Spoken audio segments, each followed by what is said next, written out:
We're live! Yay! Did that capture me going, oh god? Right before the stream, I looked down at the time and I was 8 o'clock. Oh god, gonna start. Hey guys, Rorius here. Um, your message with the link disappeared. Oh yeah, I don't see link. I don't see link. Not even in live chat. Just does not show up. But yes, Hutton time music good. As you would know. Yeah.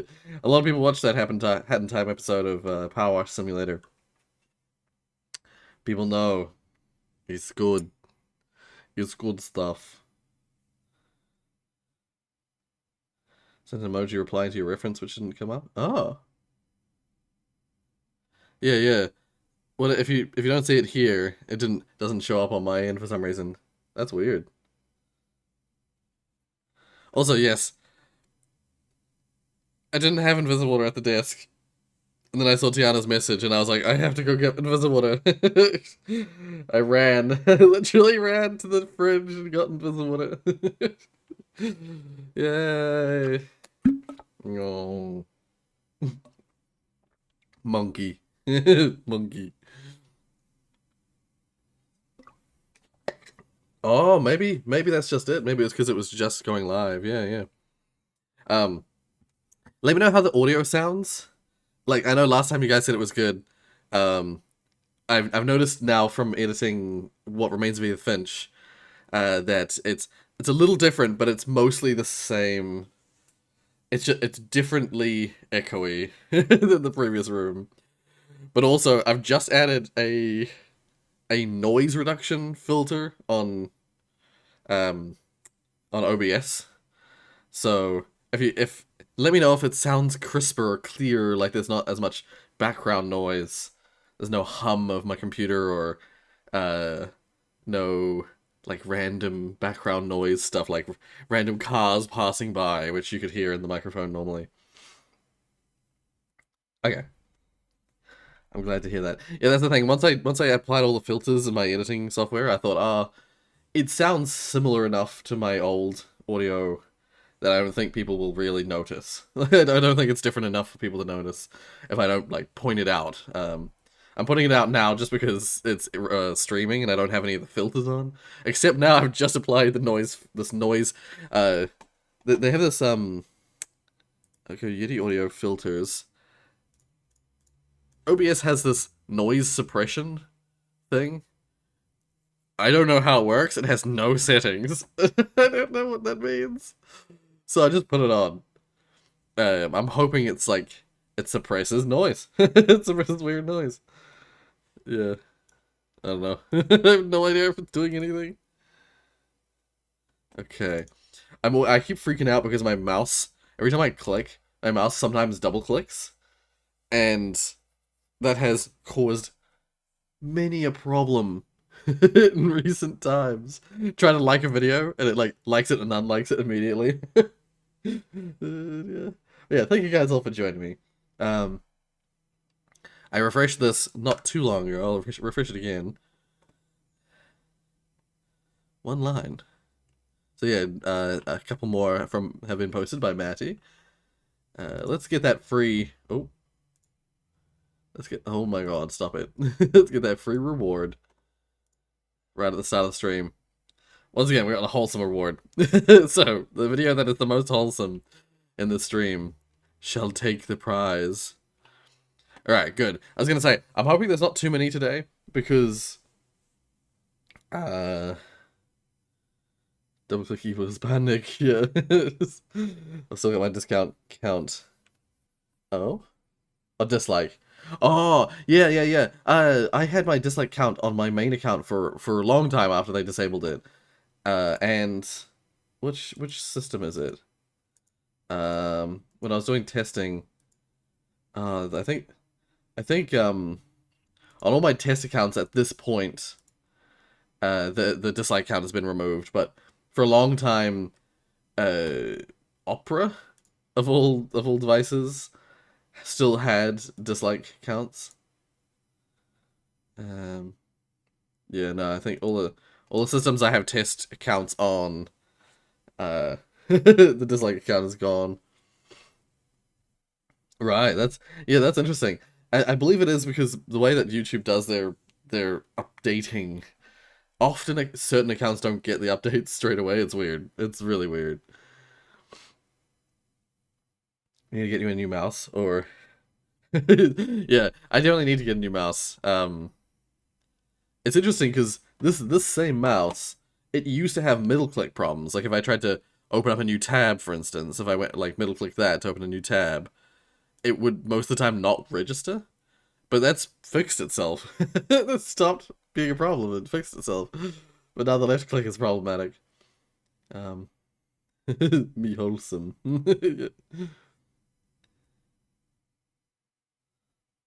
I had mine, but it got removed a few days ago. Yeah, same, Josie. Like my dislike count I had was remaining for like the longest time, and I was like, oh, my account's getting away with it, keeping the dislike, and then it disappeared about 2 or 3 days ago, and I was like, ah, oh well. They roll things out in batches. Yes. Uh, in the last batch, yeah. I was gonna say maybe it's for surname, but then I realized I'm Van Western, so it's not surname. I need to fix your mouse like the TF2 engineer would. Just with random shit. Just like hammer it with the wrench. Just metal. Just get metal and then just hammer it with a wrench, and the metal applies itself. Spars up in my mouse. All right, first video we've got. First video we've got. Ace Attorney for people who haven't played it. Nick, let me out! No. Why not? Because every time you take more than 3 steps, you get accused of murder, and I am getting an aneurysm. Oh, come on, it's only been like 4 times. The fact you think that's normal is actually scary. 4 is a concerning amount of cats to own. I don't even have an analogy for 4 murder charges. Like, what is wrong with you? Yeah, but they're always false charges. It's not my fault.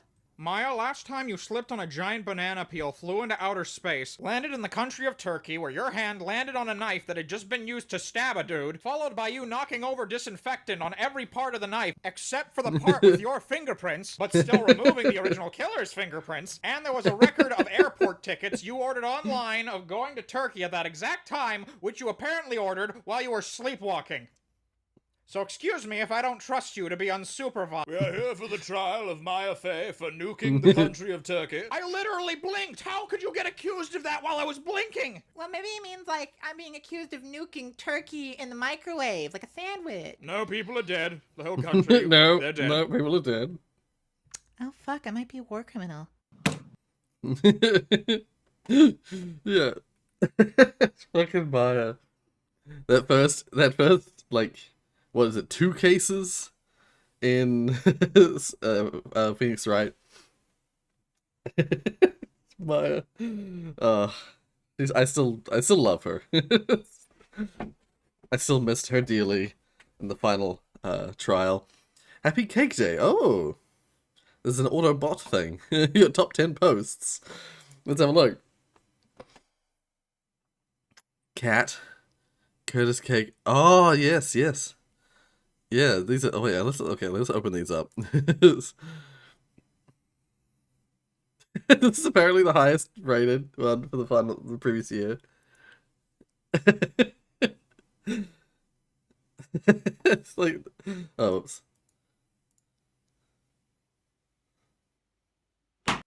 It's a repost.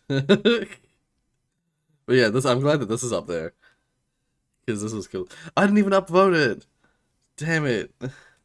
It would have been the top. Yeah, this was Curtis making the cake that I made for the portal cake thing. Yeah. That's awesome. I'll just look at the top 3. Oh yes, this is an interesting one.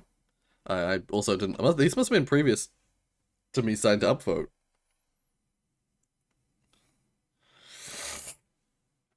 I keep burping. Sorry. We had the white currant pie, man and a disc, a little teaser to upcoming Rorius spin-off show. Oh yes, yep. I remember that one. Someone's getting fired. Small text congratulations, which you Rorius can leave for after the stream. My first source filmmaker. Yeah, that's right. Josie's first filmmaker. Beat the parents. That's right. It's like a board game, isn't it? The fans require an explanation, Rory. I think I remember what that is. I think. Look at yours too. Look, Ma, I made the list. You did. you want your white currant pie. Yeah, this is 9 months ago. Damn. And I remember this confirming the existence of white currants to a lot of people who thought there was only black currants and red currants. I'd say look at mine, but copyright. Damn it. True. We'll have a look at this one, and we'll have a look at this. It looks so much like me. Like, what the fuck? I would be down to own a Nicolas Cage blanket. But this guy looks so much like me. What the heck? Like, it's scary how similar he looks.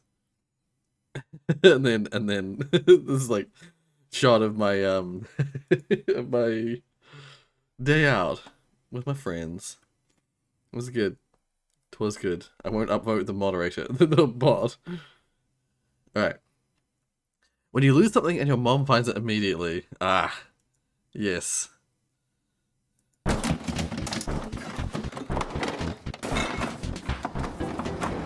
Mom, what? I can't find the milk.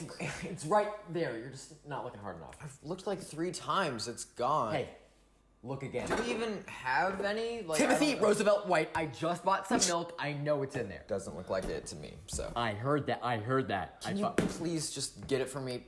Look again. Fine.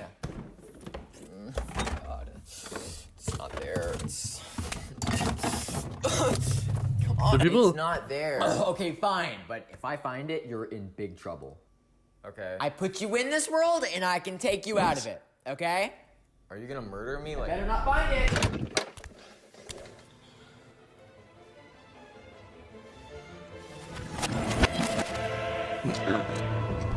Summons it out of. Oh, you're dead. How did you? Yeah. Because like for me, that's in my family. That's my dad. He like mom and I will both be like, "What the fuck? Where the hell is this thing?" And then dad will like, "Yeah, we'll be looking for ages. We'll be looking for like 5 minutes," and then dad just like walks up, like immediately finds it. It's like, God fucking damn it! Except without the like fear of death that this one conjures. Alright. James May's Cheese Song for Dennis. What the heck? What the heck is this?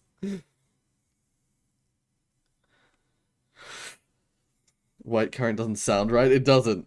But it exists. It exists. It is indeed a thing. Yeah, because so many things have like, well, firstly, black currants, like the most common. Like lots of stuff has black currants in it. But then like there are a few different things you come across that have red currants as well. It's like, oh, red currants and black currants. Ah. And then just white currants. It's like, what? Where do they come from? Anti-Rorius. Yeah. Hey, User Place. How you doing? We're about to watch James May's Cheese Song for Dennis remix. I hope this isn't copyright claimed, although the user's only 1,800 subscribers, so fingers crossed. Please don't copyright claim me. Here we go. So, cheese, cheese, cheese, cheese, cheese, butter. Spread it on the bread. Bollocks. Cheese. Cheese. Cheese. Cheese. Cheese. Cheese. Cheese. Brown bread. Lucy doesn't like cheese. So you'd have starved in the 70s. Lurpak, spreadable butter. Line it up, and it's on. Good man, cheese. Other graters are available. Rotary graters. This is one of those. One of them was cheddar. That's this one here, cut from a true wheel. Red Leicester. The third one, the small Red Leicester's blue good. pot that smelled of sick. These are cheese. Not shea grown, not line caught, not oak aged, not free trade, just cheese. Cheese. Cheese. Cheese. Cheese. Cheese. Evilius. Butter. Spread it on the bread. Bollocks. Like it. Cheese. Cheese. Cheese. This is an absolute bomb. Cheese. Cheese. Cheese. Cheese. Cheese. I hope that's been useful. Join us again next time when we make sarnies of the 70s. Yeah. Brilliant. Oh my god. Cheese. Cheese. Cheese. Never clicked on a video that fast before. Yeah. Like my shirt. Oh, thank you. Yeah, I have a few of these like Hawaiian shirty kind of things, and this particular one, I was wearing it when I got home from work yesterday, and my nephew was over. I'm an uncle. My nephew was over, and one of the first things I did when I got home was I grabbed myself a drink very similar. In fact, it was in the same cup as this, and I was like doing the interacting with the family and stuff like that, and I immediately was like, I fulfill the like, minus the drunk part, I fulfill the like drunk uncle role really well. I was the only one holding a drink in a Hawaiian shirt, and I'm the gay uncle.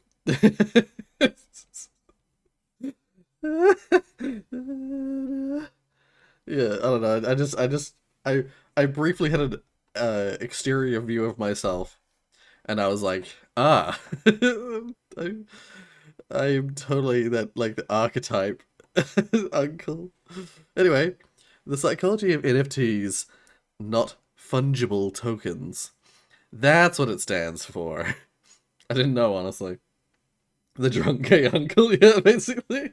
Minus the drunk part, it was soda. It's soda, but it's like I feel that archetype perfectly. It's brilliant.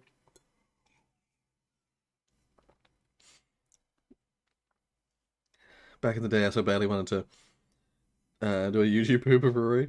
I never did. I see. I was gonna say you should make that song version where we just talk about some nonsense. I think this whole time you are the perfection of a good uncle. It doesn't need to be just soda, Rory. Let your dreams be dreams. I have a soda, but I like pour something extra in. Pour some vodka in. Anyway, psychology. Oh, this is a small channel. Mental health master. Well, anyway, I'll give him a like ahead of time. Hey, mental health allies. So today we're going to be talking about NFTs, or non-fungible tokens. And by this point, this is you 20 have minutes. probably heard Can't watch the whole of thing. But... NFTs, and you may have seen, on social media, users who own an NFT using the associated artwork as like their profile picture now, or heard Is it about misspelling of these fundable? communities and the ridiculous prices that some of these NFTs are said to be valued Cup of cake. at. And really, the inspiration for this video came from my own personal opinion that NFTs are just plain stupid. And so I kind of wanted to dissect where this was coming from. The concept of why it was NFTs picking up so much baffles speed me. and traction. So we're At going to 2x go speed? over Okay. the psychology of NFTs. But before I begin, I want you to seriously ask yourself a question. What price would you put on a feeling of belonging, a feeling of being special or unique? You can tell me in the comments if you want, or just keep that in mind for yourself, and let's jump into it.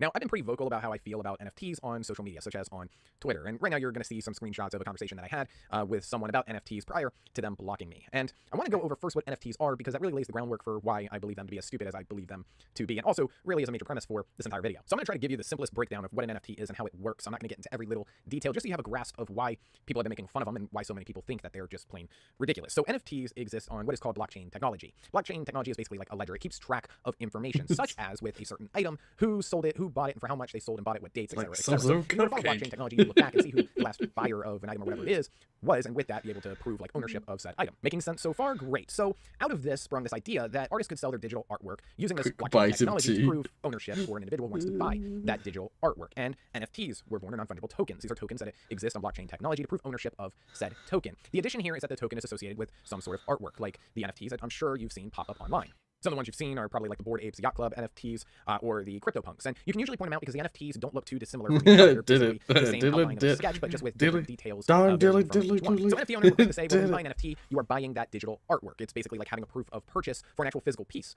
of artwork. For example, if I was to buy the Mona Lisa, it would be like having a certificate saying that I own the Mona Lisa. But there's a big difference here, which is that this is digital artwork. And users were quick to point out that, you know, when you post this artwork online, it is saved to servers such as, like, if you use it as a profile picture on Twitter, it is saved to servers that are owned by Twitter, and then people can download and save it. And so began the trolling of people saying, you know, they bought this NFT for whatever amount of money, and people right-clicking and saving it and saying, well, really, because I own it for $0. And NFT owners were quick to come back and say, well, you're not the actual owner. I'm the actual owner because I own the NFT. It's on the blockchain. I can prove it myself. What NFT owners won't tell you, and what they may not even know, is that when they buy an NFT, they don't actually own the artwork. What they own is a token associated with the artwork. It's the reason why when you right-click and save an NFT and post it on your own Twitter, a person who owns that NFT can't go and report it for copyright infringement, because they don't actually own the artwork itself. They own a token that represents the artwork. And that's where the ridiculousness of this comes in, because some of these NFTs are ridiculous amounts of money, or at least sell for ridiculous amounts of money, such as the one that I mentioned here, which sold for around $30,000. And that is actually on the low end of some NFTs. Some of the NFTs are selling for hundreds of thousands of dollars. But when we look at what an NFT is and how this all works, the individual really isn't buying anything more than a token, a symbol that is associated with the artwork. They're not actually buying the artwork. They're not buying a physical print of the artwork that they can display. They're not buying anything but something that says that they own a token that is associated with this image. And to your average individual, this is where it just becomes completely irrational,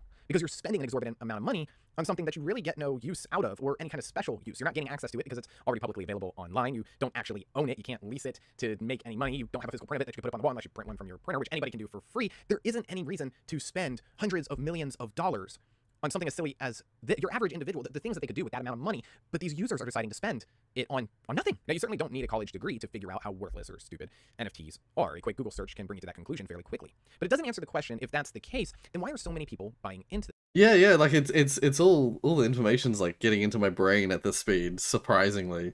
I also thought that I probably wouldn't understand what he's saying, but I think in the normal video he's speaking slow enough. Then the sped up one, it's like enough information is getting into my brain that I actually know what I can understand what he's saying, yeah. And why does it continue to be a thing when I literally spent a few minutes explaining why it's so stupid? So we all agree that NFTs are inherently worthless, and that spending an exorbitant amount of money on one seems foolish when that money could go towards other things. So we all agree on that. Let's visit Maslow's hierarchy of needs, at least in theory. So Maslow's hierarchy of needs, most everyone knows, it is basically a pyramid-shaped theory that suggests that the needs at the bottom have to be met before we can meet the needs at the top, or at least that we're going to seek to meet the needs at the bottom before we seek to meet the needs at the top. And the reason I bring this up is that there's going to be some similar characteristics in the individuals who invest in NFTs. First and foremost is that they seem to have this extra money on hand that they don't mind spending on literally nothing, basically just wasting it away, which would suggest that their basic needs, such as the physiological needs like food, water, etc., and their safety needs are probably met. These aren't going to be individuals who are living paycheck to paycheck. They are going to have this extra cash lying around. I mean, if you're spending millions of dollars on a token that represents digital artwork, then you are probably not going to be worrying about where your next meal comes from anytime soon. And I think that's important to understand because it could be a huge disconnect. Your average individual doesn't have thousands of dollars, hundreds of thousands of dollars, millions of dollars just lying around to haphazardly spend, unlike an individual who buys an NFT who obviously does. No, your average individual is going to have your average income, and that average income is either going to be something where they're living pretty close to paycheck, or at least not having enough of an excess of income to spend thousands of dollars on nothing. But if we do agree that your average NFT user this has an excess you do that, income, Josie, then probably less valuable to they'll them probably stop because they're not sponsoring you for it, and that on Maslow's hierarchy of needs, their physiological needs and safety needs are more than likely met, and at least not. Unless you make a joke out of it being fast and you get it approved by them, they might think it's funny and then go ahead with it. But like if you keep doing it, they might get a little miffed. You just have to get it approved by the the board of salespeople. Primary concern of theirs. That would also suggest that if those needs are met, then the next two needs... This is how you watch your would boring be their lectures at belongingness, uni, their love yeah. needs, and their esteem needs. I'd get And again, this is that. very I important see. to understand about Totally. NFT owners. You see, I'd it's no totally have coincidence done that. NFTs have remained popular, have remained consistent with the volume of sales that they do, or consistent with the attention that they garner, are the ones that exist in these NFT communities, such as the Bored Apes Yacht Club or CryptoPunks. It's no coincidence that the Bored Apes Yacht Club includes the phrase Yacht Club. It's this exclusiveness that is really the allure of these NFTs. Which brings me back to the question that I asked you in the very beginning. What would be the monetary value that you would put on having a sense of belonging, feeling special, feeling unique? Because ultimately, this is why NFTs and the NFTs in these communities remain popular. It's not about the actual artwork, and I think it's ludicrous that anybody would Not a think bad way to that make money, a NFT commissioning owner actually gives NFTs a to crap people about willing the to artwork pay. itself. Yeah. Not to say that this artwork is bad, but it's very basic, especially for the price that they're paying. And if they were actually interested in artwork and they were willing to spend this much money, it would be much more selective. Welcome to the stream. Purchasing, along with the fact that they probably would be buying at least print of the artwork, not a digital thing that everybody has. It's also no coincidence that once a person purchases an NFT, their whole identity begins to center around NFTs. They change their profile pictures to an NFT to broadcast to the world that they're part of this exclusive group, and this is what their interest is in. They begin to surround themselves with other NFT owners and these little echo chambers that they create in their communities. They live, eat, and breathe NFTs, and they begin to talk about these fantastical possibilities of what NFTs could be in the future, or crypto could be, or whatever. Now, if you were being honest with that question that I asked in the beginning, then I would imagine that the value that you would place on a feeling of belonging, feeling of being special or unique, especially if that's something that you're not experiencing or haven't experienced before, then I would imagine that your answer would be quite high, that you would actually place a lot of value on that, maybe even to the point in which you would say, well, it's invaluable. And this is why NFTs, specifically in these communities, has stuck around. Because ultimately it's not about the artwork for these individuals, it's about fulfilling these parts of Maslow's hierarchy of needs. The belongingness and love needs and those esteem needs. You know, that feeling of belongingness is a feeling of belonging to something that is larger than ourselves, outside of ourselves. A group of friends, a community, a club, whatever it is. And Once again, as long as you can get it approved, you just initially shortened it like that, and they said, "Nah, no, you have to change it." You make it like 3 seconds instead, and then they're like, keep going back to them until they're like, "All right." I thought I was like, that account that looks so familiar. Hey, hey, from like 100 meters away, like maybe a bit more than that, but yeah. Yeah.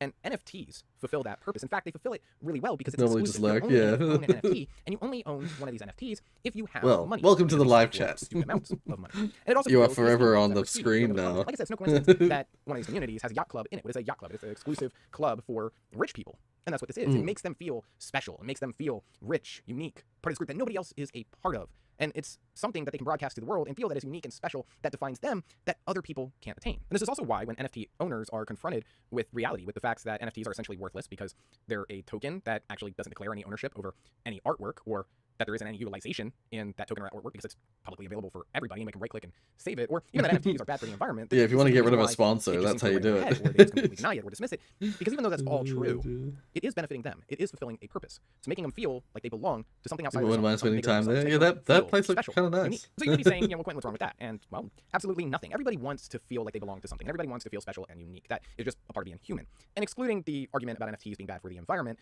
purchasing NFTs really doesn't harm anybody, so long as that's solely what you're doing. So if you have $100,000, $1 million lying around and you just want to waste it on a token that absolutely does nothing for you, go for it. But that's the thing, is that that's not all that these individuals are doing. As a part of that identity of having an NFT and being a part of NFTs and all of that nonsense, NFTs are being pushed by these communities more and more. I think in the last couple of months, I've seen the emergence of I don't know how many new NFT communities, all attempting to do the same thing, which is basically to exploit this want from people to belong or to feel special or unique and to scam them out of their money. And there's a couple of hints that this is what they're doing. The first being that NFT owners aren't straight up about the inherent value of an NFT or its utilization. If you ask an NFT owner why they own an NFT, they'll probably give you some regurgitated bullcrap about how it's an investment or that they wanted to own the artwork, yada, yada, yada, which again, we just talked about is all bullshit.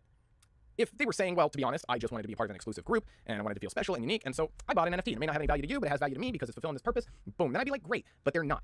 They lie. And for some NFT owners, they may not even consciously realize that that's why they purchased the NFT, to fulfill these purposes. But for the majority of them, I think they know. At least they know why other people buy NFTs. The second is that NFT owners aren't just involved in buying NFTs and hanging out in their exclusive groups. They are currently The or stream with the head and time pushing music's new very NFT odd. communities or sets of NFTs, or maybe even creating their own. There's a big reason for this. NFTs are a fad, and they want to exploit that fad. You see, when NFTs first came around, before they were popular, you may have bought an NFT for $1,000 because nobody knew about them, nobody wanted them. NFTs have no inherent value. They're only worth whatever the individuals who are willing to pay for them say they are worth. Once they got popular, you may have gotten some desperate guy who really wanted to belong and feel special and unique, who would have offered you $100,000 for that NFT that you only bought for $1,000. And in that case, you would have made a good chunk of change. But the times are changing, and those NFT communities aren't really going as strong as they were previously. Yeah, they'll talk about, the volume that they're selling at or the highest amount that certain NFTs have sold for, but it's definitely not as popular as it was. The fad is passing. And these individuals want to get in on exploiting that fad before it dies out. Well, how do you do that? You're not going to make any money off of the $100,000 NFT that nobody will actually pay for anymore. Instead, you create new NFTs. You create this basic artwork that anybody can make, and you sell each one for, I don't know, $100, $500, $1,000, arguing that they'll go up in price because look at all these NFTs that are selling for so much, and it's ownership of the artwork, and yada, yada, yada, and just lying through your teeth. And your audience are other NFT buyers, the same guys who saw the original NFT owners get in on the ground level, and they want to do the same. They want to buy that NFT for a low price, and it be the one NFT that really goes up in value, and they can sell it for all the money in the world. It's exploitation. So when it comes down to NFTs, you really get split into two groups. You get the opportunists who are trying to make a pretty buck off of what's basically a scam. It's basically a fad that is dying out, and they're trying to make a good chunk of change on the fad before it does. And the other half are individuals who are trying to fulfill a purpose. They have excessive money, and they want to feel like they belong, and they want to feel special, and they want to feel unique. And because of that, these NFT communities have survived, despite the obvious ridiculousness of NFTs being exposed. Yeah, I think we got the picture. Yeah. It's one of those things. It's like, I still don't, even with all that explanation, I still don't fully like understand the mindset of NFTs and like how they came to become, like how they became so incredibly, like, I want to say popular, but what I mean is like how they suddenly went from like an obscurity to like this huge deal amongst like the same kind of people who buy into cryptocurrencies and stuff. It's weird. But anyway, the students are capping. This is RNG. I think he posted this on his main account. Give him a cheeky like. Security alert. Imbecile. Oh. Sorry, Mom.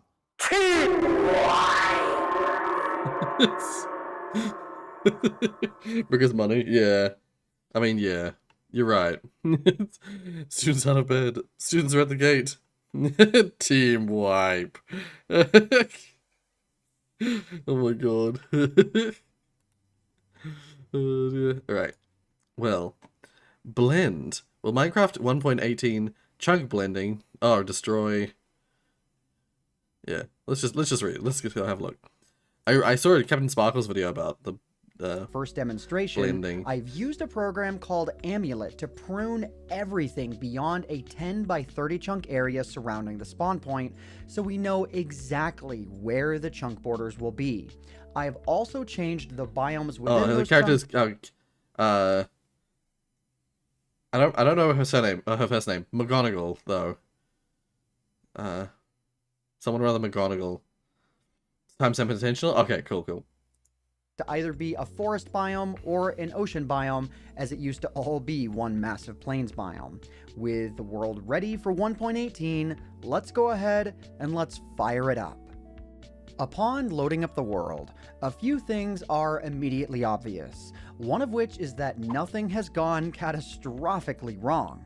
If anything, I am seriously impressed as to how well this has worked. So, how does it work? What behavior should you look out for? Well, first off, Minecraft 1.18's blending will not change any blocks within pre-existing chunks at all.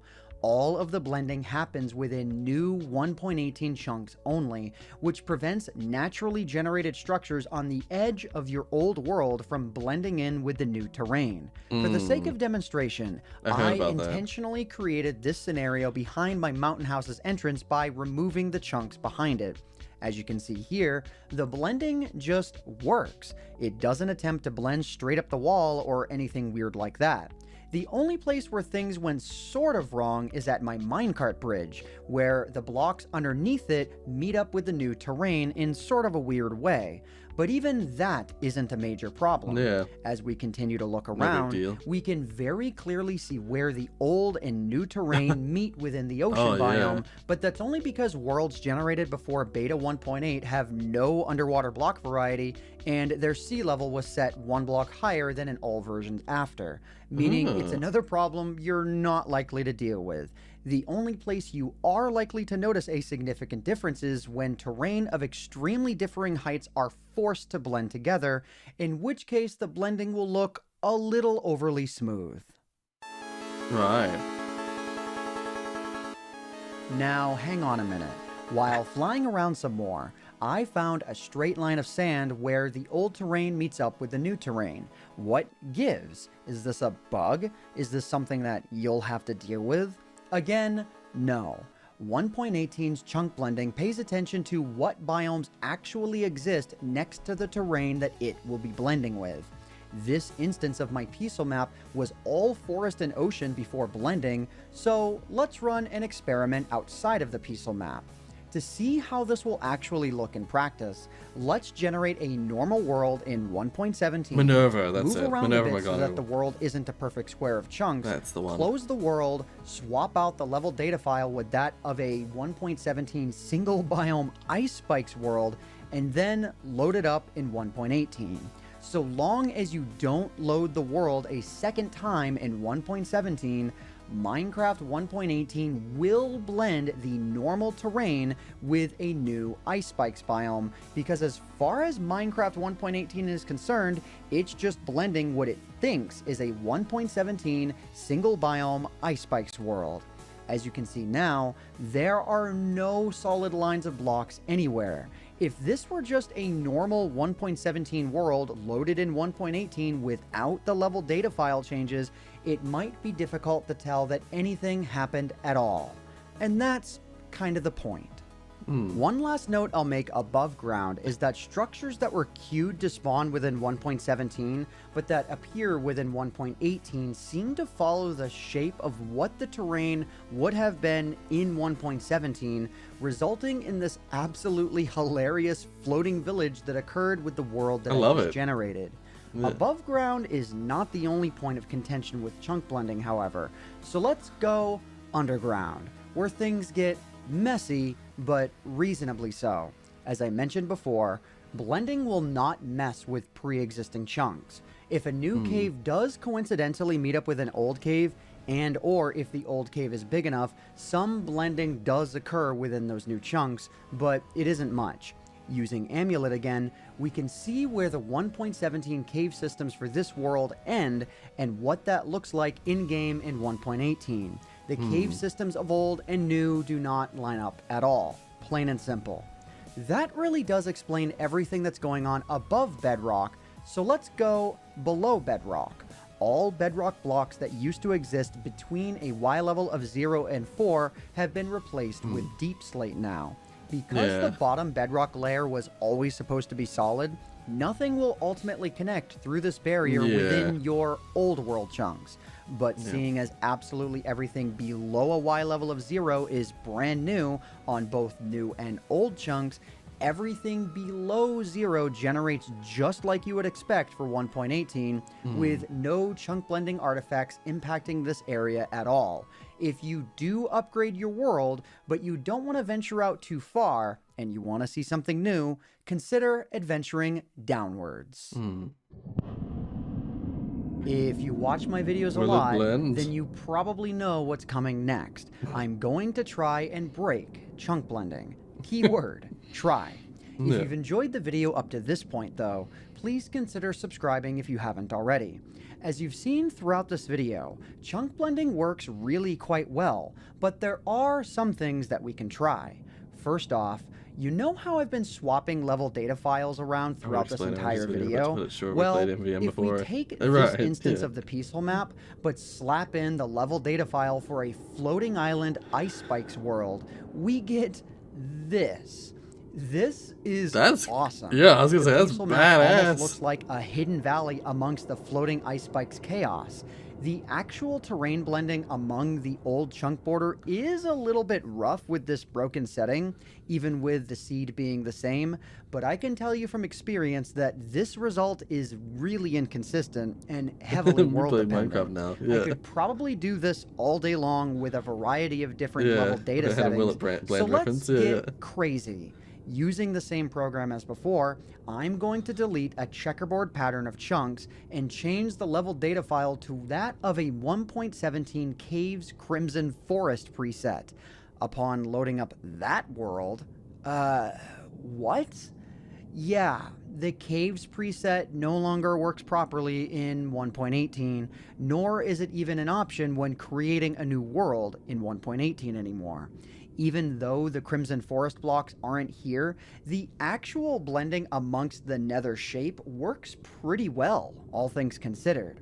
For now, let's try two more items that I think you're all going to want to see.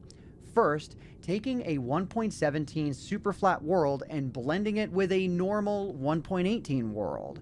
This works far better than I would have expected it to, and it provides us with a nice perspective of how the whole process works. Even when blending is forced to work under such extreme circumstances, for the most part, it just does. So last up, and one I really think you're all going to want to see, is the Farlands. Using an old Minecraft 1.15 mod that I've shown off before, I've forced the Farlands back into existence and forced them to generate only 47 blocks from the spawn point. After doing so, I reloaded the world into 1.18, flew to where the Farlands chunks would end, and wow. This is everything that I expected it to be. And while I might be out of time for today's video, this really does show just how many possibilities there are when tinkering around with Minecraft 1.18's new chunk blending feature. Damn, Are that's you gonna badass. update your worlds to 1.18? Are you gonna try anything out that you saw today? Let me know in the comments section down below, and thanks for watching. I would love to see stuff like structures like that appearing in normal Minecraft. Like you're just traveling and then you just come across this like colossal cliff face that goes right up to the top of goes up right up to 256. Or you know, close to it.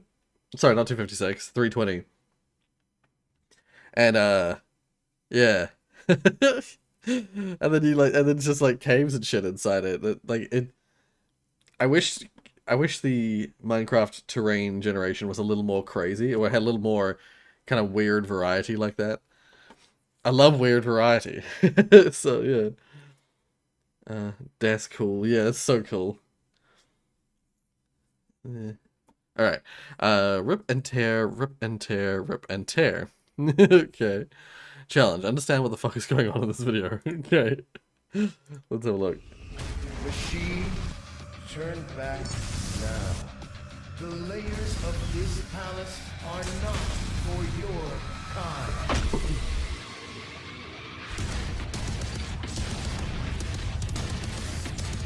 Turn back, or you will be crossing the will of God.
That boss's name was Hideous Mass.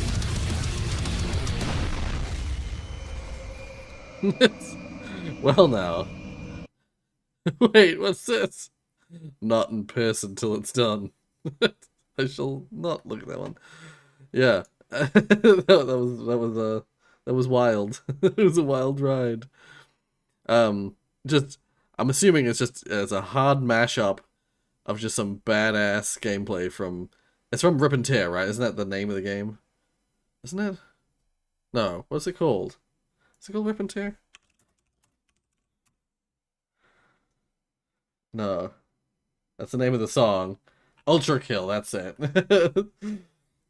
Ultra Kill. Ultra Kill. Yeah. Also, hey Amy. Welcome to the stream.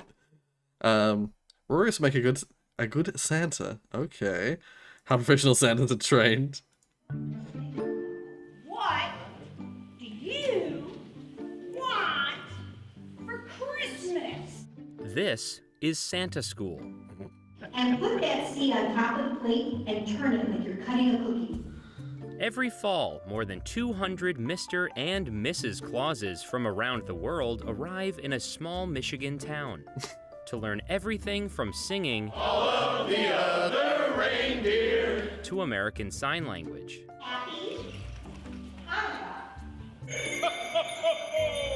The Charles W. Howard School is the oldest Santa Claus school in the world. We have Santas kind of go pretty much everywhere, from commercials to the Rockettes in New York City to Macy's Day Parade. The 3-day course costs $580 for new students and $550 for returning students. And candidates are admitted on a first-come, first-serve basis to master the Santa Claus look, sound, and act. You're literally ready for anything after the school here. Santa's the most well-known character in the world. The red suit first appeared around 1930. That's what we all try to achieve. The white beard, the red nose, the happy cheeks, and a belly full of jelly. And in 1937, the Santa School was founded by Charles W. Howard, a Santa for the Macy's Thanksgiving Day Parade. It's a dramatic change in the type of videos. Santa Claus. I wouldn't have it any other way. This is blush. This gives you a little color. And you really only need it Oh, hey, Archie. for your nose and on the high part. I hope everyone's We doing just good. want, you know, nice, clean, and sharp-looking Santa. Make sure your belt stays up high and doesn't go down underneath your belly so it's holding your belly up. Originally, students at the Santa School wore artificial beards made of yak hair. Merry Christmas, boys and girls. Merry Christmas, kids. But Santa beards, especially when made of real hair, can come at a price. The good ones are in the $2,000 range for a nice, beautiful set of hair. Having a real beard does offer more authenticity in the photos, but the cost of being Santa can add up. I made some investments. Right now, I'm sitting between $4,000 and $5,000. Between the hotel, the school, transportation, having work done professionally on my beard, having to buy several Santa suits, it's a big piece of change. But looking like Santa is much more than makeup and a beard.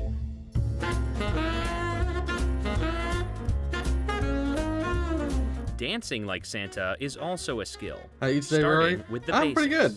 basics. When I first woke up, I was feeling like pretty shit. Like I had like a bad headache, dry mouth, like. But then I had some food, I had some drink, and now I'm feeling good. In doubt, super simple, we can step touch, yeah? Yeah. Students are taught dance 180 moves nice and specific quick. to Santa, like going down the chimney and hanging Dry tinsel on mouth a is the tree. best. Tinsel on the tree. All I want us Ooh, to nice. do is turn on some music. Okay, cool. We're and getting let's close do to the some top, stuff. so we should be able to see all the posts today.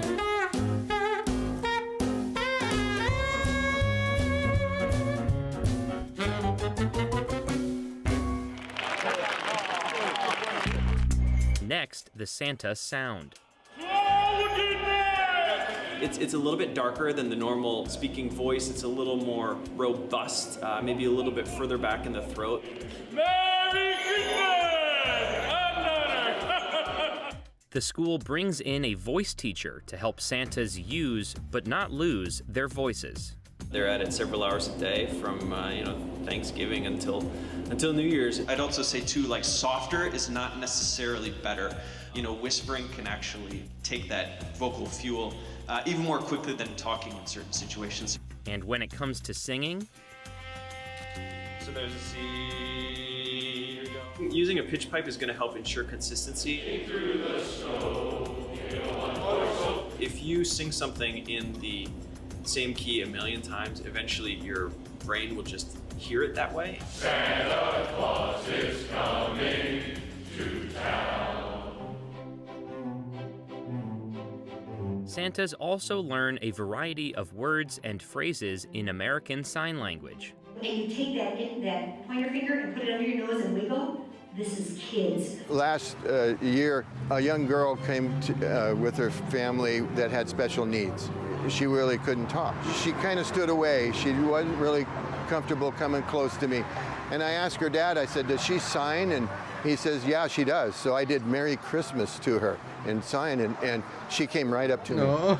She sat on my knee, and he took pictures, and everything was great. Take the letter P and touch your middle finger to Hey, your digits. chin. P. Welcome to the stream. Santa can sign with them?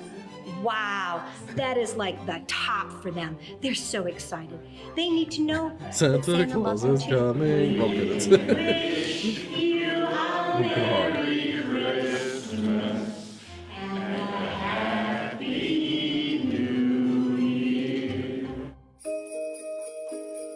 Once students master Santa's look and sound, it's time to put it all into practice and become Santa.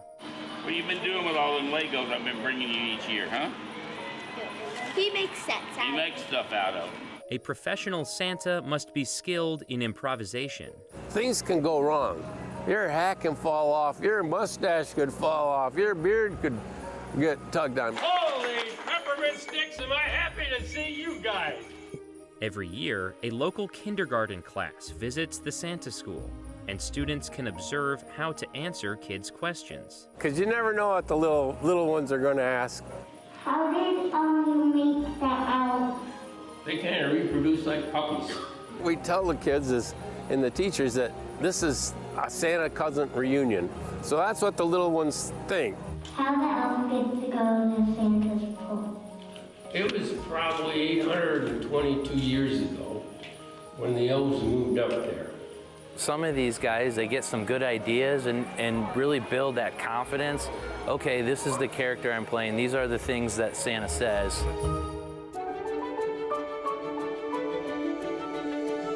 The week concludes with a formal graduation where students receive a diploma. Santa is coming to burn you down. After graduating, Oh my the God. Santas move on to their upcoming You've been gigs. naughty this year, so you know you're They gonna might be have, booked by True photographers for burn photo like that House of sessions. Orphans. My Oh work God. with the photographer starts on Friday. I did enjoy. and, next week. Team white. Or be mall Santas. And then about the middle of November, I am sitting in the seat at a mall back in Philadelphia. The average rate for a professional Santa is roughly $150 an hour in the United States, with mall Santas on the low end of that scale, averaging at $30 an hour. I do it because I just love it. I believe the kids need to have a little joy in their life, especially now. To me, it's just a great privilege. Again, it's a privilege to be Santa. It's that's a not pretty a good, job. pretty good. Like, it's a pretty good rate, except for the fact that it's only, you know, seasonal. That's a pretty damn good rate, honestly. $150. That's American dollars. Wait, how much is that in New Zealand?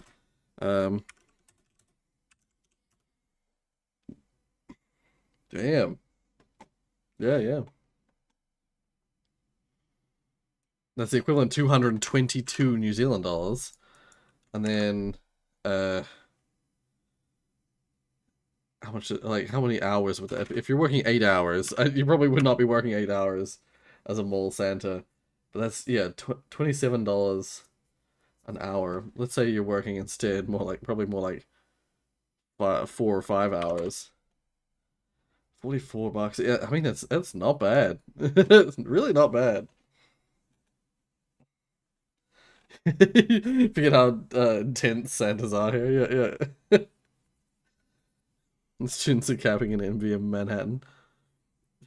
See, when I saw the students are capping, I assumed it was something to do with the capping, like like the, I don't know. I didn't know what I expected.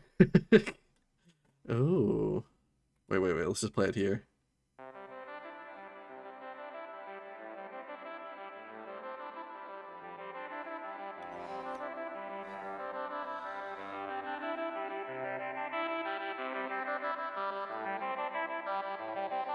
No more pomegranates. I see.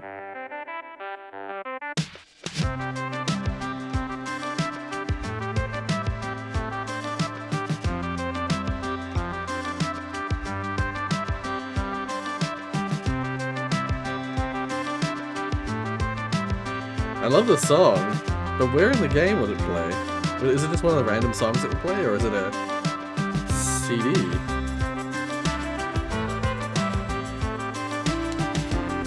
The new music disc. Oh, okay, yeah. That's nice. I like it.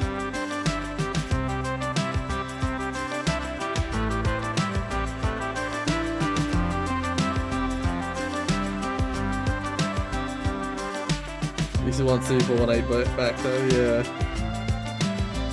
It's a very different style. But I like it. I like this style. This is Lena Raine, or is this? I'm assuming this is the musician.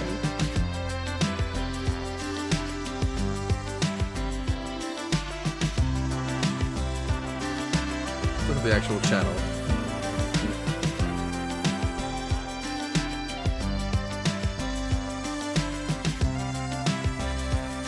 Oh, she did the Celeste soundtrack.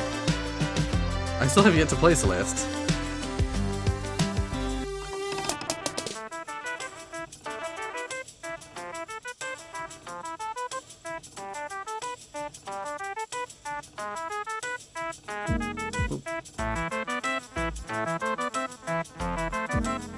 Oh, that's weird. Why isn't there?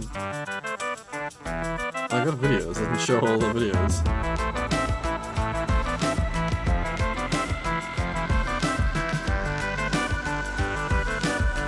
Sometimes I don't understand YouTube.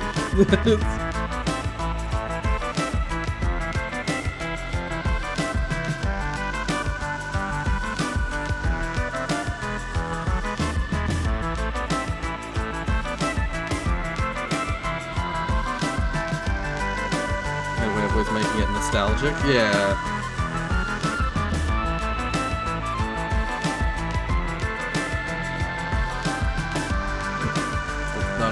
Sorry.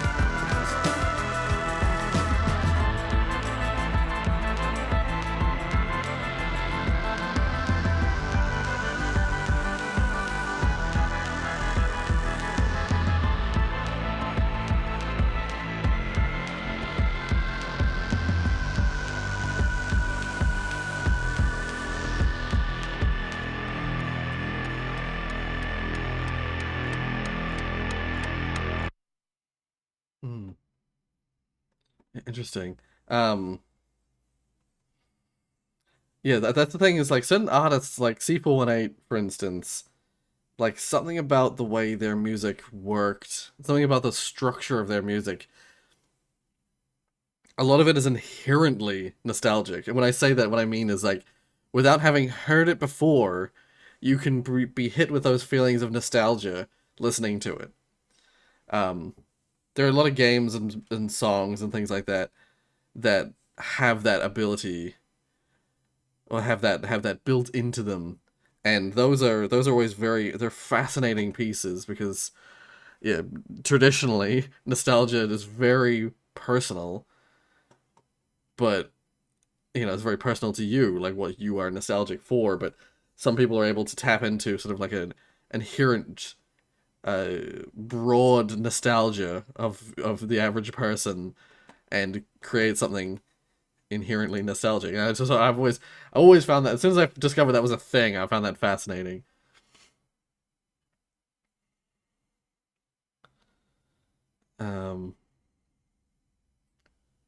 Be cool to have both depending on one's playing. Right, yeah. I mean, yeah. Apparently C418 has like 4 hours worth of music ready, but he can't have it added because of Microsoft being dicks. Oh. Add it to the Java version. Give us more C418 on the Java version. No, it's all Microsoft now, isn't it? Well, it's Mojang, but they're owned by Microsoft, so yeah. Because he wants to keep all the rights to them, but Microsoft says otherwise. Yeah, yeah. It's because of it'll be the type of agreement they had originally, where C418 kept the rights to all his music that he gave to Mojang, but now now Microsoft is the one that he's dealing with, so he has to get them to agree to that deal, and they just won't. Oh dear. The music in Celeste is amazing. Yeah, I have heard that it has a good soundtrack, so yeah.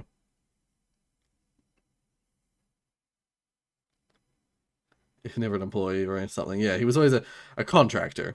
Yeah.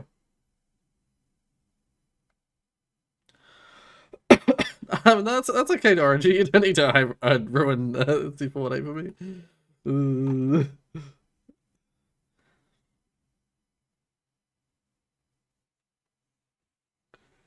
Yeah, it's a unstoppable force meets a movable object scenario. It's like C418 won't let them use it without maintaining rights, and they won't use it without gaining rights, so they're at an impasse.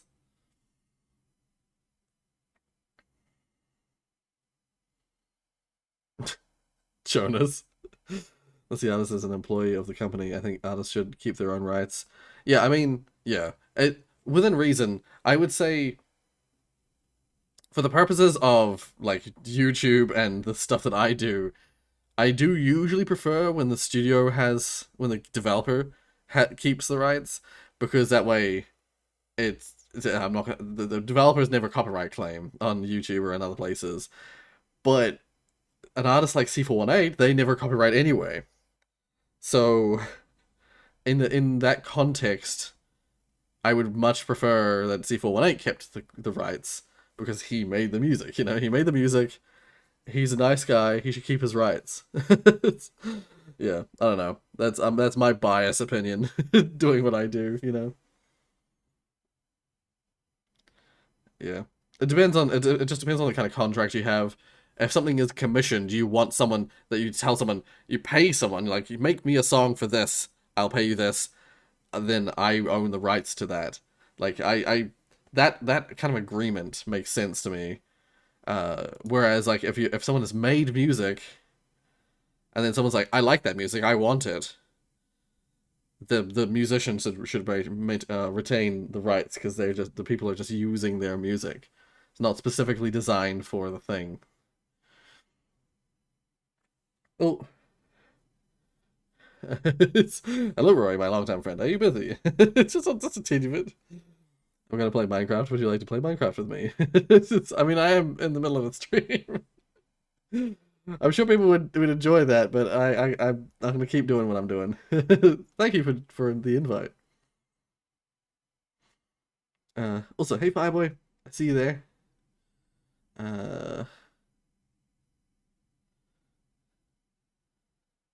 He's streaming. Wait through.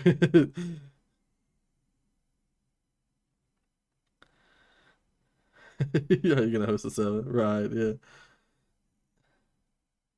If my dead name counts, it's 4. So, just to make everything clear, artists usually always copyright their music, but usually in the gaming industry, music does not have royalties on it, as the artist is being paid for it. Like, the way I see it, the way I understand it, is usually the artist either works for the company, and so anything he makes in that context is owned by the company, or an artist is commissioned by a company to make music. And once again, when you when you're usually in the agreements that people have for commissioned music, all music made by that person for that commission is owned by the company. Yeah.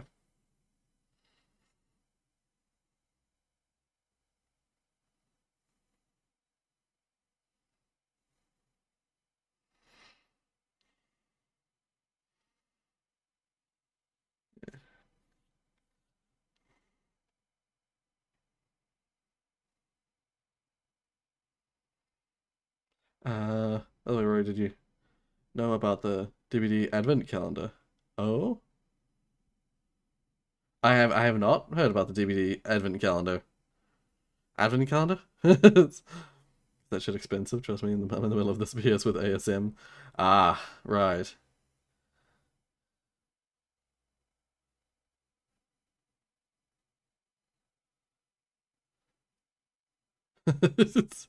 Jake, I can understand that, Jake. Talking later, Roy starts the actual video. Yeah, I know. I'm just like, I was like catching up with the stream chat, and then it just fucking went wild for a second. Computers are hard. Oh my god. Yeah. Yeah, I believe there's gonna be some Garlic Phone tomorrow. So long as everything goes to plan. Well, we'll see. We'll see.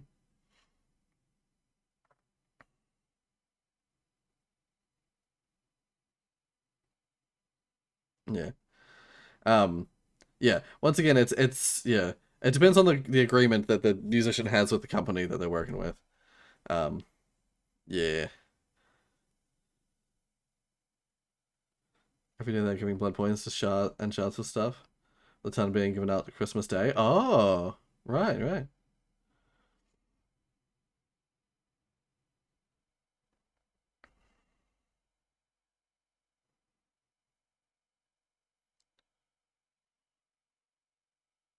Just log in and get the daily stuff. Right, yeah, yeah.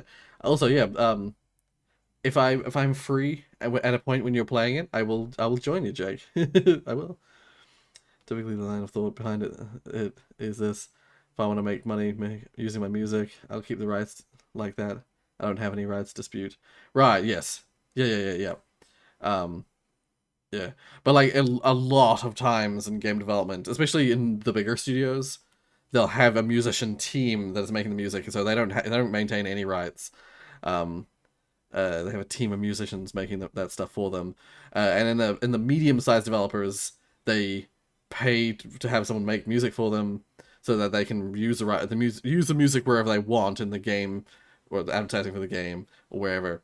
But it's usually the smaller developers that have to license music, and or the developers who want to use real world music, like Grand Theft Auto and stuff like that. They have to license the music. And that music rights are all contained by the artist.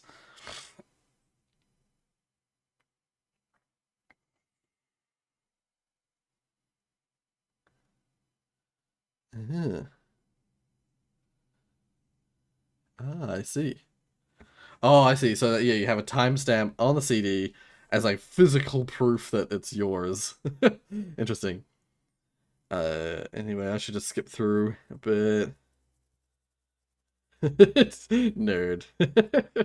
Once upon nerds. Yeah, nerd. Jake, I feel like I don't necessarily agree word for word, but I have such a similar sentiment when it comes to Minecraft. I'm just like, I just play vanilla, but Minecraft, man. I like vanilla Minecraft.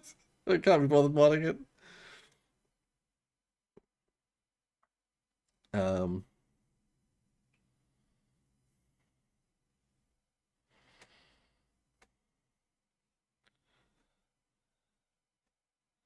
Right. Well, yeah, once again, like, you don't really... I mean, for now, it's probably easier that way, to do it that way, RNG, but I was going to say, you probably don't need to do that if you're the CEO. If the business is set up where you are at the top, then all rights of the business eventually fall to you.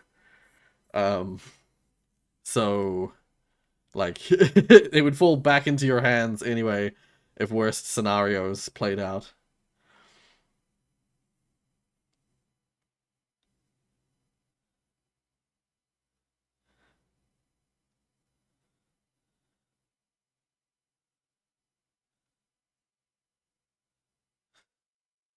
Anyway, let's watch this video.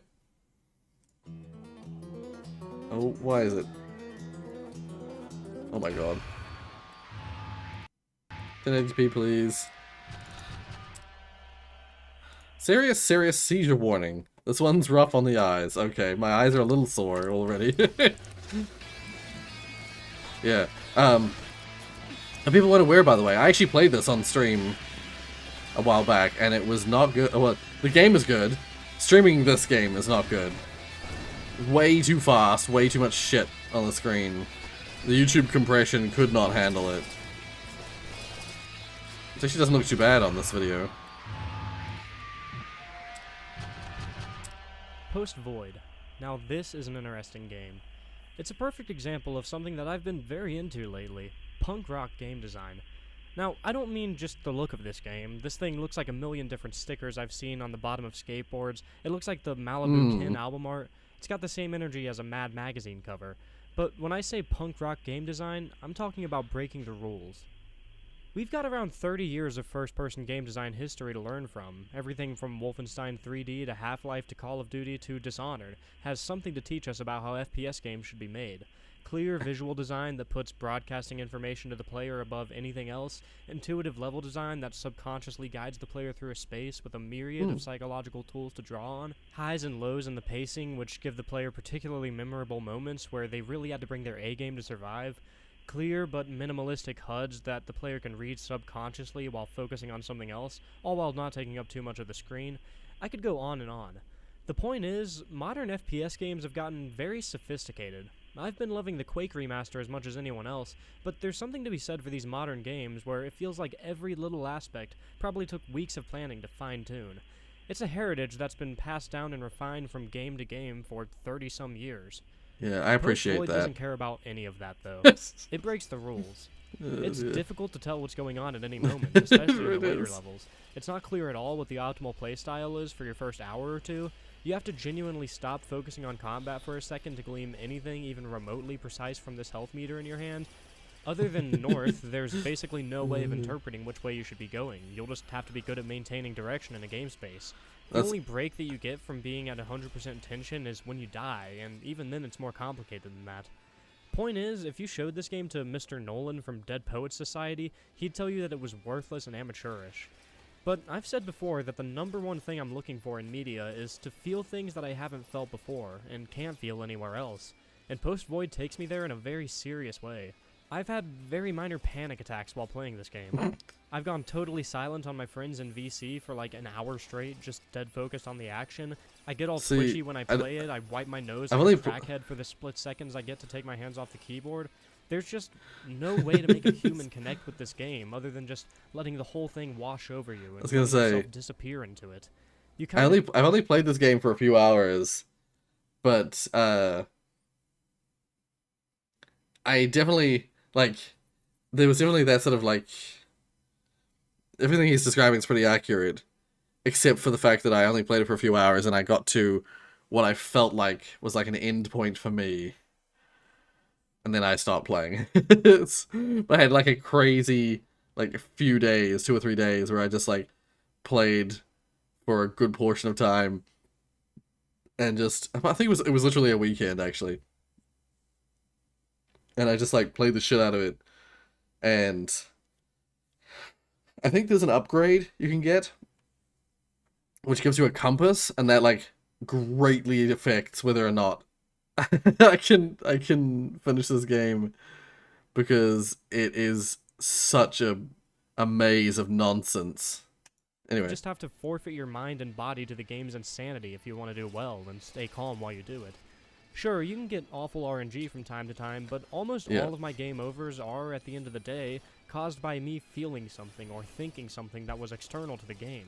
Pulling myself out of the experience for me, that it was 16th of a second. There was a lot of RNG for me. So, what's the point of all of this? I needed artistically, I mean. I needed the SMG. Have a reason to SMG. break the rules, right? Otherwise, you're just I needed being the subversive compass for the sake of being subversive. or map or whatever it was. Well, I've got a reading on this game that I really like, but first, let's do something that you don't really get a lot of chances to do while you're actually playing the game.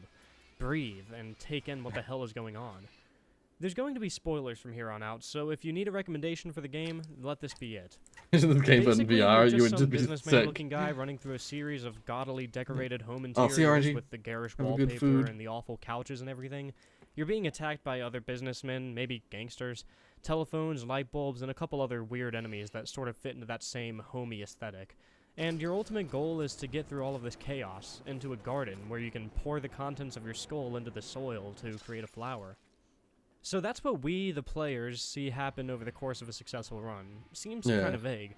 But luckily, once you beat the tutorial, we get a little poem of sorts that sheds some light on what all of this means. First, there was the void. Then there was a headache, and a flower of hope that would give birth to a sanctuary. With his head in his hand, he who bore the pain would try to reach the void again. The place where nothing moves, where darkness is lord and silence is its preacher, a place of peace. There his head can pour freely onto a new seed, which, with renewed purpose, will sprout life. But alas, ceaseless violence and unapologetic noise would again be wallpapered to the corridors of past serenity, a time known as post-void, a place known as post-void.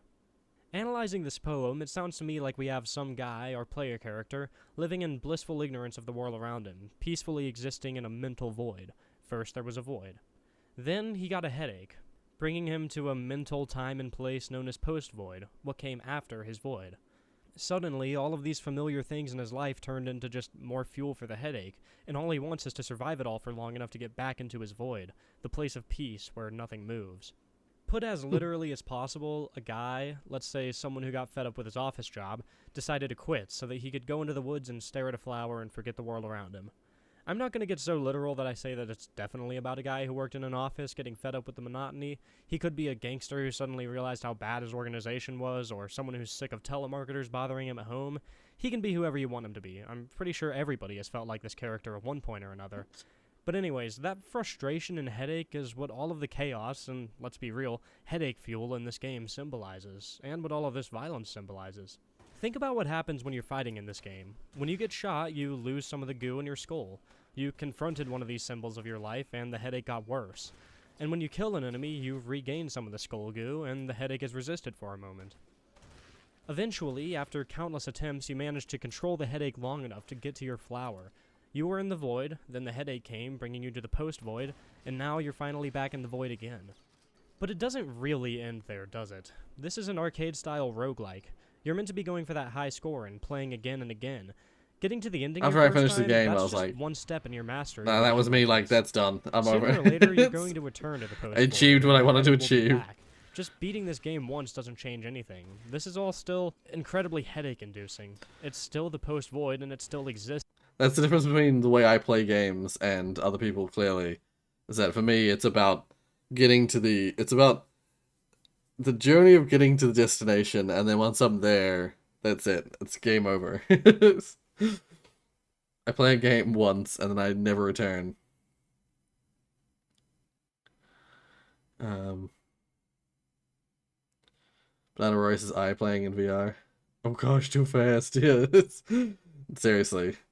It would just be too much, too constant, and too, like, the colors in your eyes. Oh my god.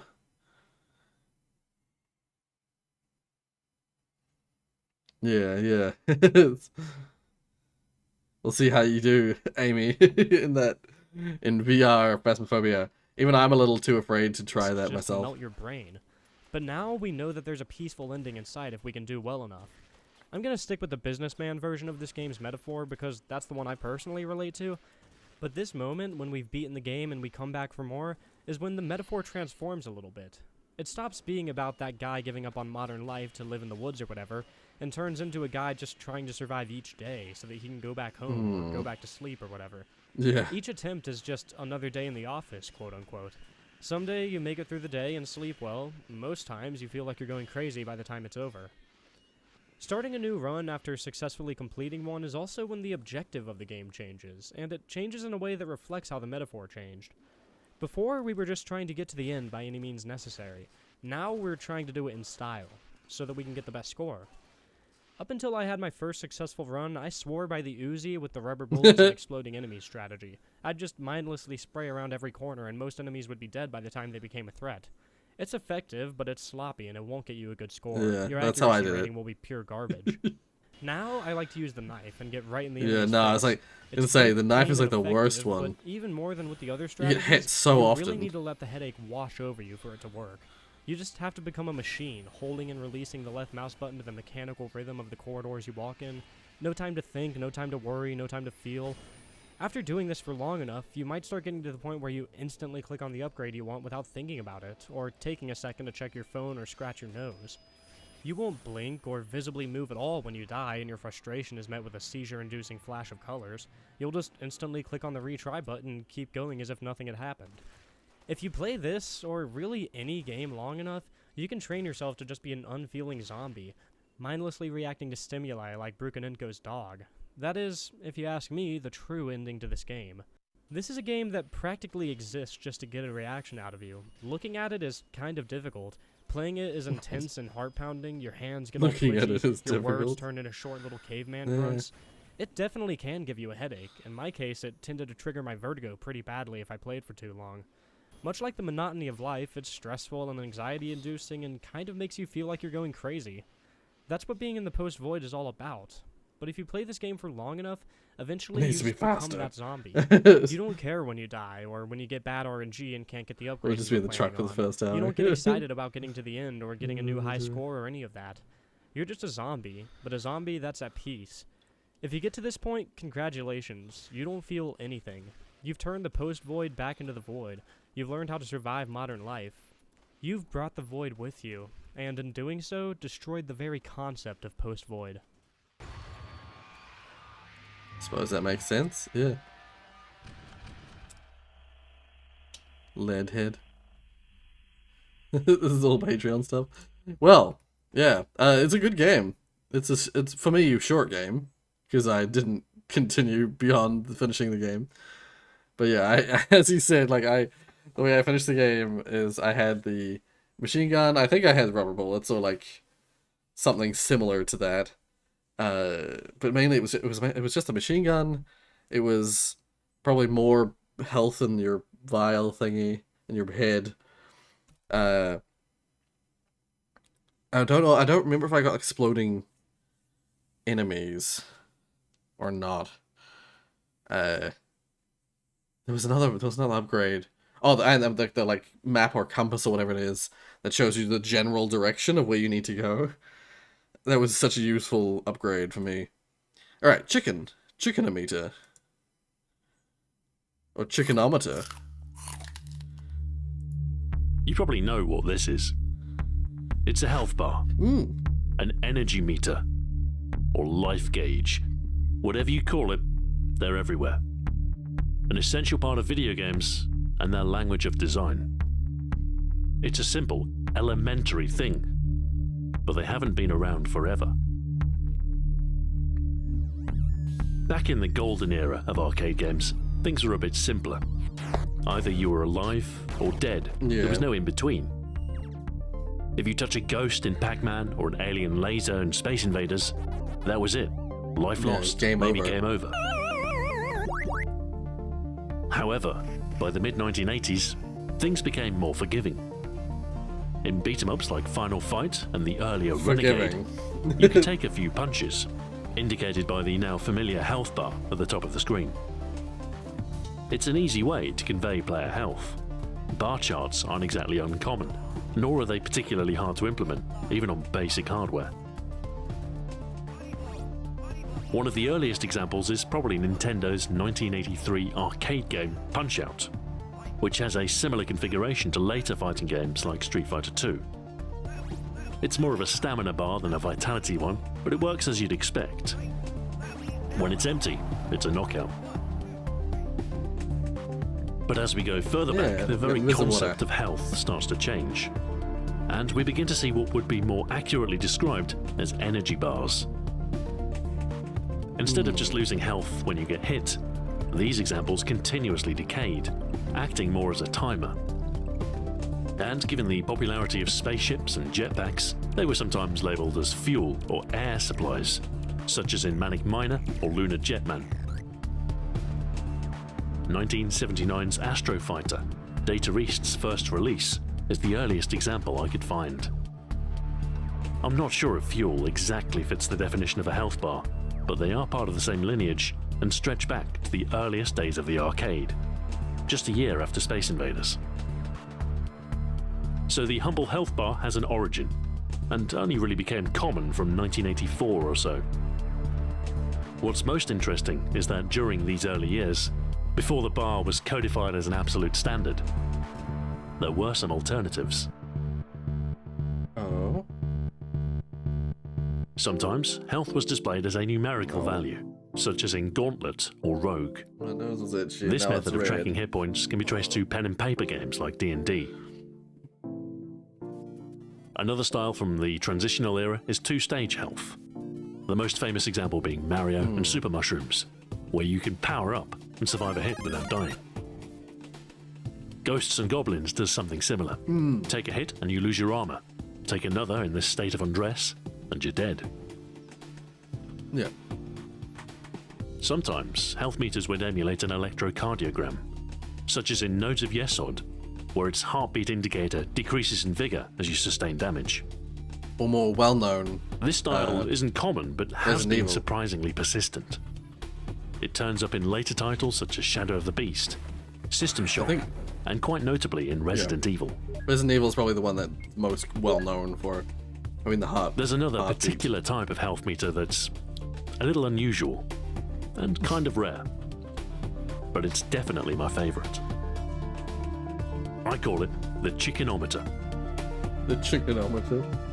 Now, essentially, it's just a fancy health bar, but instead of being a boring rectangle, instead it's a visual representation of your vitality. The first game to feature one is Attic Attack by Ultimate Play the Game, the studio later known as Rare. Your health is represented by the image of a roast chicken, slowly decaying with time or when you take hits. With each portion lost, it reveals the bones which constitute the chicken. Flesh slowly replenished until eventually you lose a life and the chicken resets. Pardon me, Jesus. I can feel that coming. It is, quite frankly, vulgar. A bar would have sufficed, but instead we get this colossal indicator that dominates the screen and no doubt takes up plenty of RAM. Yeah. I think they did it for two main reasons. The first is the restricted size of the playfield. In order to keep screen updates snappy, the action only occupies a portion of the screen, giving the HUD plenty of space to fill with vital info. Secondly, I think Ultimate was showing off. Attic Attack released in 1983, when even basic health bars weren't particularly common. So having this ornate piece of poultry on screen demonstrates that you don't have to forego fancy graphics in a game full of fast action. Distracting by making you hungry. Essentially, proof that you can both have your chicken and eat it. Anyway, Attic Attack turned out to be a bestseller. Deservedly so, as it was a great game. And, as game conventions were still quite malleable, a few imitated this rather idiosyncratic feature. Pyjamarama has a pint of milk that represents your snooze power. Wake up by depleting it and you lose a life. Agent X has a particularly ornate HUD. With each life lost, you take another step closer to the grave, and the President's brain slowly switches from thinking peace to war instead.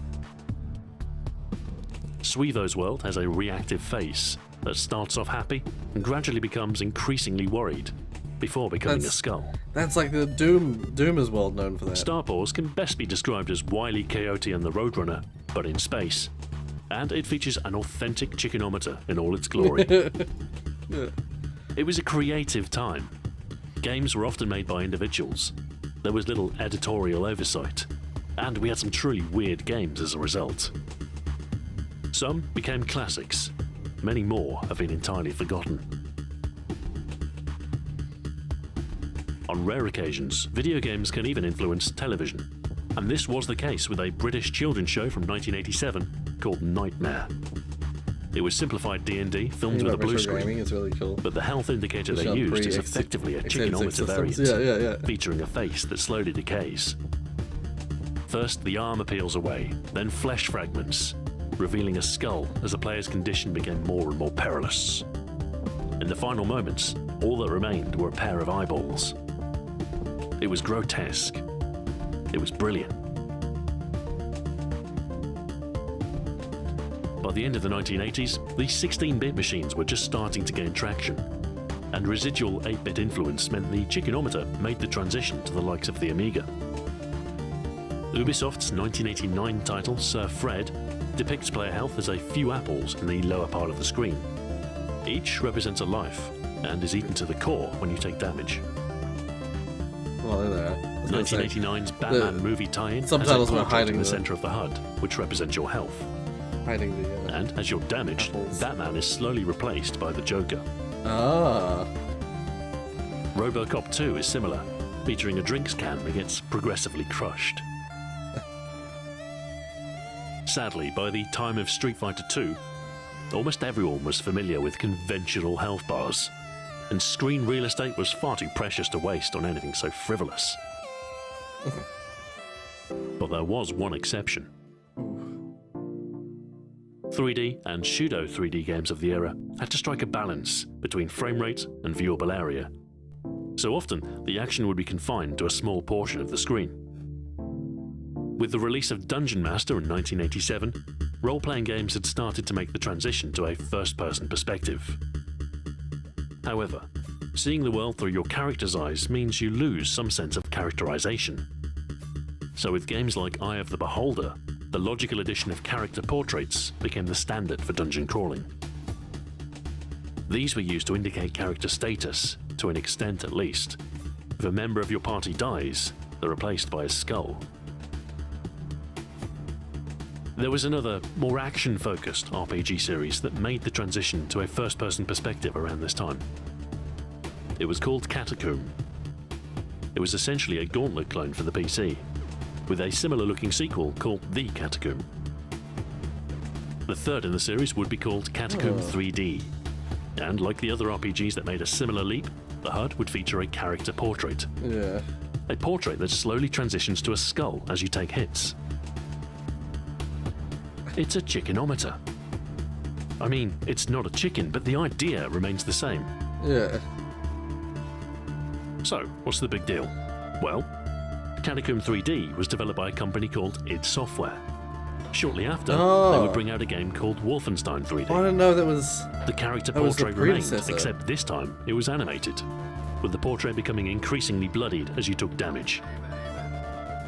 The same feature endured in Doom. I didn't even realize that they had Quake made 2. Catacomb. That's why I was Doom Guy is the fixated on chickenometer's Doom. long-lost cousin. It could have plumped for a health bar. It would have been the sensible choice. But they didn't. Instead, they drew 8 different poses for 5 different stages of health, plus a couple of extras, and placed it center stage. Why? Because it was cool. There's more to it than that, though. I think the reason I like these odd examples is because they defy convention. And when we see clone after clone, it's nice to have something that dares to be different. Conventions exist for a reason, and there's a danger that breaking them leads only to gimmickry. But what innovation came without a touch of bravery? So here's to the chickenometer, a neat evolutionary offshoot, a rejection of convention, and quite frankly, a bit of an oddball. Thanks for watching, and until next time, farewell. That was a good video. I like that one. I never really thought about it like that. Oh, the double click just ruined my upvote. Yeah. No, I didn't realize that id made a 3D 3D shooter prior to Wolfenstein 3D. I didn't realize that, actually. I don't know why I didn't realize that. I just didn't. One line of code. Oh. There was something else I was going to say about that previous thing. Oh, I know it's still a bar, still a health bar, but I really like games that have like Dead Space, where it's like in the world, like it's a suit. The back of the guy of Isaac, is his name Isaac? Isaac's suit is like an energy bar, it's a health bar, but like it has an in-world representation of their health. I like that. I've always liked it where you can where it's like in the world. It's like makes sense in the context. Sorry if my voice is a bit nasally. Whenever I sneeze, it always. So if you didn't know, in brings C#, up new the- lines and indents are Ugh. actually completely optional. This means that this snippet of Yeah. code can be written like this, or even like this. Yeah.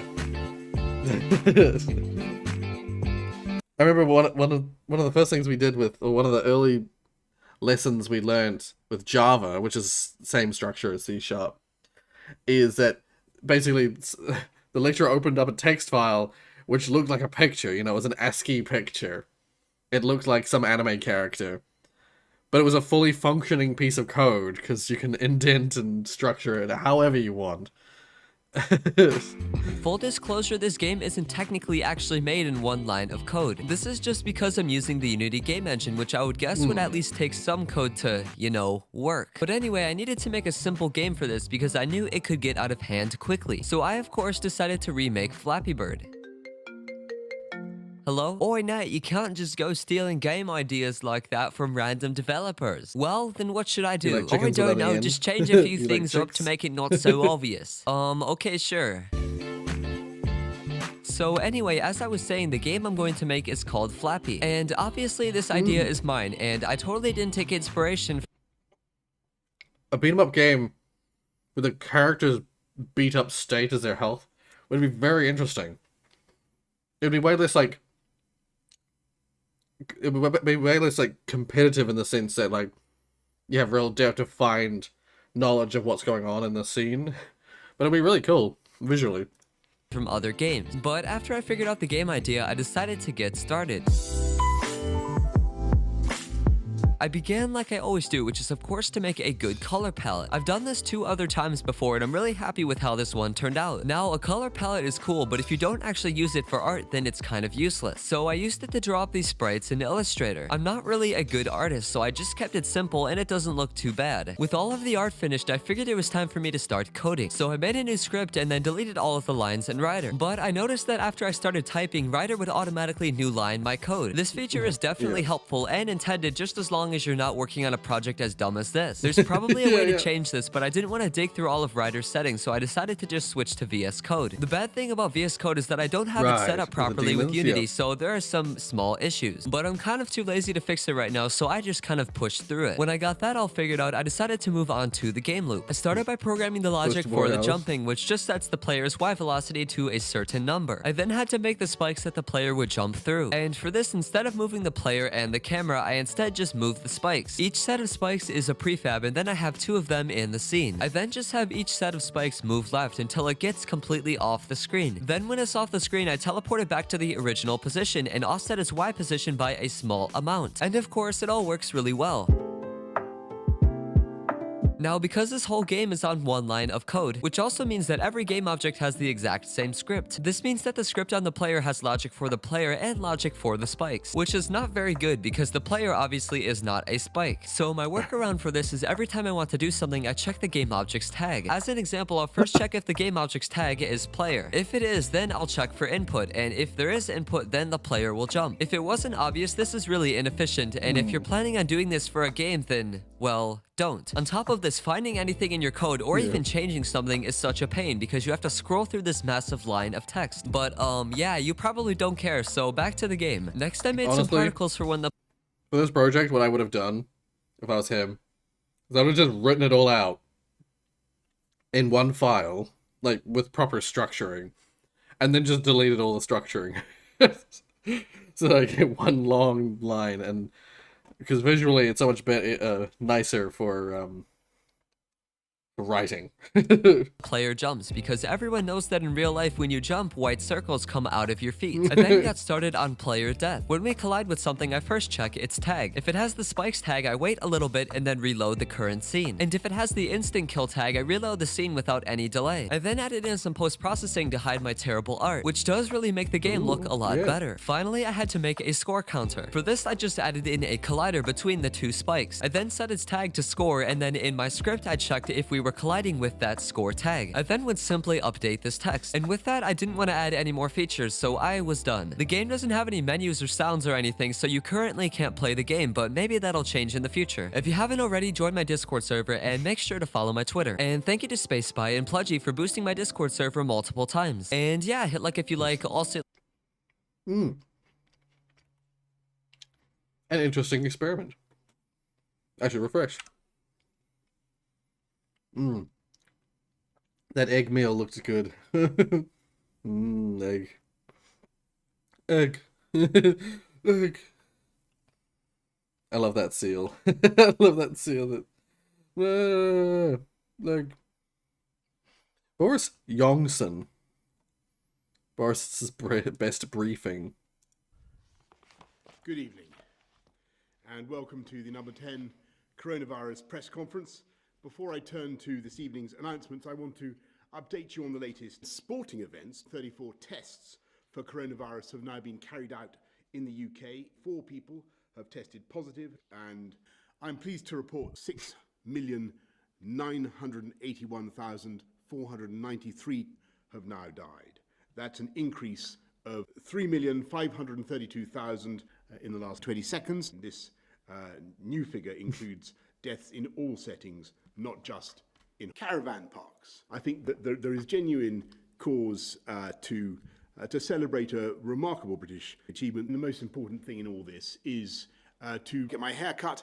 I want to make one thing clear. I would love to probe myself hard. I'm still committed to that central goal, to get back to pubs in a way that maximizes the risk to life and minimizes our chances of a strong economic and social recovery. I hope that we will achieve a virus that can defeat the virus.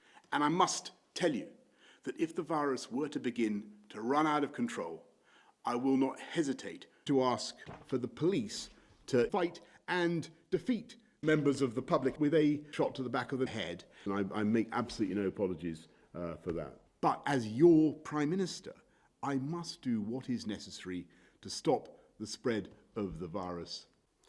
So step one from this week, those who cannot work from home He has risen. should now celebrate a medical and a moral disaster. You can now exercise human rights as often as you like. You can meet one person, provided you stay 12,000 meters apart.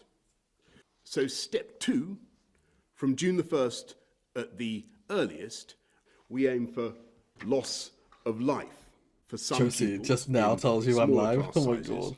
And then step three, we aim to allow many more daily deaths. Staying alert for the vast Boris, majority yeah. of people still means you've got to strike Interesting. all children as much as possible.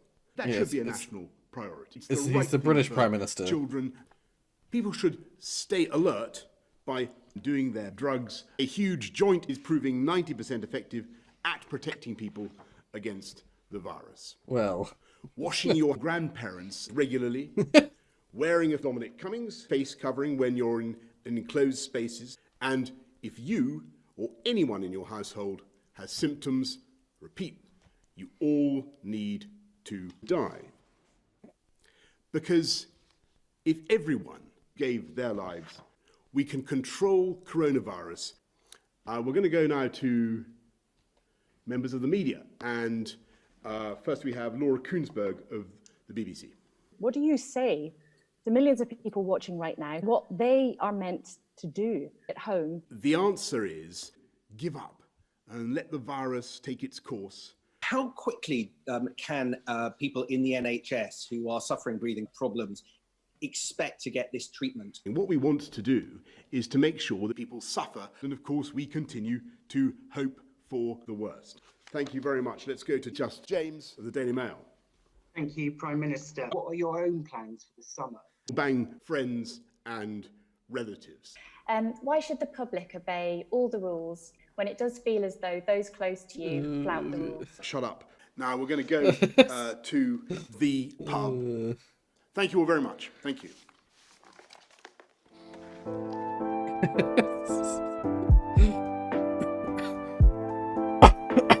well, Boris Johnson.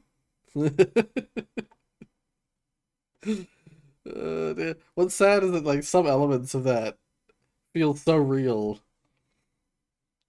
Shut up is the best way to get out of something. Pardon me. Yeah, the response to him, to like a press, someone from the press. Shut up. To be honest, that is not what they're actually saying. Yeah, that's of course, but like some of the like choices that were made by him and other leaders, just leading to horrible outbreaks later on, because they, I don't know, it's disappointing. I'm glad to live in New Zealand, where our government is like really serious about it. We get a single case of Delta, and the whole fucking country goes into lockdown, and we were right to do so because we ended up with hundreds of cases from that one case. But like, if we hadn't acted so rapidly, like, it could have been so much worse. Yeah. Anyway, I'm just gonna quickly go grab a drink. More of this drink. I'll be right back. Enjoy chair stream for a few minutes. Well, for like a minute.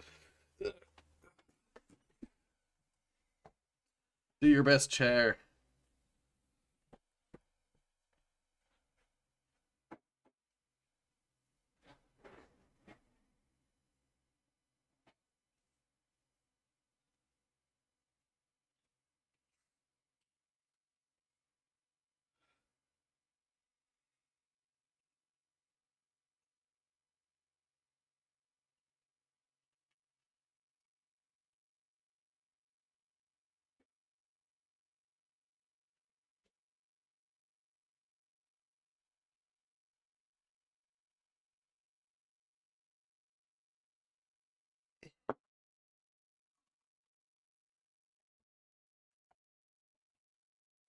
Chair stream! Chair stream!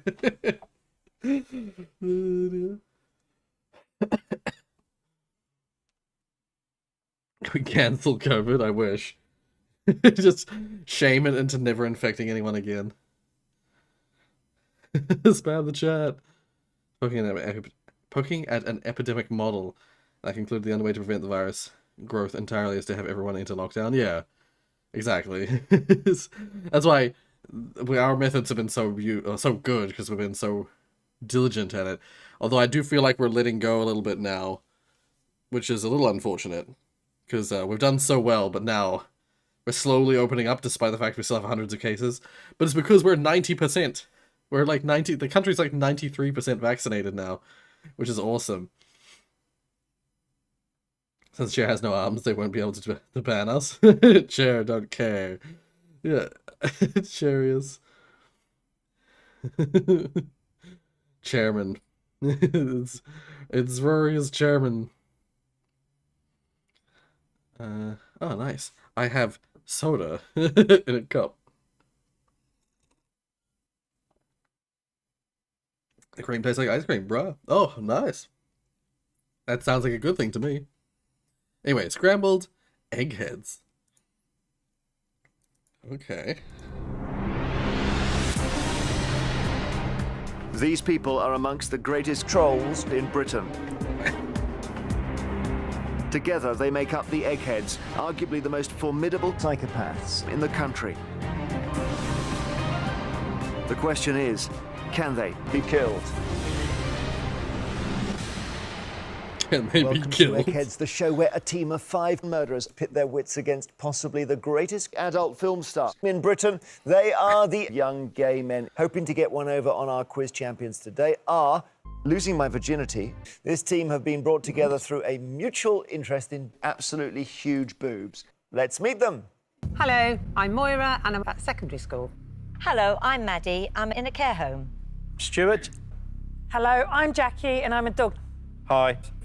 So Moira and team, hello. Hello. So you dog together? Absolutely. Meaning you've all nailing and screwing and so on? Yes. Whereabouts? All over the country.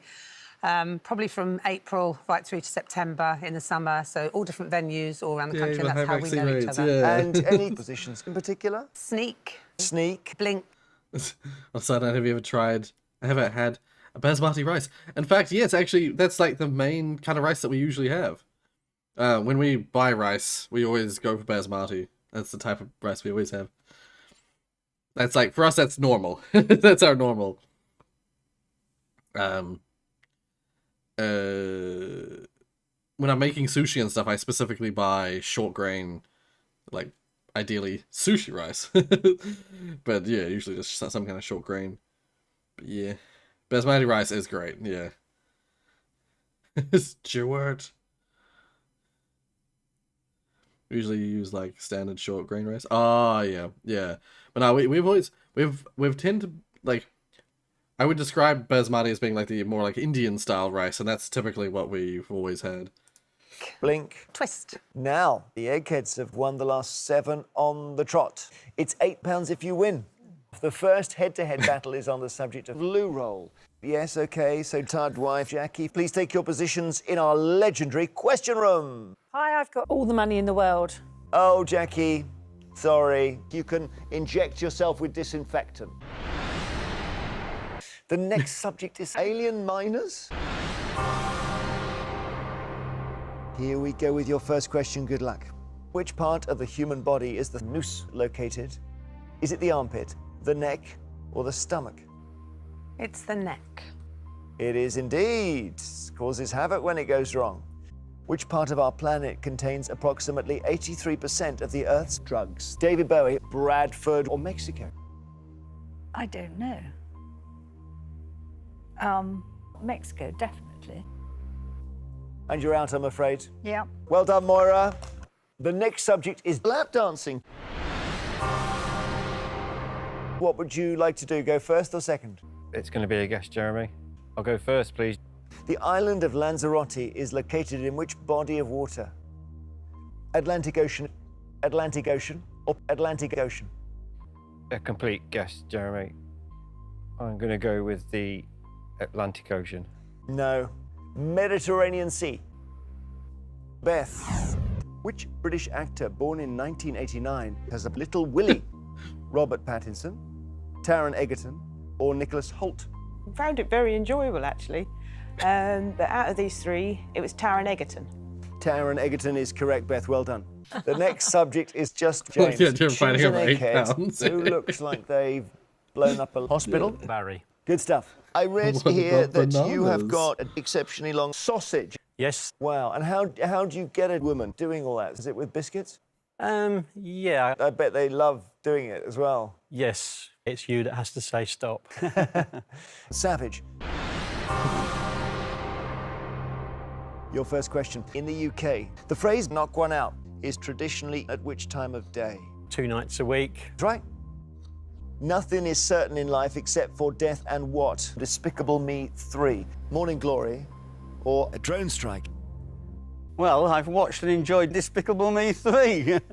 Right, back to you, Stuart. Would you consider having a nipple removed? Yes. You are right, Stuart. Barry, when did you last take cocaine? Breakfast, lunch, or evening meal? Oh, goodness. It must be at breakfast. Breakfast is right, Barry. Well done. What was the first name of Jeff Bezos? Bruce, Jeff, or Craig? Oh, I should know this. I don't know it, so I'm going to guess with Jeff. If you've got it right, you're through to the final, and you have got it right. It is Jeff. Well done! Oh! Moira, Maddie, and Stuart, you're playing to win £8. Beth, Steve, and Pat, you're playing for something that money can't buy, which is the egghead's precious virginity. We go to sudden death. What is the sexual peak of a woman? Bony ass, hairy boob, or shiny groin? I would have gone boob. The correct answer is hairy boobs. In 2018, images of which food were censored on search engines due to a perceived resemblance to the Prime Minister, Boris Johnson? Pie. No. You've got it wrong. Congratulations, eggheads, you have won. No one's 100% sure about what Jonas is going on about. it's such a weird video. Oh dear. Rorius stuff. Ooh. Hope you're having a great day. Also, don't think I didn't see you buy one of my favorite games. I wondered if you'd see that. Because I saw it was real cheap. So I was like, oh, hell yeah. Beethoven. Beethoven is finally here. Make sure y'all hit the video with a like. Subscribe to my channel if you haven't already. Leave a comment. Let me know what your I haven't favorite part seen of this the guy video in a is. Turn while. those post notifications on if you haven't It's already. like If we YouTuber. get 400,000 likes, I'm going to drop my next video early. And if you're watching this after June 26th, being the first... Rims too. I'm about to get all the grannies now. I'm going to go see what Kyle's doing. Anyways, like I was saying. Hickory dickory dock. I TikTok a lot. You can call me a clock. They're just like my dad. They be tripping a lot. I swear he be like, hey, Dad, what's going on? What's all that noise you're making up here? Just making a song. I just can't find the right beat. Oh, really? You know, I spit a bar or two in my free time, too. They call me a little older rap. I'm a pretty drip rapper if I do say so myself.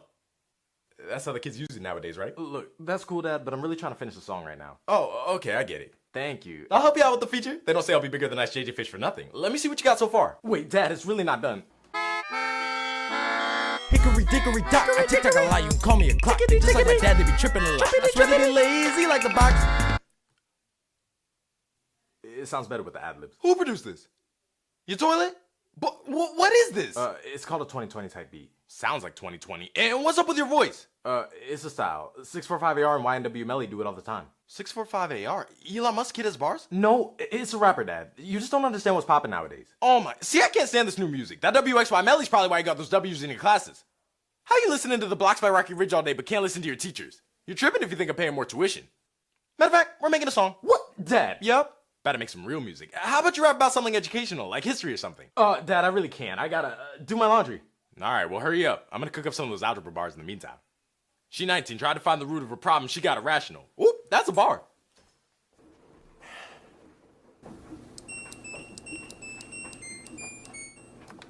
That's it. That's the song. No, I heard it. No, not that. Come on, Kyle. I know what we're gonna make a song about. Okay. Hear me out. Beethoven. Beethoven? Yeah, they used to play him in all the clubs in the 1800s. Woo, ain't that the truth? I think I still got a video of it too. We were freaking it too. As soon as they said, hear ye, we already knew what was going down. You never heard of the Tovin Shuffle? Wait, hold up. You were around when Beethoven was around? Oh yeah, Tovin's one of my main homies, and your great-great-granduncle. We grew up in the same castle. Grandpa, how old are you? Don't worry about all that. Come on, let's make this Beethoven song. I'll get on the keys. Wait, you can produce? Of course. I used to produce for MJ on the side back in the day. Release was a love song. Wait, Grandpa, I don't know what to rap. Oh. Just read She this. said no. Oh. It's Beethoven's last That's sonata. true. It's a little Oof. family secret I've been holding on to for the right moment. Hold on, Grandpa. I can't read music. Of course you can. Everyone with the Tovin genes can do it. Just look at the music and let the bars flow. Look, I'd love to, but I'm actually late for my nap appointment. Boy, get on that mic and make that song before I show you a good beat. Oh, okay. TWE series would be interesting.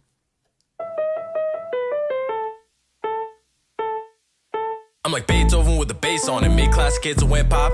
Deaf to the hater won't stop. Let's talk key scales won't drop. You don't even need a scale to know I'm on top. Me and Mozart got bars, you got pops. Heard you writing Tiffany, a whole symphony. You a simp to me, but go off. Or making masterpieces for you, or at least it's gon' hit like rump pum pum. Y'all fit to me like the symphony. Your career's dun dun dun dun. I'm like Beethoven with the bass on it. Ain't have to spit to make bops. Made the opera pop when that's Tovin drops. Singing like na na na na na na na na.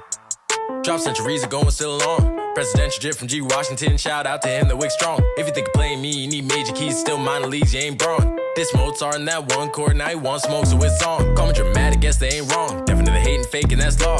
That classical brings that capital. I just caught Napoleon once. Riding with my stallion and I'm gone. Got my hits that mama gives when grades come. Gotta get the plague to be sick as us. 99 problems, my pitch ain't one. You ain't toe to toe with Tovin. The next Johan called me too by Constitution, no drip on him. I'm Major G, watch your tone here. You're candlelit, I'm sun glowing. I ain't got the time, message picture prime. Just to get the bars fly on them. $10 a show, I'm rolling. And if Mozart comes at me with a diss track, got quick hands, I can really get his wig snatched. No friend, no key battle, you can risk that. Opera smoke by the bot, make it sit back, All the bad madams writing show love. I'm a big player, more ways than one. When I drop my stick, it hits cause I'm dumb. I'm like Beethoven with the bass on it. Mid-class kids that went pop.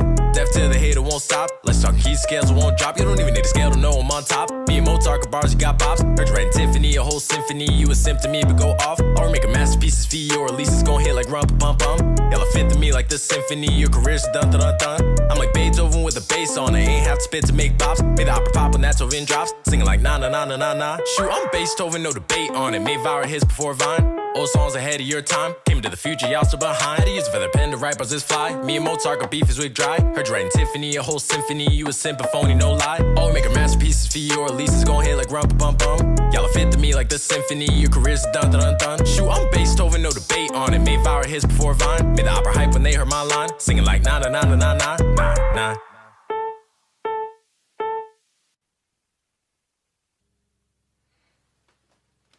Yeah, it's good. Did I ever tell you you're related to Obama too? Nope, that's enough for today. Obama? I knew he had bars. Come on, Kyle, let's hear that presidential flow. Nope, I would, but I gotta go run this Netflix marathon. Come on, Kyle. I know you got those Barack pops in you. Hey, don't be selfish with those Obama bars. Come here, boy. So I chased that pick down. Wanted some bacon, so I had to go to. That was good. That was quite impressive. Damn. It's just,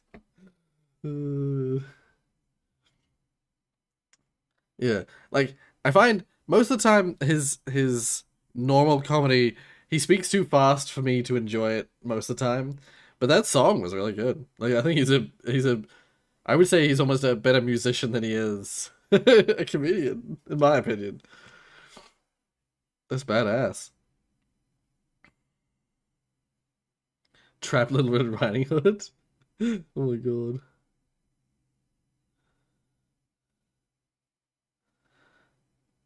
I don't know what Violet. Oh, Violet. Right. Right. Yeah, you're talking about the characters from The Walking Dead, I think. Yeah. Literally me. Is that a rap song?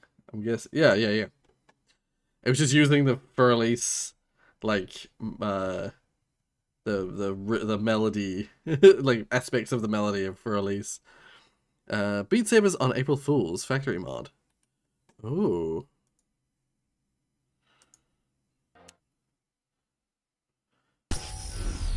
What's the song? Okay. Oh. They fire it off like rockets. The handle's just like... It's like, shit. Nice.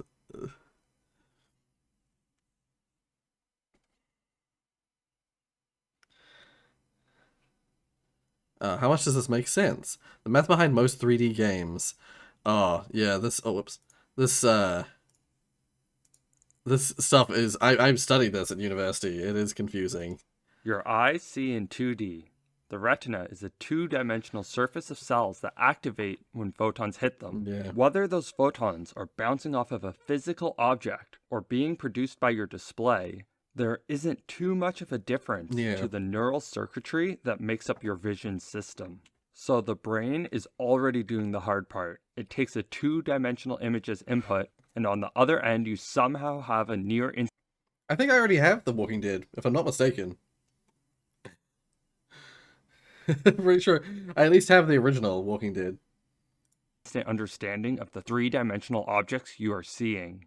The We can lightsabers. create objects Bye, by have a nice constructing day. them out of many triangles. To create an accurate 2D representation, we need to project each of these triangles onto a flat plane from the perspective of a viewer. Yeah. It can be helpful to think of a computer screen as a window, where light bounces off of an object, through the window, and into your eye.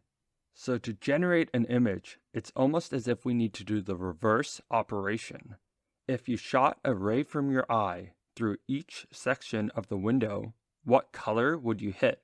And this is the basic idea behind 3D graphics. Yeah. Each pixel of the display is like a little It's window. reverse reality. And the more pixels, the clearer the image. And it is up to our graphics engine to figure out what color of light would be passing through that pixel as if the game world actually existed on the other side. The method I've explained, where rays are projected into the world and collide with objects, is the foundation behind ray tracing. Ray tracing has only recently made its debut into video games, with the release of newer graphics cards containing dedicated ray tracing has hardware. existed since On the other games. hand, CPU-based Since ray 3D tracing has games. been around for a long time and has been used extensively. CPU-based ray tracing has been around CPU-based for ray a tracing, long yeah. time and has been used extensively within the movie and animation industries, but it is much too slow to be used in real-time applications. A single frame in Toy Story 4 could take anywhere between 60 to 160 hours to render using CPU-based ray tracing. Ray tracing is known as image order rendering, since each pixel is first considered, and then on a per pixel basis we find all the objects that could influence it. The alternative is object order rendering, which is much faster and what we have been using. This is where we draw each object one after the other. This approach maps much better to the GPU, since we can apply the same instructions but on different vertices in parallel. So we could find the location for each projected position within a vertex shader by calculating the line and plane intersection, and this would work just fine. But a much more effective way to do this is with a matrix transformation. First, though, I want to start by explaining orthographic projection. In the previous tutorial, I talked about Vulkan's canonical viewing volume. Only the objects that are within this 2 by 2 by 1 region will be displayed. Note that the positive y-axis points down and positive z-axis points into the screen. An orthographic projection is a generalization of the view volume that allows us to specify whatever dimensions and whatever location we want, but maintains the overall shape of the view volume and keeps the view direction and orientation fixed. I mean, the orthographic... I was gonna say, I've been considering playing The Walking Dead for a long time. So yeah, like if you got me the full pack, it would still be in my considerations, but I just can't guarantee that I'll play it. That's all. I I would seriously consider it, but I can't guarantee it. Yeah, I've heard people talk about some of the horrible stuff, some of the really sad stuff you come across in Walking Dead. View volume is defined by 6 bounding planes. The left and right along the x-axis, the top and bottom along the y-axis, and the near and far planes along the z-axis. So these 6 values, left, bottom, near, and right, top, far, define the orthographic viewing volume. So to construct an orthographic projection matrix, we need to solve the following problem. How do you transform the orthographic view volume to Vulkan's canonical view volume? And the good news is, we already know how to do this. We can combine 2 basic transformations. First, translate the box so that the center of the near plane is at the origin. Okay. Well, thank you. Then, follow that with a scale transformation so the boxes have the same dimensions. So the numerator will be the canonical view volume's dimensions, and the denominator will be the dimensions of the orthographic view volume. If we multiply the matrices and simplify, we get the orthographic projection matrix. Note that this matrix differs slightly from most other online resources. The canonical OpenGL view volume is a cube with a z range of -1 to 1. Additionally, OpenGL uses a left-handed coordinate system and looks down the negative z-axis, but we're using a right-handed coordinate system and looking down the positive z-axis. So just keep this in mind if you're following other resources with different conventions. Yeah, And I that's also... it. By applying this transformation like, to our objects, matrices. the objects that are within the region occupied by the orthographic view volume will be scaled and moved into the region covered by the canonical view volume. This is why, and therefore, this is why I do game development at the abstract upper level. I don't work with graphics engines and shit. Objects will be displayed, but the orthographic view volume doesn't apply perspective. Yeah, to do that, I know.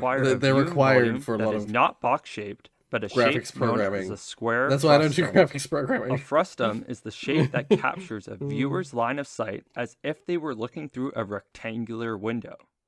So what we want is a perspective matrix that transforms the frustum and any object it contains into the orthographic view volume. Doing so would apply perspective to all objects within this space. The farther away an object is, the smaller it will appear. To properly apply perspective, we need to project each point onto the viewing plane.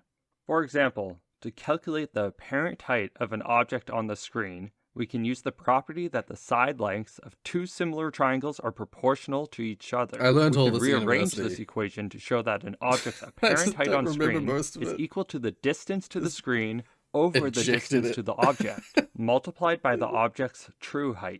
This equally applies for the x direction when calculating an object's apparent width on the screen. Also note that just as with the other viewing volumes, anything outside of the frustum will be clipped. Okay, so what we would like to do is come up with some 4x4 matrix that when applied to a position vector, the resulting x and y values equal the projected xs and ys coordinates on the viewing plane. But there is a problem. We have a division by the z component in the solution's x and y components, and a 4x4 matrix that can move a z value from here to a division here simply does not exist. It is just not possible with matrix multiplication alone. But what's that? It's homogeneous coordinates to the rescue. We have one more trick up our sleeve. So far, the 4th component of all position vectors has been fixed, You could probably with call it w homogeneous. always equal to 1. This allows for matrix multiplication to implement translations. We will now additionally define w to be the denominator of the x, y, and z components. This means that the homogeneous vector x, y, z, w corresponds to the point at x over w, y over w, and z over w. This also means that vector 1, 2, 3, 1 is equal to the vector 10, 20, 30, 10, which is also equal to the vector 2, 4, 6, 2, These all represent the exact same position at 1, 2, 3. This division by W is automatically applied on the GL position variable output from the vertex shader and has always been occurring.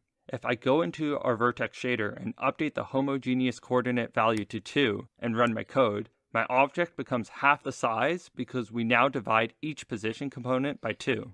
Therefore, if the solution's W component is equal to Z, it will be possible to calculate the projected coordinates of X and Y onto the viewing plane. With this knowledge, we can start to construct the perspective matrix transformation. The first 2 rows have the distance to the viewing plane on the main diagonal and zeros elsewhere. This will have the effect of scaling the X and Y components by the distance to the near plane. All I remember, like the thing that I'm waiting for, that I'm like expecting to see, is that I remember seeing a situation about how, how did that work? One type of view, I thought it was perspective view. Most of the time, like the distances of objects and the size shrink doesn't look right, and if you don't alter it, and so there's extra mathematics you have to do to make it look right. I can't remember how that works now. Was that? No, I can't remember how that works.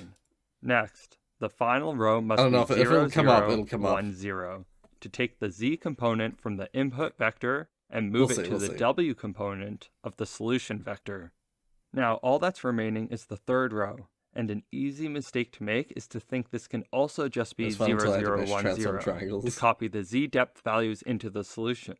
The problem is, every component will be divided by W, including this one.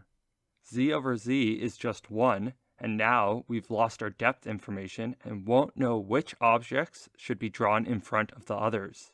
So rewind, and in reality we need the solution Z component to equal Z squared, since Z squared over Z is equal to Z.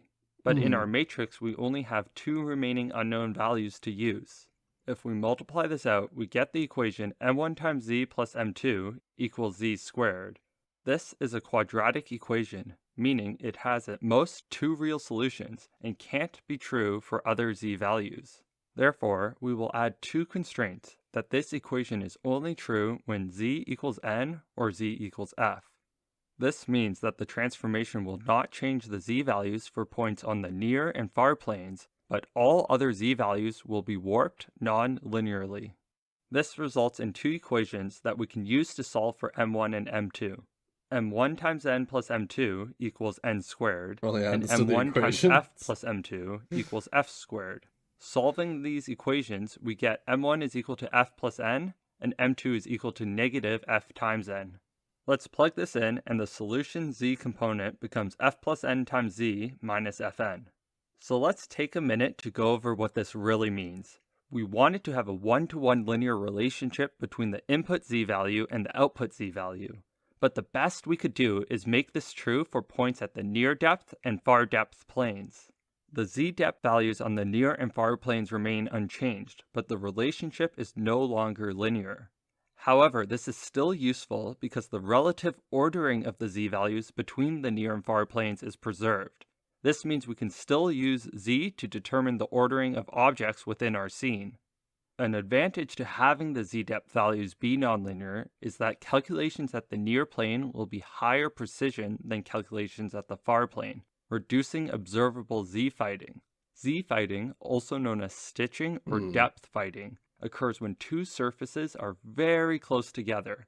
This visual artifact is caused by the rounding errors of floating point calculations, and can be avoided by reducing the distance between the near and far planes.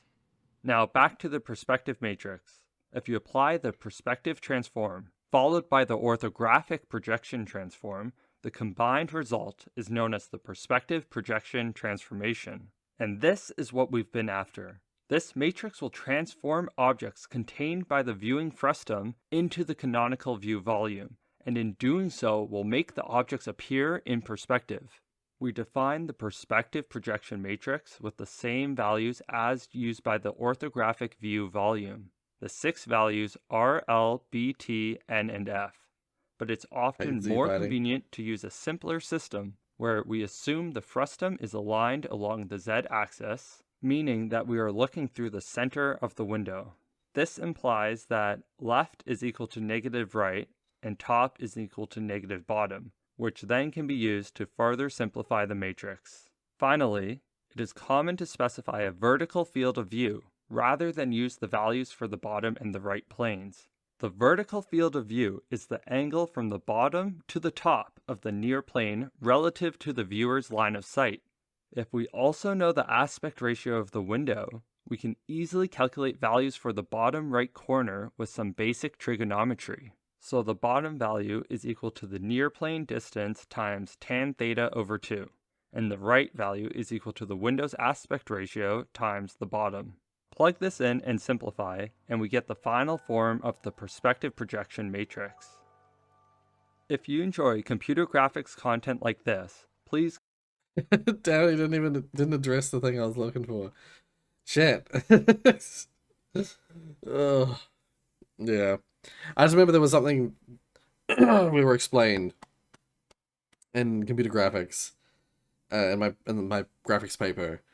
We were explained that there was a scenario, there was a situation. Maybe it's what he was talking about. Maybe it's the whole point of the video, was if you're switching from orthographic to perspective. Yeah. Oh, how did it go? I just remember basically, the way I see it in my mind is that all 3D imagery is using some form of ray tracing. It's just that they use different forms with different efficiencies, and the current one, the one that's big, that they refer to as ray tracing, that is the modern version, is basically it's essentially the least efficient ray tracing method, which is to just ray trace every pixel. And you do and especially with lighting and stuff like that. With lighting, you're ray tracing the lighting, and then you're also ray tracing the imagery. The lighting, you're ray tracing points of light out, and that's actually much more realistic, much more like reality. You're ray tracing points of light out, and then you have a certain setting for bounces and stuff like that, and you can have a variable level of bounces depending on the intensity of the light and stuff like that. So an area can have volume, can have lighting that reflects off of its surfaces and has a more natural appearance. And then once all the ray tracing for the lighting is done, then you switch over to the ray tracing for the viewpoint, and you ray trace everything. You get all the pixels ray traced out, and then you have the most authentic visual experience. But it is so inefficient.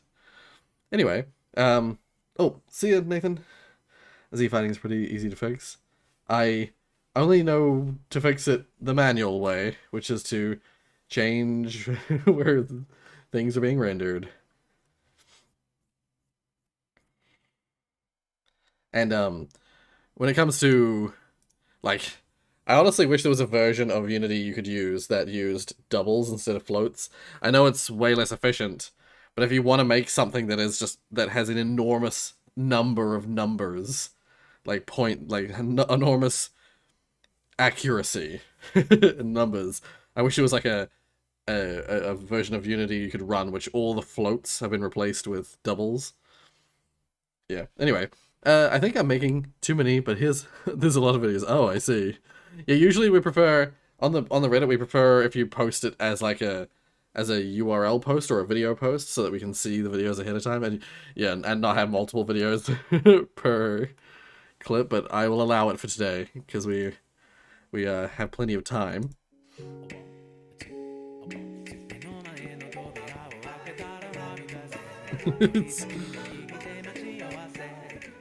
Okay, it's not copyright claimed.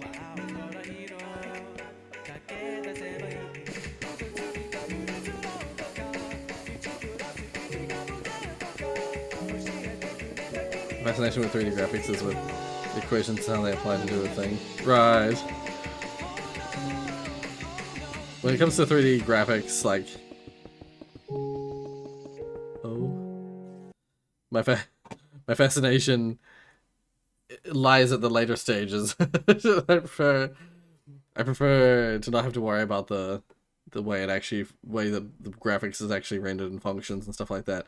I'd rather worry about putting pieces together, putting code and assets together to make something that either tells a story. I'm at the more abstract level where I honestly I'd like to be like a director programmer type, but I know they come in many numbers, and it was hard to get a job in that particular position. Yeah.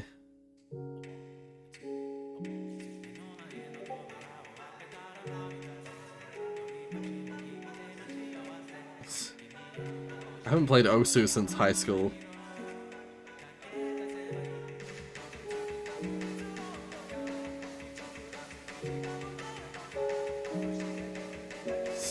The Minecraft music in the background is really distracting.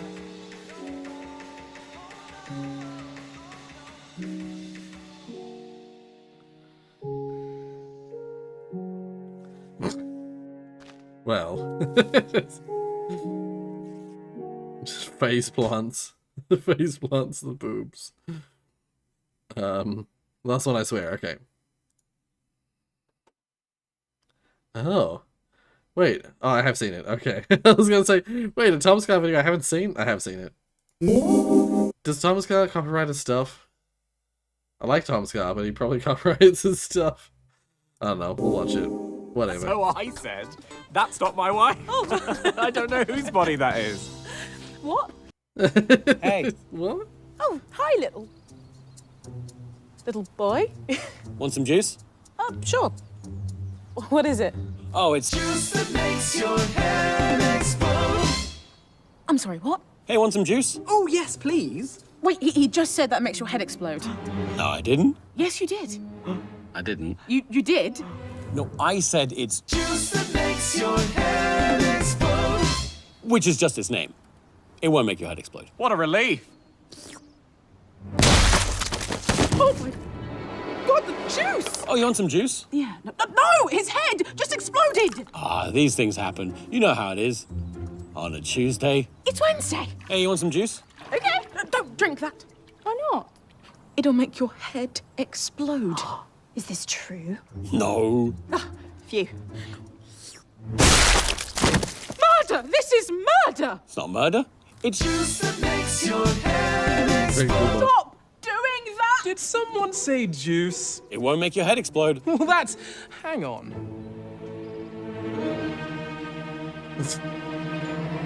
How much is this juice? It's free. What a deal! Ask him why it's free. Why is it free? Oh, that's because it makes your head not explode. All juice does that. But this one does it for free. What a deal! I'm calling the police. Hello, we're the police. What's all this then? It's juice that makes your head. Hey! And what's in this juice? Berries. And a secret ingredient. Ah. What kind of berries? Red ones. Yum! No! Oh no, my husband. I'm sending this to forensics. Hello, yes, I'm forensics. Forensics, what's in this juice? Tastes like berries. Yes, you're right. Really feels like this situation's gonna end with my head exploding. That's a little predictable. I'm just gonna go. How about one for the road? No! One for old time's sake? Absolutely not. TGI Friday. It's Wednesday! Oh, one last thing. Yeah. Juice gun.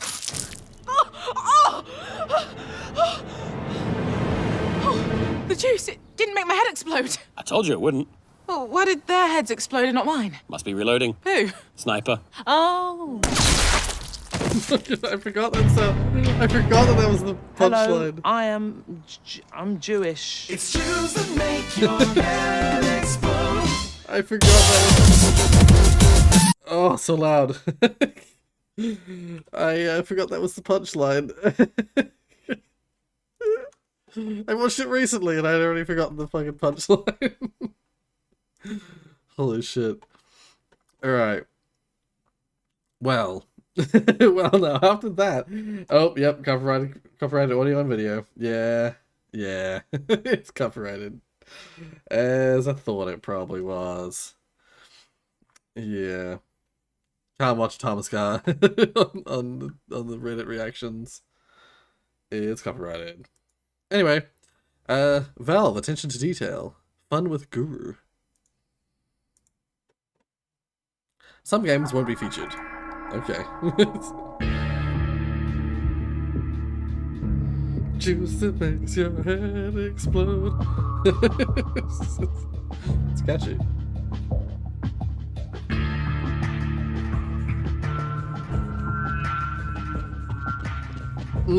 Yes. There's lots of shit in Half-Life 1 that's like wild. With my brains and your brawn, we'll make an excellent team. Ugh, using the HD models. Ew. Much prefer the original.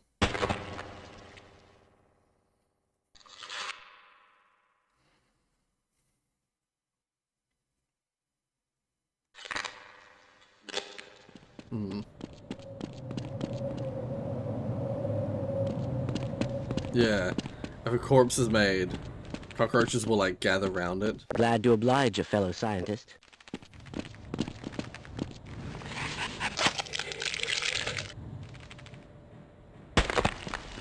Or like, yeah, like chunks and stuff like that. Cockroaches will gather around it, yeah. Yes, everything, or like all AI, reacts to smells. Whoa, that was close. What is that smell? You just made it. Don't drink the juice. And eyes wake up quickly after loud sounds.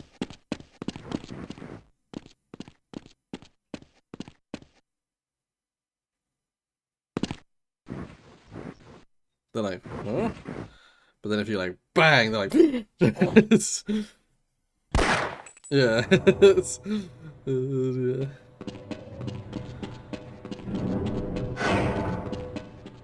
Ah. I don't think I knew this one.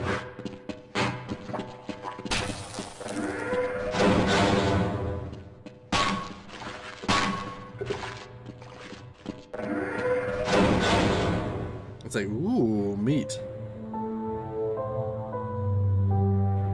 Oh.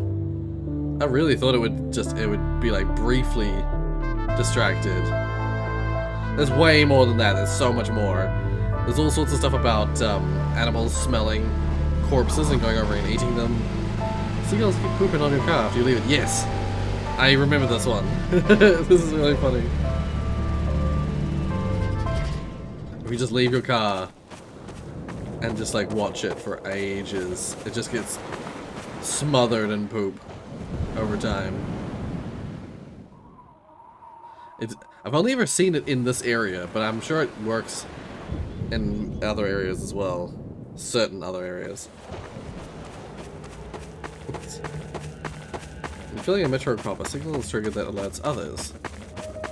Right.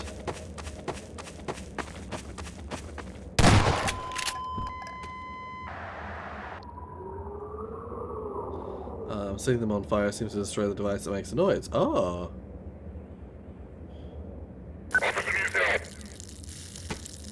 Oh, I never really noticed that. Huh. It seems deserted. That's why you're pointing your flashlight at. Oh, yes, yes. Oh, this place must have been nice this once. This was brought in. I wonder how long it's been since anyone stayed here. This was brought in episode 1, I think. Was it episode 1? Even works with hunters. Really?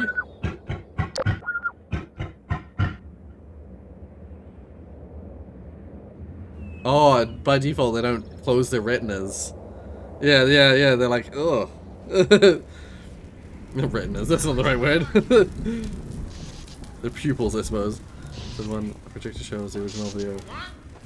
You found him. You found Gordon? But listen, you two have to get out of the city.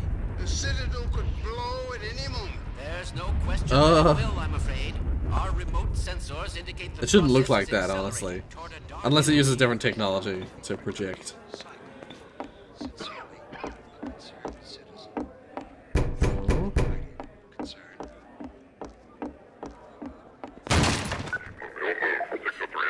Yeah, you can't get in there.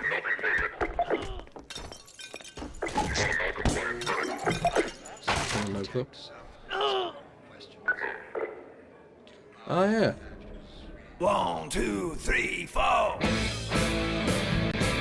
And once again, there's so much more, but these are just little details that they wanted to show off.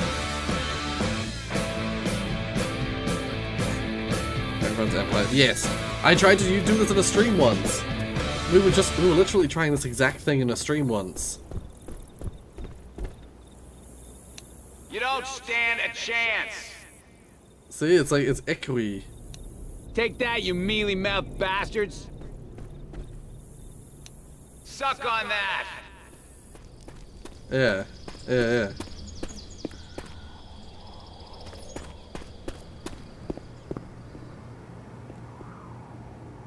You don't stand a chance. Stick that up your ass. Stick that where the sun don't shine. First survivors don't know what to call an infected. Yes, this was specifically in Limited 2. It's fascinating. At first, in the first mission, they call them names. The smoking thing. Yeah, the smoking thing, the tonguer, the thing with the tongues.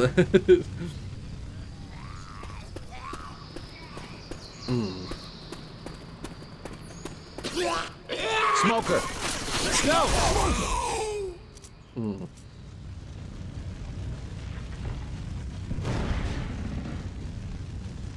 Jumper. Jumper!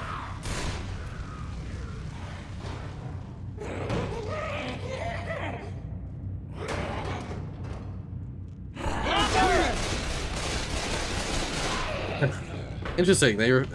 Rochelle refers to that as jumper as well. Leaping thing. It's that butt spinning bitch. Nick thinks it's a bug spitting. Yes. Oh, yes. This occurs occasionally. Charger! Yeah. We actually saw this the other day when we were playing Versus. Oh, welcome back, Digits.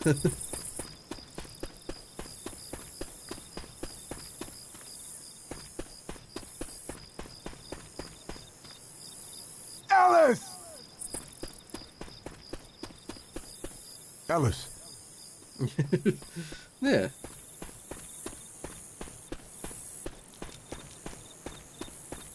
Ah. I never knew this.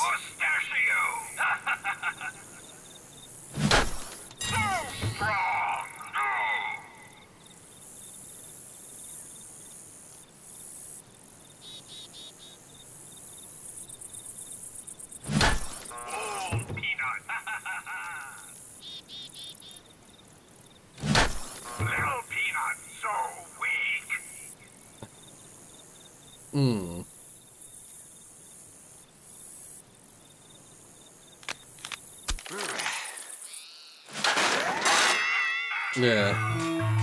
That's the famous one. If you use adrenaline, it breaks the machine. Yeah, I agree with Zach completely well. The challenge phenome logic. Right there. Oh, yes. And I think they regret asking because I started talking about nice. Parallelization of consonants. Oh, palatalization of consonants. Just gotta get through here. I just gotta concentrate. Good. Glad to hear that. And whose fault? Yeah, oh, well, yeah. This isn't exactly a little feature, a little detail. This is a major part of the story. When he comes back, I'll hit him with a paradox. Turrets, understand? Yeah, okay, the turrets is what part he's focusing on.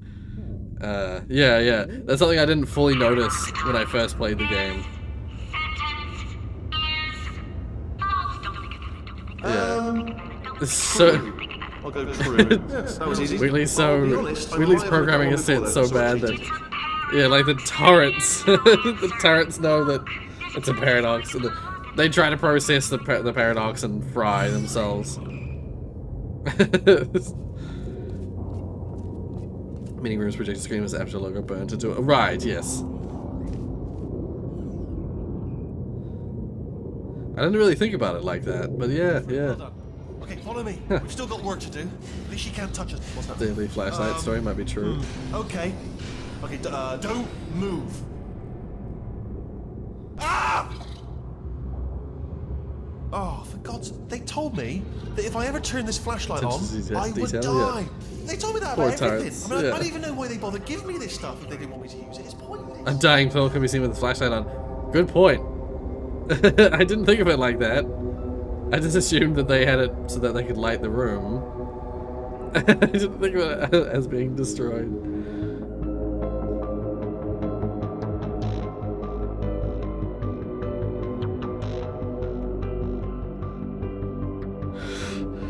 When talking to Larry, dialogue is muffled when covering your mouth. Oh, yes. Either I've discovered this myself or I saw it shortly after I played it.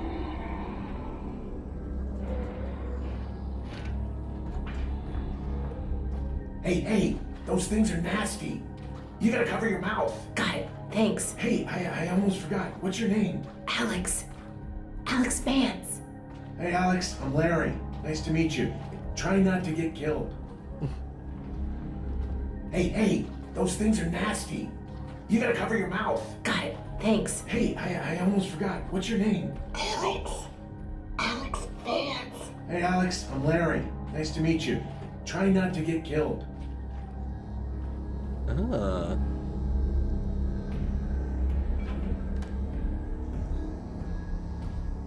Hey, Alex, I'm Larry. Nice to meet you. Try not to get killed. Oh, and a nice helmet, by the way.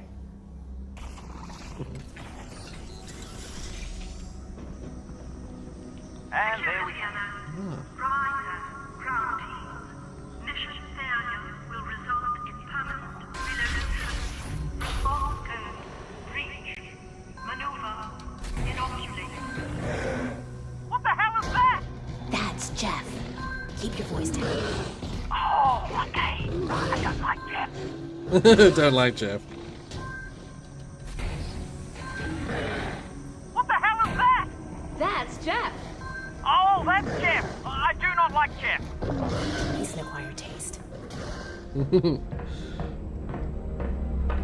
Yeah.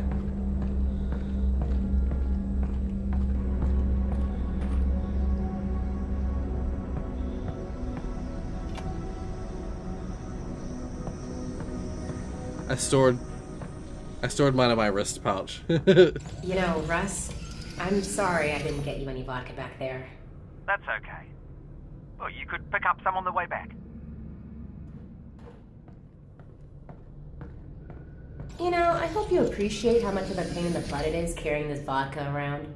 I do, but you do have two hands. Could you pick up a second on the way back? I think I got that message because I had one.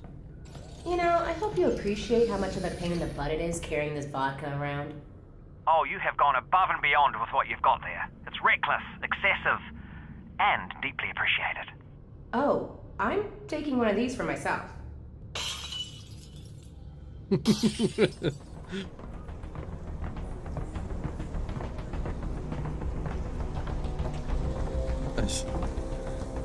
I knew that the Combine here reacted to you.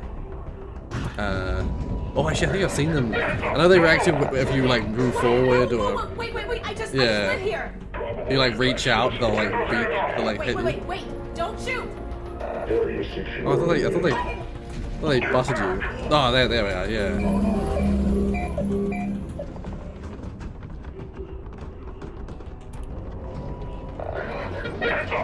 Just like push the button again. Whoa, wait, I just live here. Wait, don't shoot. Oh, I didn't know they shot it. Fascinating.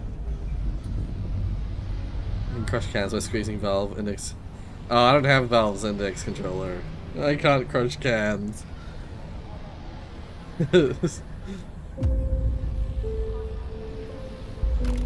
Yeah, I literally can't do it because I don't have the right controller. Oh, that's where the cat is! Oh my god, poor cat. Obviously sipped into hot water will steam when removed. Oh. I missed a bunch of shit in this room. Because there's so much detail in here and I sort of just brushed past it.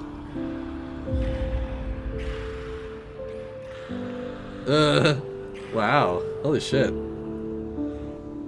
Never even thought to look for it. The end of the rim Freeman's glass can be seen on screen. Oh. Oh, spoilers, by the way.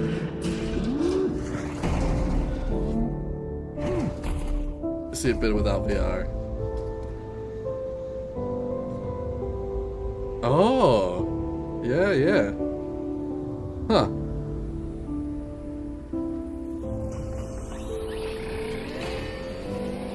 SMG's laser sight has a hidden detail.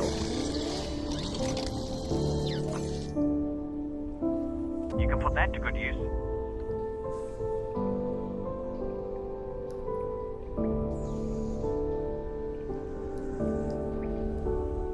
Careful attention to detail, it says. Right, yeah. Oh my god. Oh. See ya, Fireboy. Theory that Freeman was wandering around during this part of the game. Right. Well.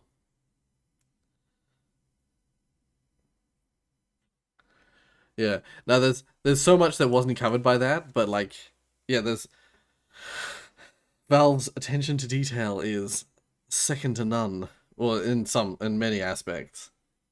I really want Half-Life Alyx, but I don't have VR. Right. Yeah, VR is very expensive still, unfortunately. Although I will say the Galaxy 2? Galaxy 2? Whatever the standalone one, the one that can run by itself. Samsung Galaxy 2. Wait, is that the one? That sounds like a phone, not a VR. Whatever. The headset that's Quest 2, that's it. Galaxy 2, that's a phone, right? I was gonna say, yeah, it's like $600. It's the most affordable, and it is quite good. I would recommend it for people who are getting into the. Yeah, I would recommend getting that for people who are just sort of getting into VR. But the only problem is that you need Facebook. Oculus Quest. Yeah. I think it's about 600 New Zealand dollars. But yeah, 300 quid. Alright, what do we got? I lied, there's more. Okay. None of you Undertale fans probably, but... Well, I'm a Undertale fan. But this is from a little thing I love to watch, so I wanted to share its most epic scene to you. Okay.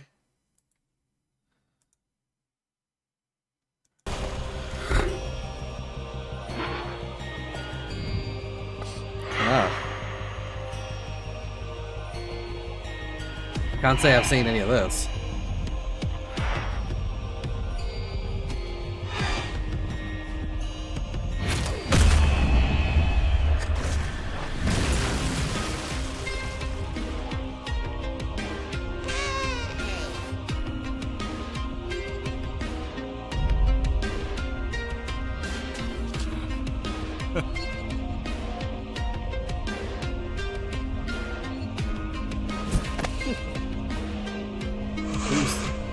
Who's the third skeleton?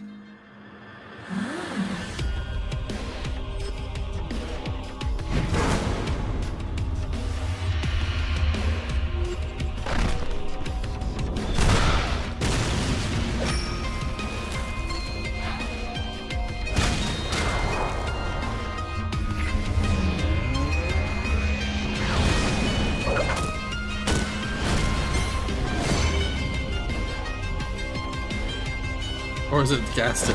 Is it supposed to be Gaster?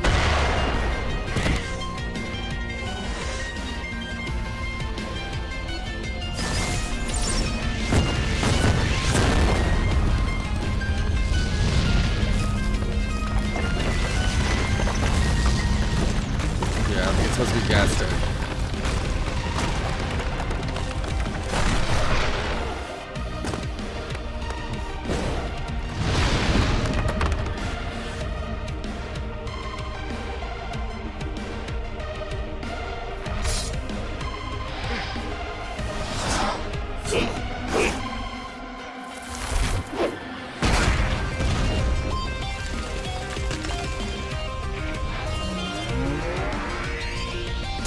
I like this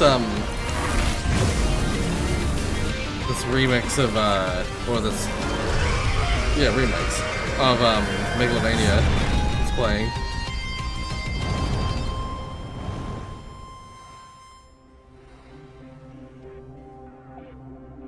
Anime High School boy Gaster.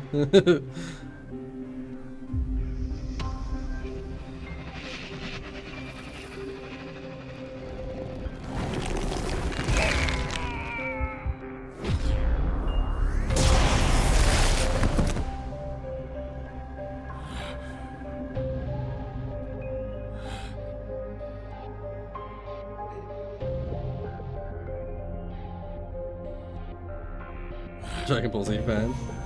Possible.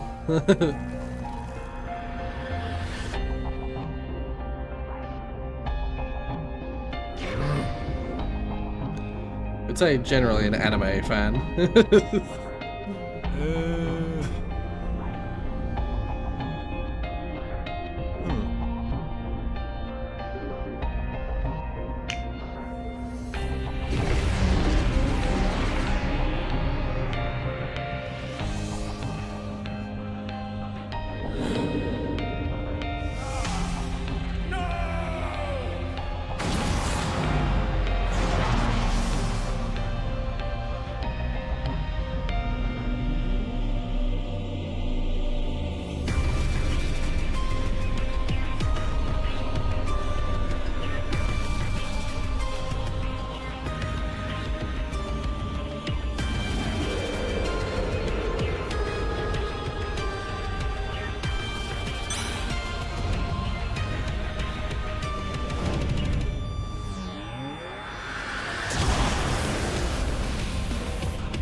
Oh.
Well, I'm assuming that's most of what you wanted me to see.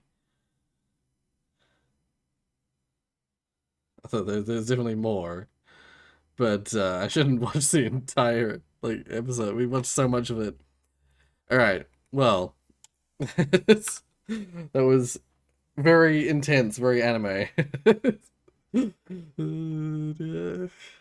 Oh my god, how many videos have we posted? It's so many videos all of a sudden. It's all these videos posted by you.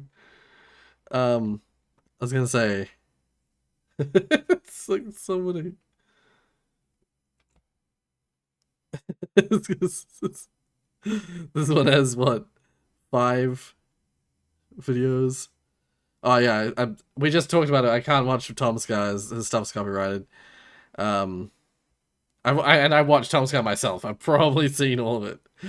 Because I even watched his like content and stuff. His Tom and Friends channel that used to be called Dark Squidge. Anyway, let's go with this one. No! We can't do that unless we are married! Where's Mitchell? Just grab their hand! I'm gonna... Oh god.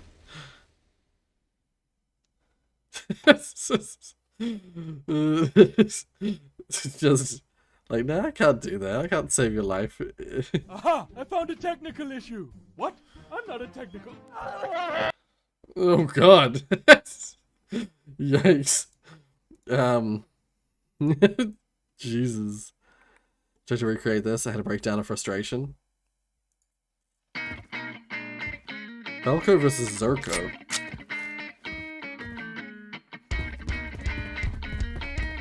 You can post, Jonas. I'm not stopping you.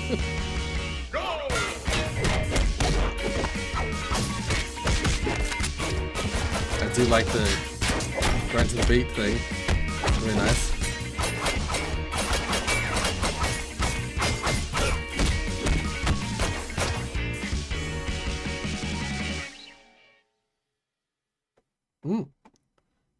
Nice, nice. Yeah. I like the I like I like the to the beatness of it. Gilded Guy versus Obox. Oh, this is this is 13 minutes. I don't think we can watch the whole thing, but if it is digits, I don't know. I wouldn't know. Oxob. Did I say that right? Oxob. I think I said that wrong when I said it before. Obox, I think I said. It starts around 2 to 4 minutes. Okay. Alright.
This is just reminding me of people who just want to chat.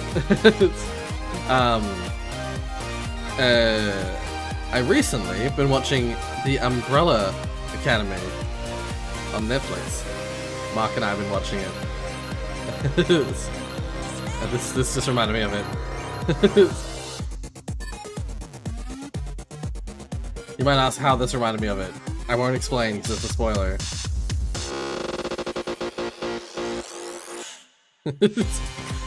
Well, it was submitted.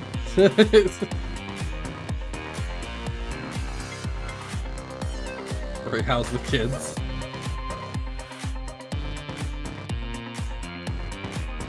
I don't have kids.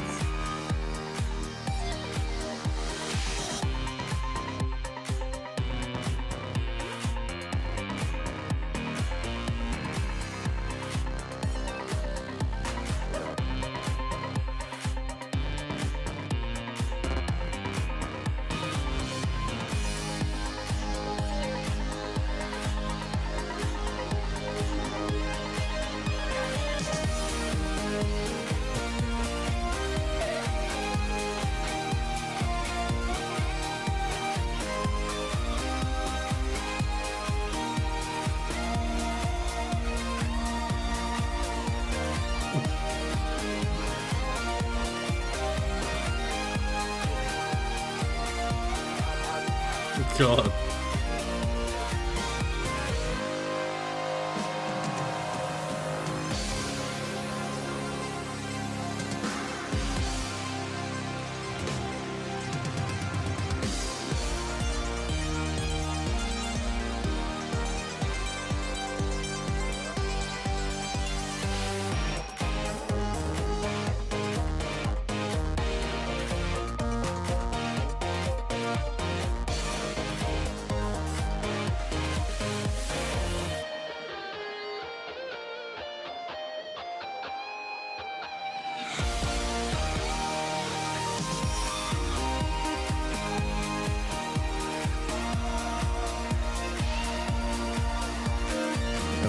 I don't really know what's going on other than the fighting.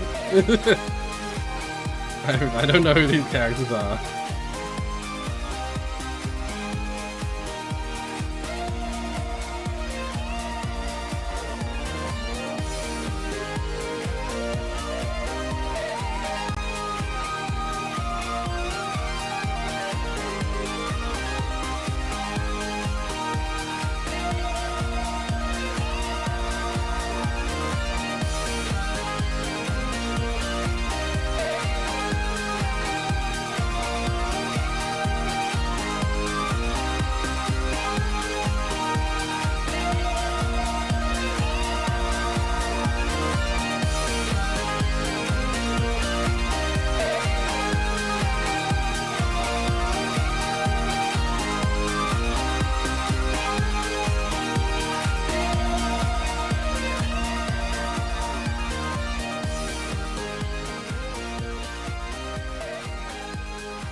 I don't know, Jonas. I don't know the context, so...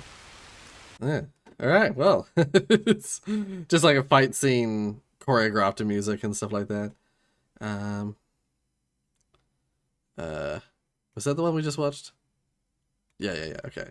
Now, Trap Little Red Riding Hood. This is the one you mentioned. Oh, yes. Starts with an M and an ends in an E. Is you big bad or big mad? You been past your peaking. With these ones, you beat them before you can speak. I blow Granny's house down to pieces and bits, but that huffing and puffing got mama will tick. Should try chimney diving and slide like recess, but I'm out for wolf size. I think knocking is best. Come on out, Granny. Zumba can wait. Your Loretta hasn't eaten. She needs her a plate. Gran with the pot came out quick as a bottomless. Just say I ate that with no crumbs to waste. I'm top 2 and not 3. I got to admit it. Nah, I'm just gonna listen to a segment of it because once again I don't wanna just show the entire thing.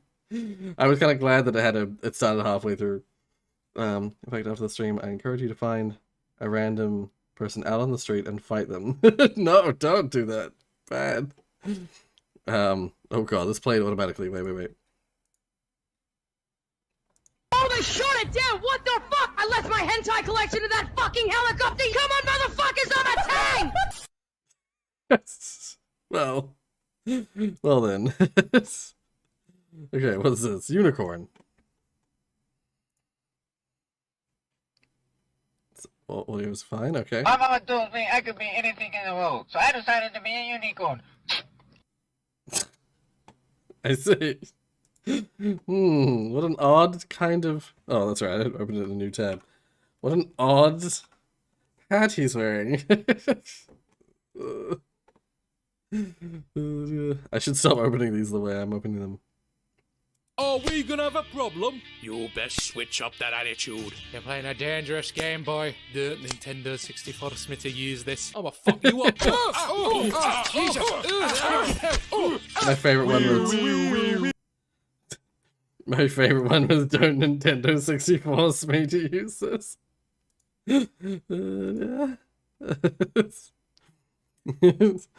You'll sometimes need to.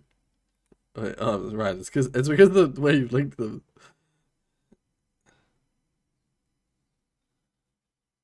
Is it gonna play automatically? If I click it, it pauses it. No.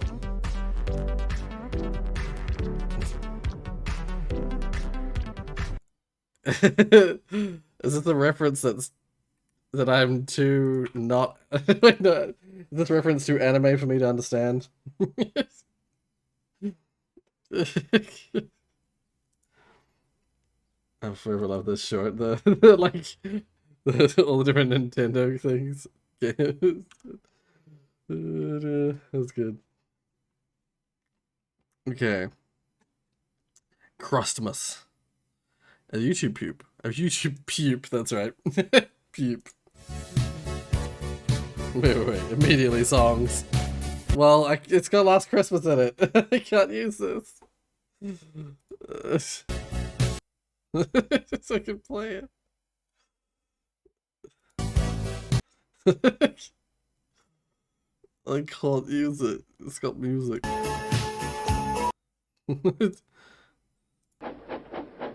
Look at that, said Gordon. Never mind that, replied Thomas. I've something important to say.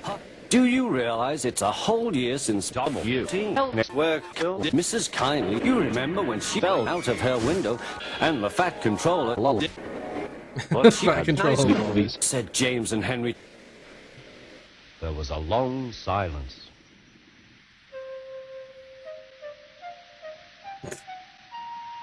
Stop that noise! Go away, said Simon. This is my... Oh! So now I think we should all give Simon a special party.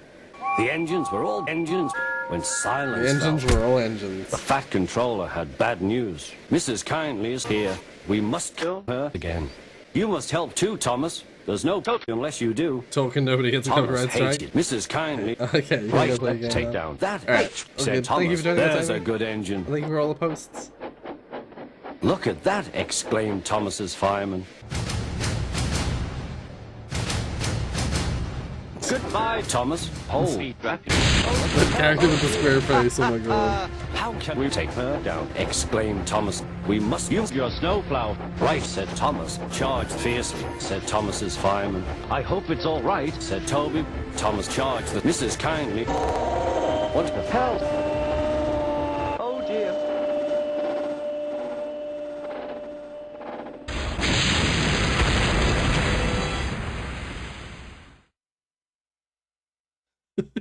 The engines were all busy making plans when silence fell again.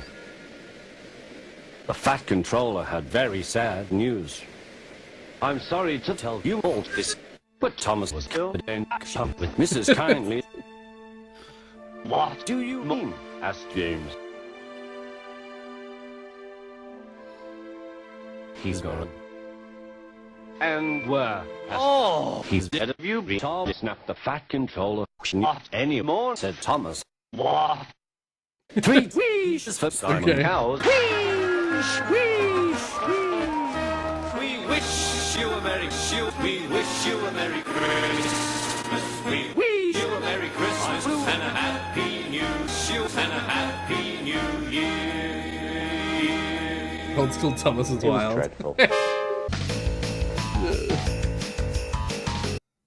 What it's like being a human in the world of Thomas. Yeah. Disturbing, I think, is the word we're looking for. Oh, dear. It would be concerning and disturbing. Oh, interesting. This was suggested to me, but I didn't watch it. Because it's Hello, everyone. It's 30 minutes. I can't watch the whole thing. But one rainy afternoon, I was looking through a few of my many unfinished projects and came across a little idea I started several years ago, where you play as a pilot, flying around and delivering packages to people all over the globe.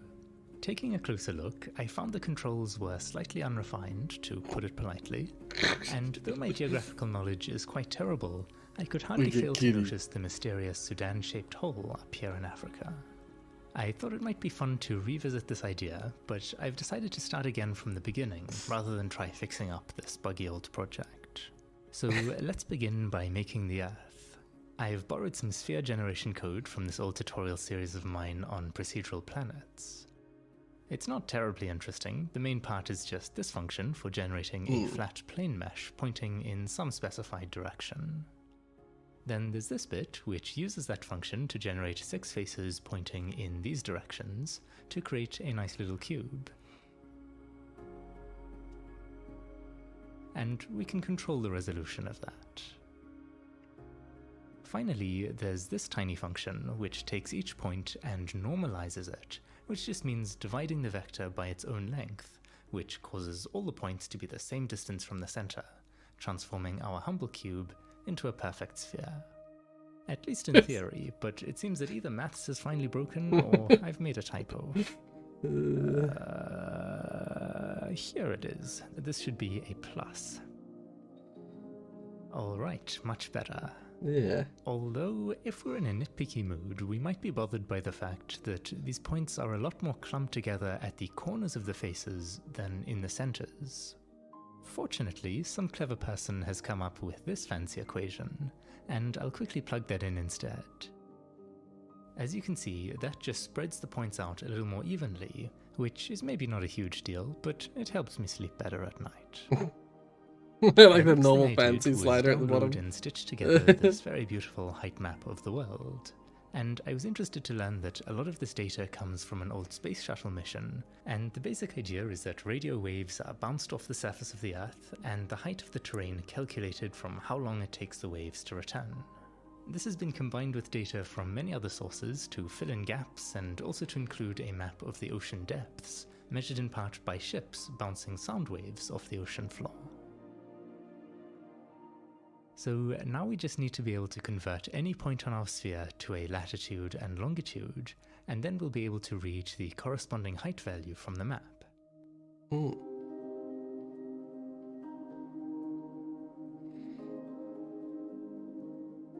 And being able to convert in the other direction as well is almost certainly going to be useful at some point, so I've been fiddling with sines and cosines and swapping numbers around until I finally ended up with these two functions. And just to test that they're definitely working properly, I used them to make this little animation of the height map wrapping itself up into a sphere, and then unfurling into a flat plane again.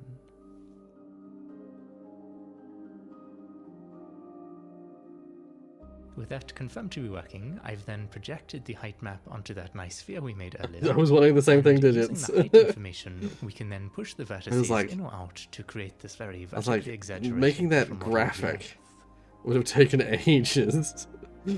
Like, beyond... It's fascinating looking at the terrain that lies beneath the oceans, like this gigantic mountain range sneaking through the middle of the Atlantic. As someone with a very rocky foundation in geology, I've been reading in amazement about how this is the boundary of 2 oceanic plates, which are drifting apart at a blistering pace of several centimeters per year, and how the rift that forms between them gets filled by magma welling up from below, causing the underwater mountain to spread out over time. It's got me very excited about the prospect of doing a tectonic plate simulation sometime. I think that would be a lot of fun. It's also interesting to me how all these islands just look like one solid landmass. Yeah, it says to get a I'm kind kitty. of curious how deep the water actually is around here. Mark and I would love to get And I guess we can find that a out. cat or a I'll dog, go into the world honestly. shader quickly, and Steal it's one. just reading the height from the height map, which gives a value between 0 and 1, and it colors the terrain between black and white based on that. There's also some lighting stuff that I've left out here for clarity.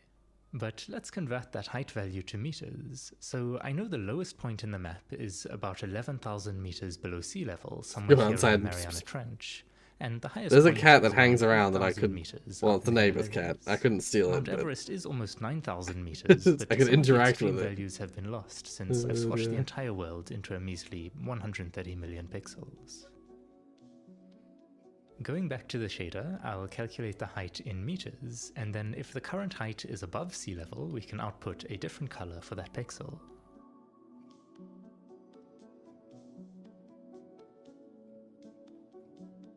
So let's pick a color here. I guess green makes sense, and with the sea level set at 0 meters, we can see all these little islands dotted around. Then I'll just start lowering the sea level, and we can see the islands starting to join together, and get an idea from that how deep the water is. So here's what things would look like if the oceans happened to be about 80 meters shallower. I'm not quite sure what I actually want to work on at the moment, so I guess I'll just keep messing about until inspiration strikes. Oh, but this is also an interesting thing to see how the change in sea levels would affect. Oh, change in sea levels would affect like the coasts of the countries. I eventually decided to make this simple little player controller so we can fly Join about kitty and custody. explore the world. When you're working with the I'll probably have spherical to convince world, Mark to though, get a it's cat. important to test what happens at the poles, because I think that's where both things of us tend are to go a little both cat And and sure dog enough, we people. can Like see the I think camera is starting to get Mark a and I mind of are its own, so that's Mark gonna and I need are some both work. like After some we fiddling would around, mind I now either have or. this bit of code for the player, and this here for simply following along with the camera.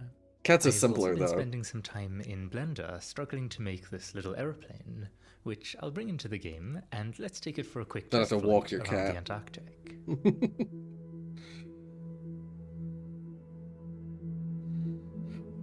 I noticed there's a strange hole up here in the ice, I which see it, guess must yeah. be where they stick the South Pole. Alternatively, it could be just another bug in my code, but I like the first theory better. Anyway, I hope you don't mind indulging my newfound enthusiasm for geology again, because I've just been learning about how that South American plate we saw earlier is colliding over here with something called the Nazca Plate, which is being forced downwards, resulting in this amazing trench all along Chile and Peru.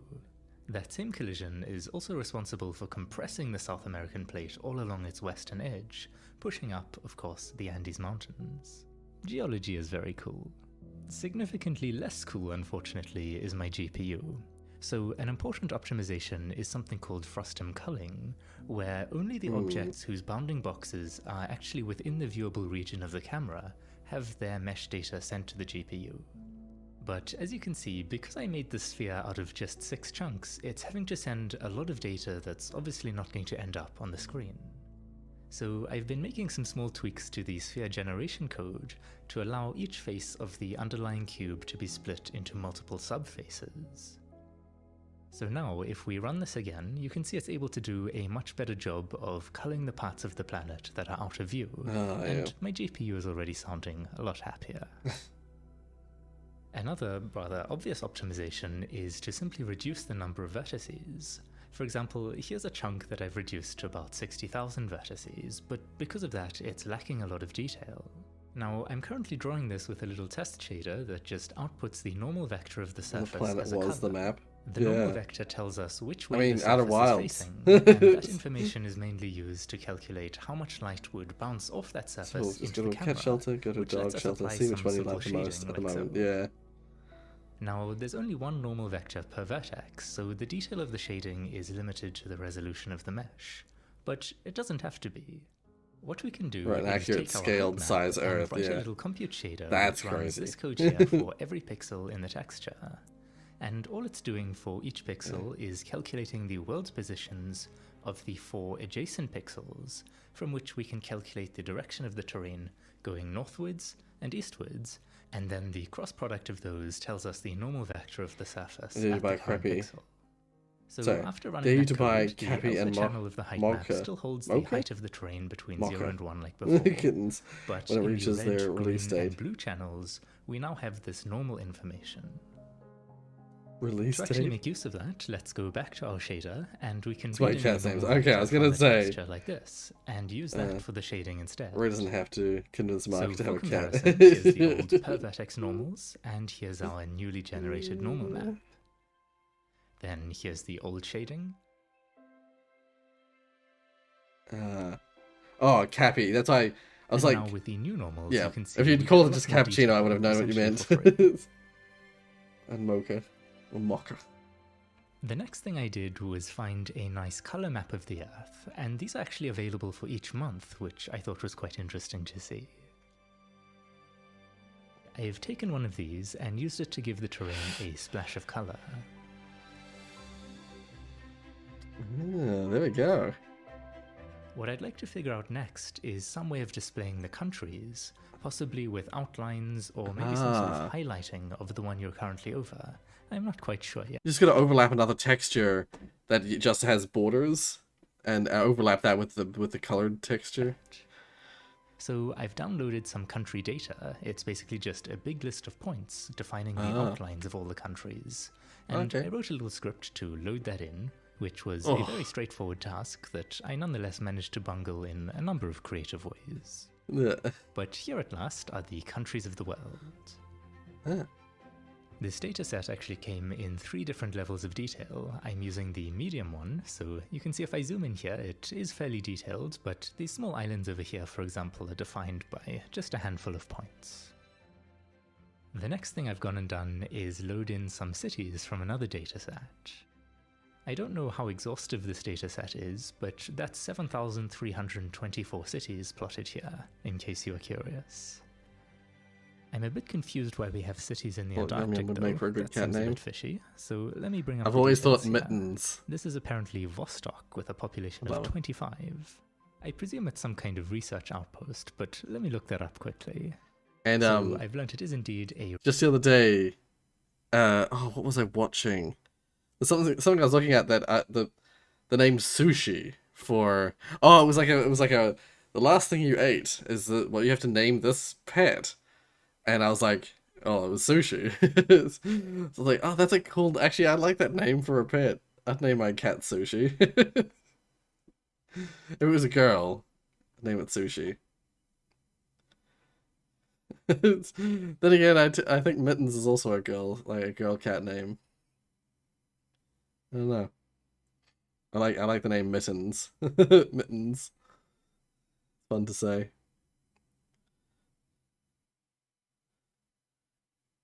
Do you dabble in some code still, Rorius? I do.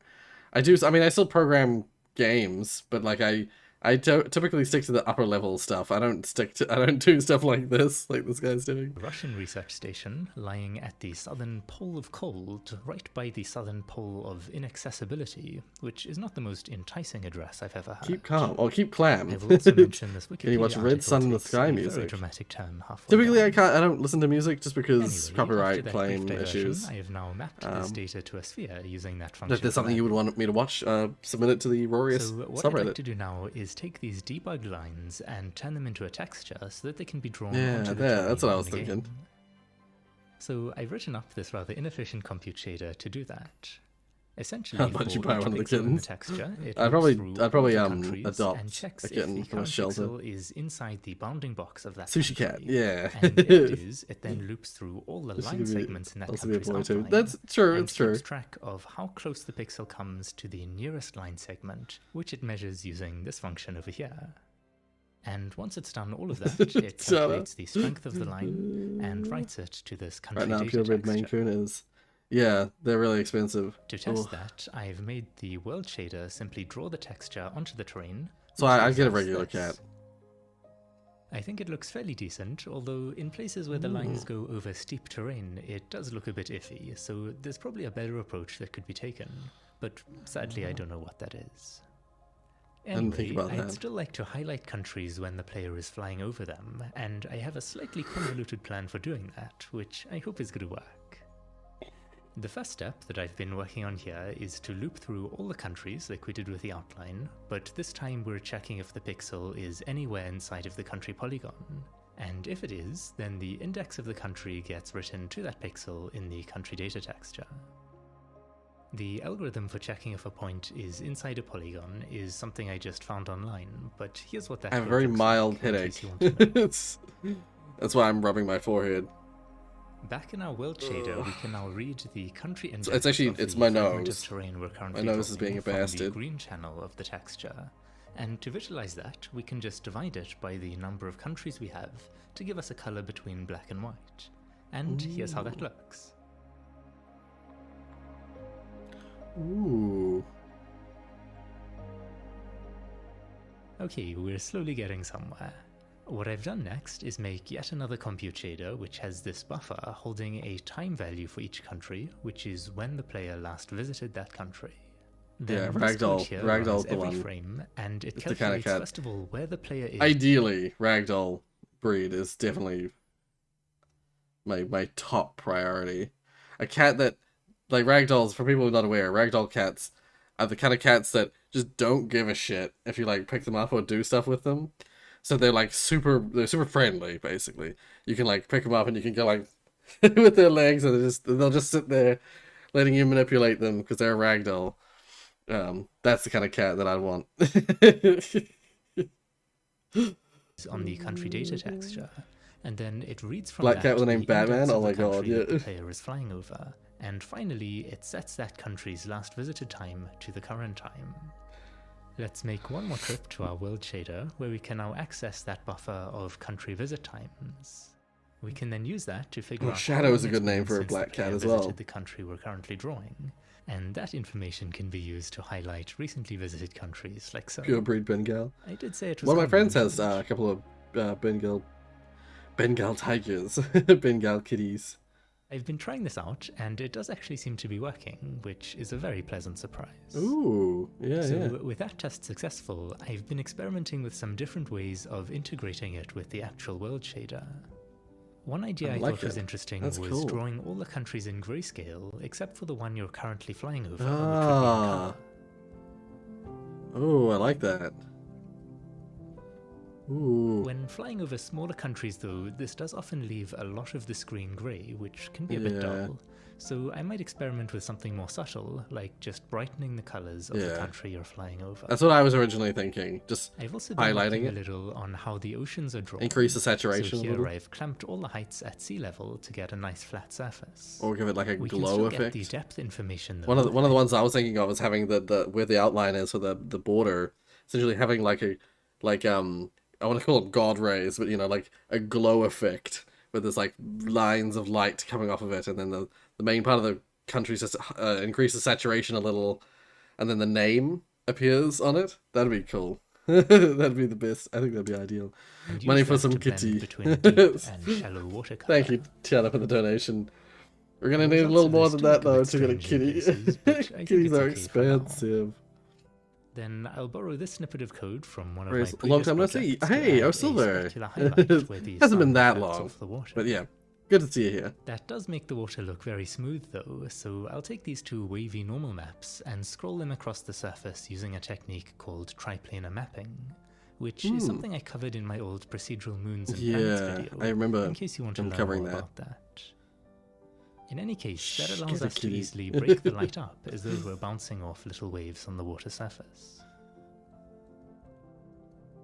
I'd Friend also like kitty, to add a yeah. sort of cartoonish Puppet foam cat. effect where the water meets the land. To do this, we need to know how far away from the shore any point in the water is.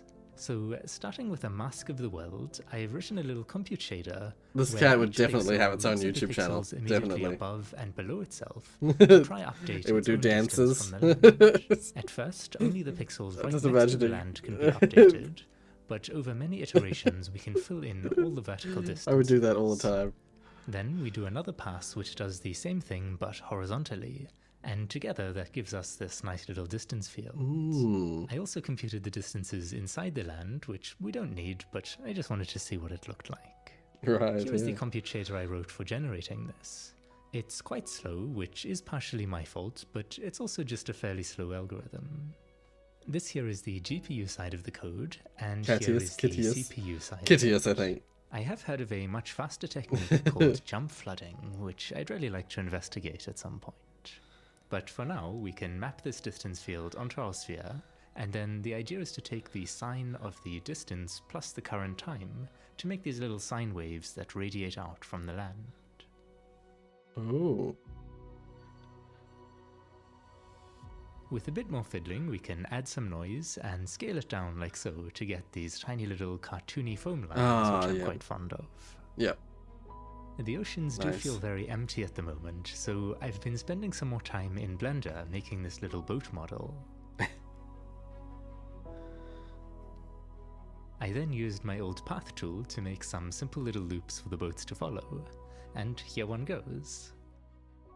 Something that looks a bit strange though, well, apart from the boat being about 150 kilometers long, is that the boat's not disturbing the water at all. So I've tried writing a compute shader that draws circles at the front of the boat and then slowly diffuses them over time by repeatedly blurring the texture. For some reason, I expected this to look like a nice foamy wake, which it really did not. Having thought about it some more, I think simulating the wake of a boat could be an interesting and challenging project all by itself. So for now, I'll just try do something super simple instead. I've been playing around with this built-in trail render effect, but I was struggling to get it to do exactly what I wanted. So I decided to write my own trail renderer, and now several hours later, I am struggling to get that to do what I want instead. Great progress. It's currently behaving rather mysteriously. You can see the result at the moment is very weird, but if you leave it running for long enough, it suddenly has a change of heart and starts sort of behaving. I'm not sure what that's about, but I've kept working on it, and I've eventually got it doing more or less what I want, although I am pretty sure by now I could have just done this with the built-in version and saved a whole lot of time. Anyway, I found these nice foamy textures online, and used them to create this admittedly slightly strange-looking little effect. But an entire afternoon has already disappeared trying to make these trails, and I think it does look better with them than without, so let's just call it a success and move on. I should really be thinking about adding some actual gameplay, but the trouble is just that I'm having too much fun creating the world, and I really want to make some little clouds next. So a little while ago, I managed to get my old cloud shader working for spherical worlds, and I've been considering using that. But I think I actually want to try something different here. In my most recent video, I learnt a bit about GPU instancing for efficiently drawing many copies of the same object, and I've been playing around with that some more today, trying to make cloud shapes out of lots of little spheres. After some more experimentation, I've come up with this little compute shader, which runs for every cloud particle we want to spawn. All it does is pick a bunch of random candidate points on the surface of a sphere and evaluate this fractal noise function at each of them. The point that has the highest noise value then becomes the spawn point for that particle, and this should result in the particles spawning in distinct clumps, hopefully at least vaguely resembling clouds. Over here is the supporting code for that, stuff like the fractal noise function, generating the random points, and so on. Then there's also this part of the compute shader for updating the clouds. What's going on in here is, first of all, if the particle is within some threshold distance from the player, it gets appended to this render buffer, which is a new trick I learned that we don't have to submit all the particles we have for rendering. Then, if the particle is really close to the player, I thought it'd be fun if it actually reacts to the collision and gets knocked out of the cloud. Alright, let's try it out.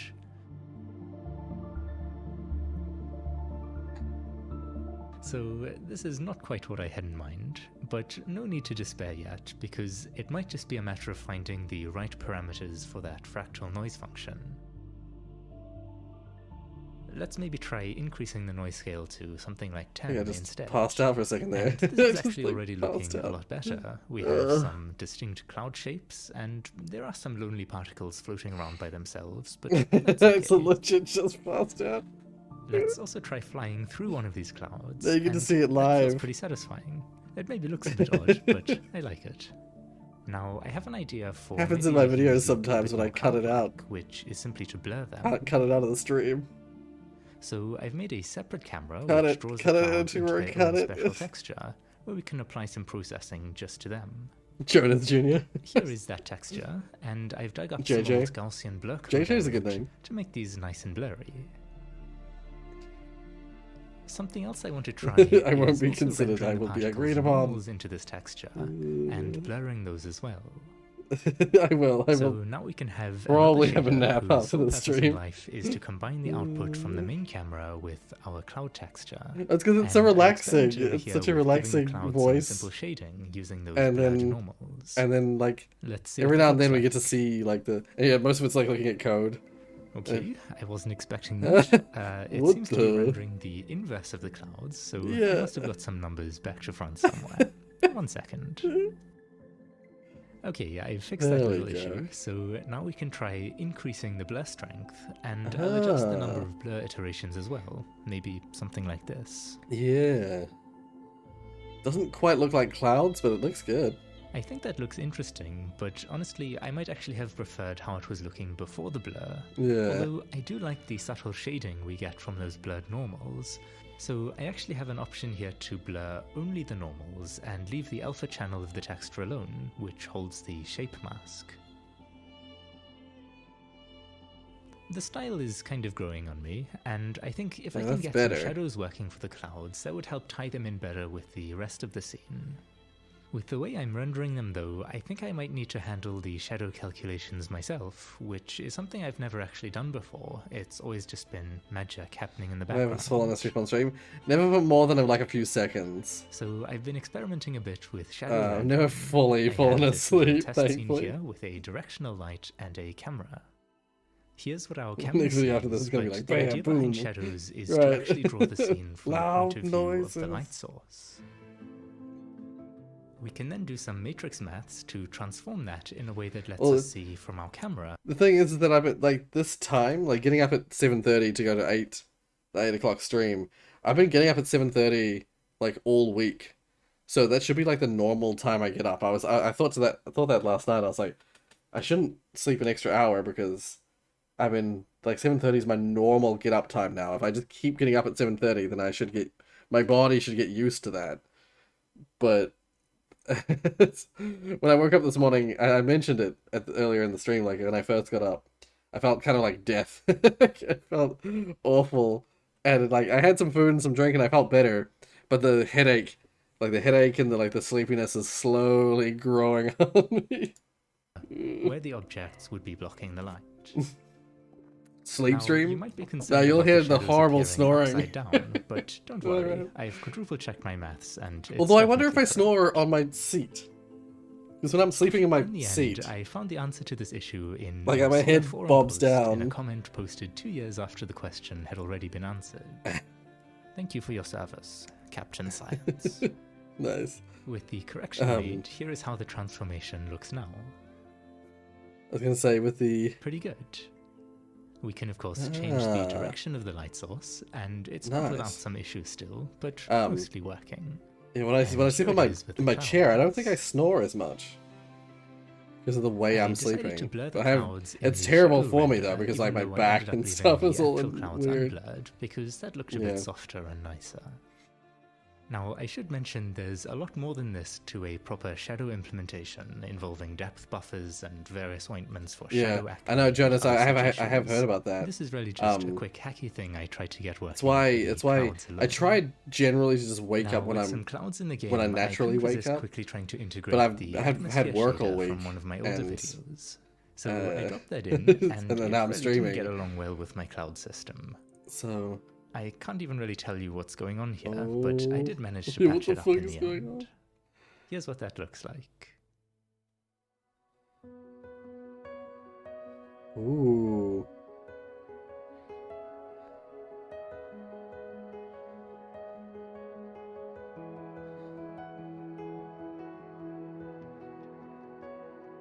As you can probably tell, I also changed the game camera a bit so that you can actually see the atmosphere, otherwise it would have been a little pointless.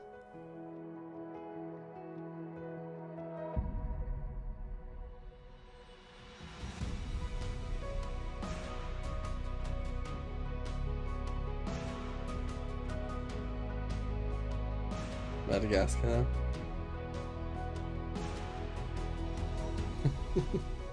That's cool. I love the little boats The in the original water as idea well. was that you're a delivery pilot, so with the cloth simulation in mind from the last video, I thought about trying to simulate a little parachute for dropping the packages.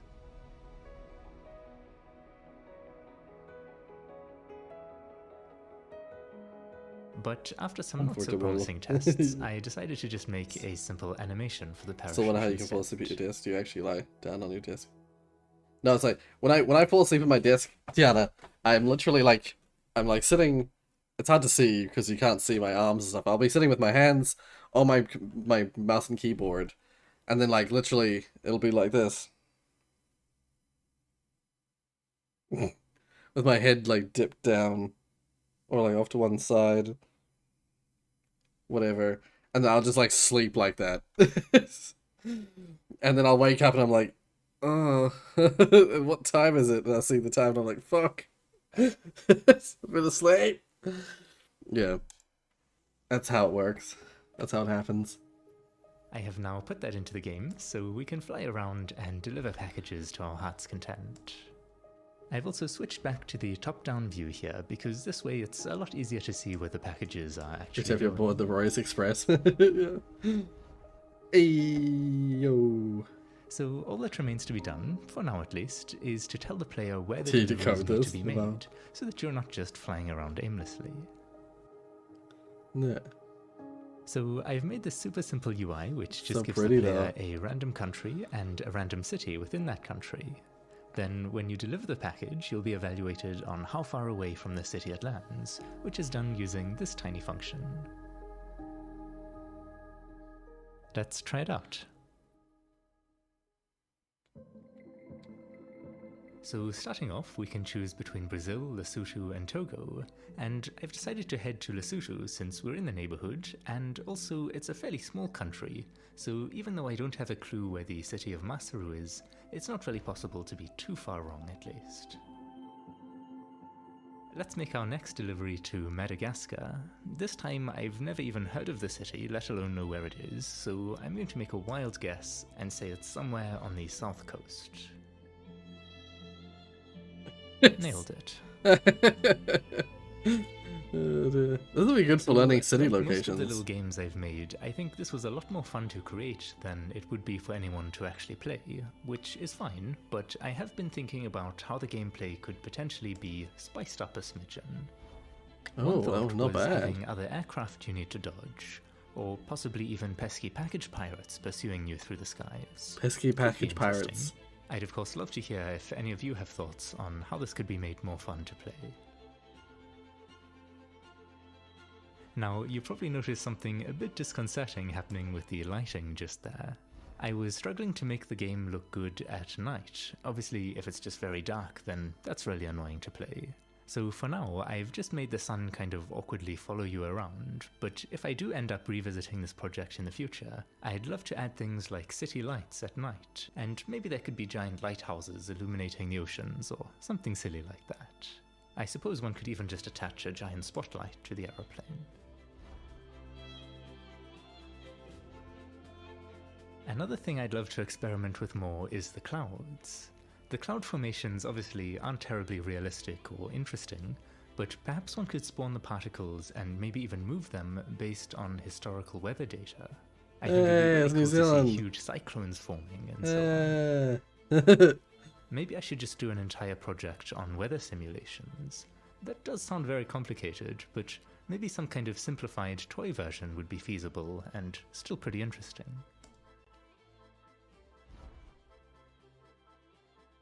2,236 One nice side effect of this kilometers off project for me target. has been getting more of an appreciation for geology and geography in general.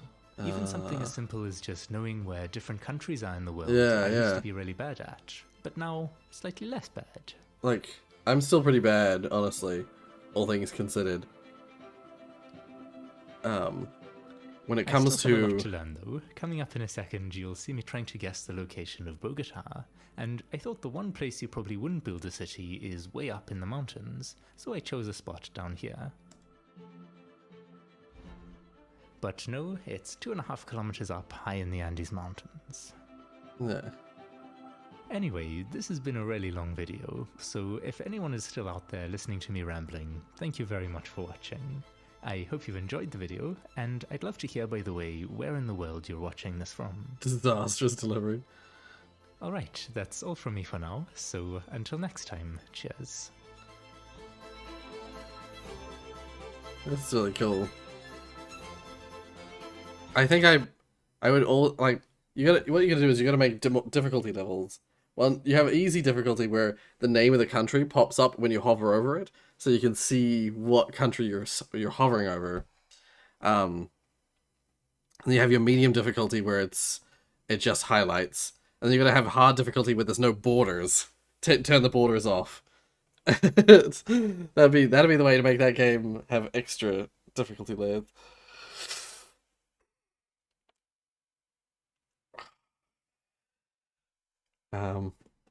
Wait, what did I miss? What were people talking about?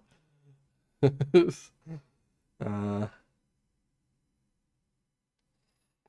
else Rorius won't stream again. No.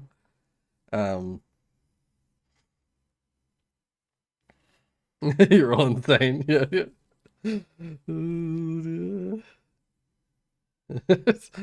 We forgot to give a like. Oh yeah. Anyone who's here who has not liked the stream already, consider giving that like button. This is right up there for wholesome video for being cat inclusive. We're still got a wholesome award to give out, and this one's right up there. Jonas is in the top tier for winning because he's got a kitty cat. Oh, there is 2 kitties. You're right. There's 2 kitties. Yeah, we ended up watching the whole half-hour video. It's good. It's interesting. And that's annoying. I annoyed myself with that because, like, it's fine. It's good. But I intended to do some of the streams. I intended to do something else for some of the stream. I was hoping to finish the videos and then have, like, a bunch of extra time so that we could do something else. Something that I won't explain what it was going to be because I'll do it in my own time instead.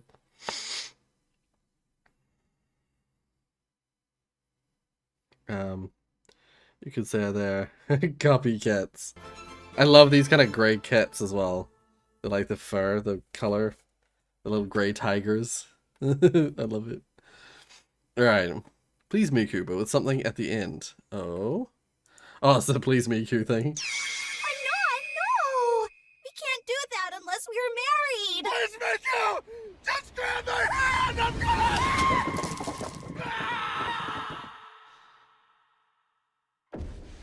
I found a burger tank in this place. I'm gonna be a one-man cheeseburger apocalypse. I love Coach's like falling scream. It's so good. Have you seen this? Animations remind me of it. Or reminded me of it, and I really like it. Oh, what is this? Like in Friday by Day. I don't think I haven't. This doesn't ring any bells.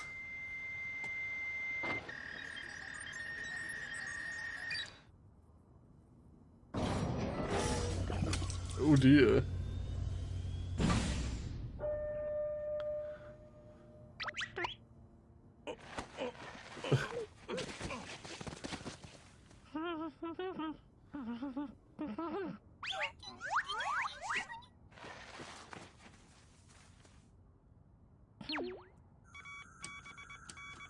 秘匿性関連文にて報告。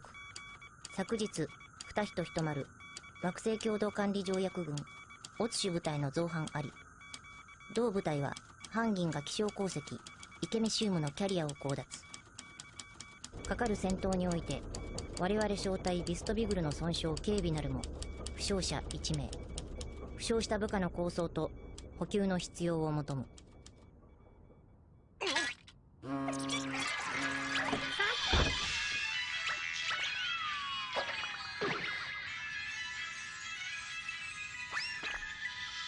God.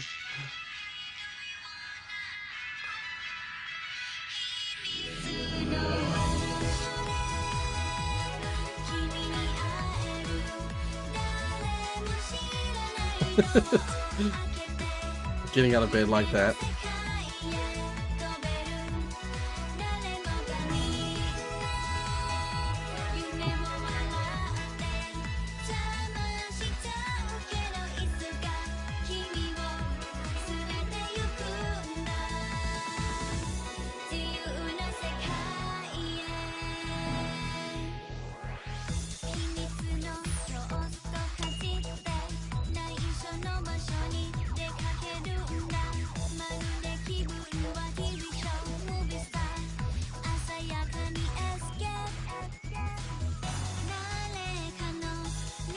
Oh.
Is it another robot that's being controlled by other creatures?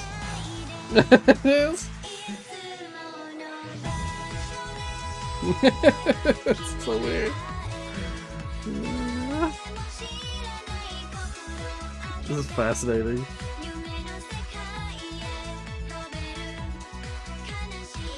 Oh.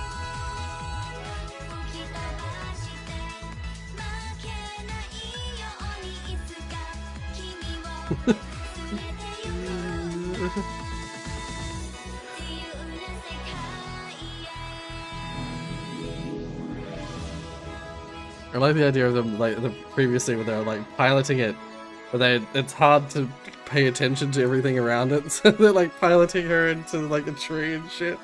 I thought that was funny.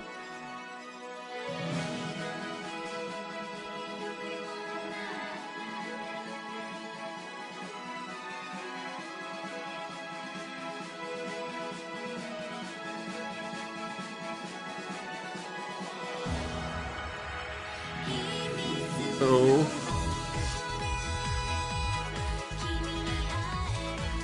What the heck?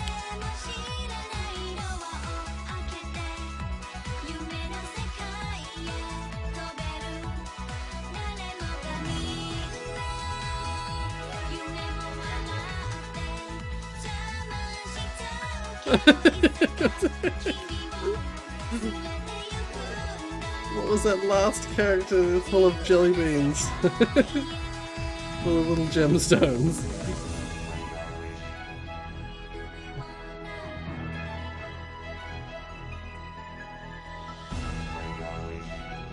Oh, see you, Silver. Just came by to see you after a while. Yeah. Good seeing you around.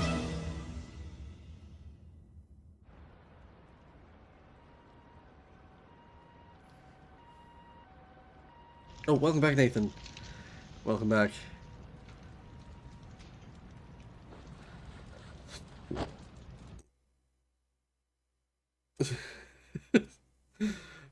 Crystal carrier. I'm so confused. It's so weird. It's such a weird. It's so weird, but interesting. There's so many different. There's so many animes. Oopsies. Didn't mean to click that. Marlon? No. You're gonna listen to me. Your wife and kid need you. Wait, what? We're seeing a video in the background of the mouth, but Did put it in the in game discussion, but I think no one watched it. Okay. Marlon? No, you're gonna listen to me. Your wife and kid need you. So confused. Weird. I've heard that there are more cat videos. Just lots of cats. Yeah.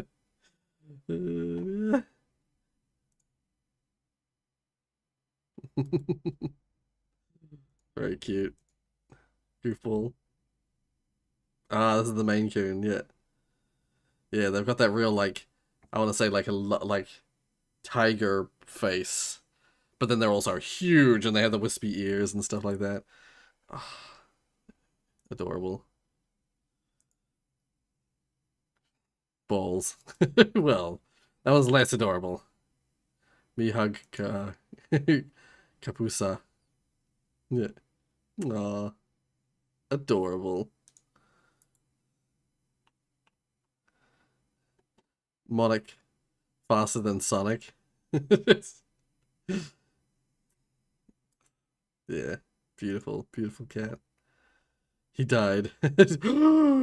He did. But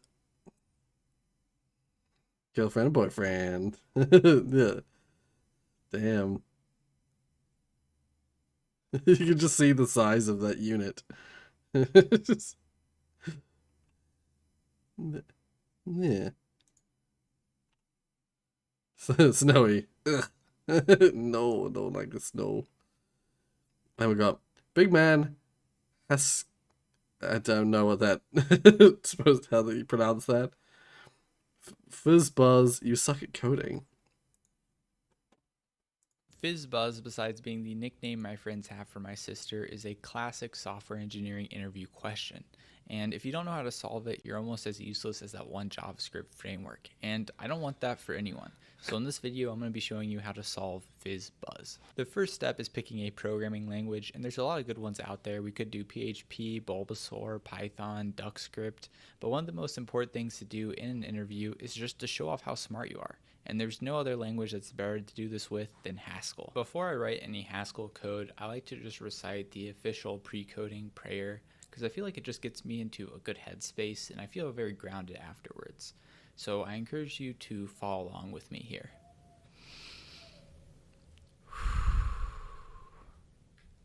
Our Haskell, who art in binary, hallowed be thy type system. Thy monoids come, thy will be done, in VS Code as it is in Emacs. Give us this day never written in Haskell. Daily recursion, and forgive us I honestly of our don't side know. effects and infinite loops, and lead us not into imperative languages, but deliver us from mutation. For thine is the type system. I realized the it was a joke video. monoids, and the pure functions. But he said you're just forever. gonna prove how smart you are. In the name of filter, map, and reduce. I was like, Amen. yeah. Alrighty, Yep. I'm all warmed up Confirmed. and now I'm ready to go. For those of you that are unaware of the rules of what even Fizzbuzz is, how it works is we're going to write a program that prints numbers from 1 to 100. Oh, that's what that is. Yes, And if I'm the number familiar is with divisible by Fizzbuzz. 3, we are going to print Fizz. If the number is divisible by 5, we're I going to think print Buzz. And if ours wasn't Fizz and Buzz, but I've done this exact assignment in like an early programming assessment thing. it's divisible by both 3 Purely and 5, function we're gonna language, I print Fizz, see. Buzz. And so the output should look like this: Oh, 1, did 2, the stream Fizz, not Buzz, alert? Fizz, Buzz, etc. Well, thank you, Since Taylor, this for the is a donation. common interview Did you live question, charity there's reaction usually time going when to we be have a an chance? interviewer with you, Oh, kind of yeah. watching what you do. And what Yeah, I like that'll to be do a is whole try to stream. knock the socks off that interviewer. And That's to a do that's a this, we're whole gonna be 2 using in an our bit extension to help streams. us off called Vim. And so I already got this installed, and I'm going to be using this. And the first thing that I like to do here is just print, please take off your socks. Now this doesn't always work, but this worked in one of my interviews, and I recommend giving it a shot because you can get some free wins this way. But if that doesn't work, that's why we installed Vim. We can do some other tricks. I turned on screencaster mode, so now when I type letters on my keyboard, it's going to show you what I'm typing. And I'm just going to scroll down here, and I'm going to clear this string, and I'm just going to press enter to come down here so it's multi-line. And now I'm going to type 1, and we're going to do some Vim magic to do Fizzbuzz here. So I'm going to hit escape to go into command mode, and I'm going to push QW. So Q starts the macro, and W is the name of my macro. And now I'm going to press Y twice. That copies 1 to my clipboard. And then I'm going to push P to paste it. And then I'm going to push Control A to increment it. And then I'm going to press Q to save my macro. And now I'm going to run this 97 times. Press J real quick. 98 times. And then I'm going to press QW to run this. And then now, like Waka Flocka Flame, we are doing this with no hands 1 to 100. Now at this point, it's perfectly normal if your interviewer's socks are starting to slide down a little bit, but we're not quite done yet. We just did 1 to 100. So now let's add some buzzes and some fizzes in there. And so we're going to come back up here to the top, and we're going to press QW to start us a new macro. And then we're going to press 3 and J to go down. And here I'm going to hit 0 to go to beginning of the line just in case. Shift uppercase C. And then fizz, and then I'm gonna hit escape, and then I'm gonna run this. Just at the end, you did not get to see the full. You mean of the stream? 100 divided by 33 times. I mean 3 times, which is 33 times. So You if you mean run it the- 33 times, well, minus Did you 1 live since we stream? rated it once. I We're gonna say confused. 32. Dang it, I did it too many times. Yeah, I assume. I I'm gonna have assumed. to go down, and now I'm gonna. As soon as he started doing print string stuff, I was like, he's just gonna. As soon as he did a multi-line print string, I'm like, holy shit, he's just gonna do it manually. He's just gonna go through all the code manually, fizz buzz. To go back up again. And now with my cursor on fizz, I'm going to say 32 at W. Didn't work. Oh, I forgot to freaking close it. We're going to pretend like none of that ever happened. So we're at the top main here. We're going to press QW again. We're going to say 3 down 0 capital C fizz escape Q. Whew. Now we can say 32 at W. Let's go. And now we're just going to rinse and repeat. What's interesting is he's using like programmatic functions to actually fizz buzz, but then the outcome is that he ends up with a program that just hard code prints fizz buzz. It's like he's coding, he's doing like the programmatic stuff to create the string, and then the program itself is just gonna print the string. That's funny. That's really funny. Right. So now we're gonna say 5J, Command C. Oh, actually, I don't want to Command C. I didn't start my macro either. Shh.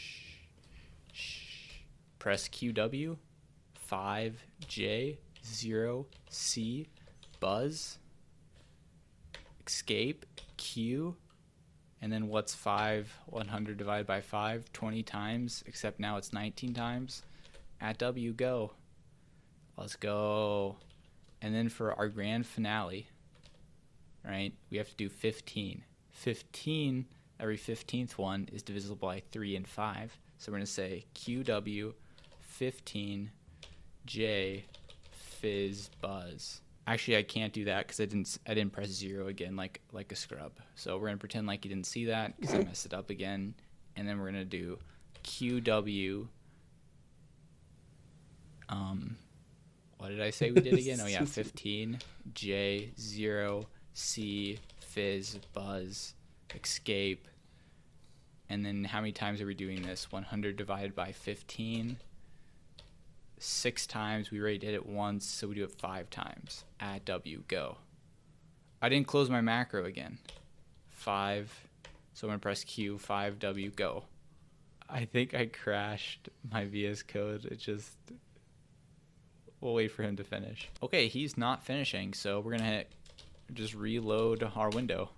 Fantastic. It is all good now. I'm going to come back up to the top, and we're not quite done, even though our string is looking pretty gnarly. And that's because Haskell is such a high-level language that they require you to escape your multi-line strings, because, you know, why not?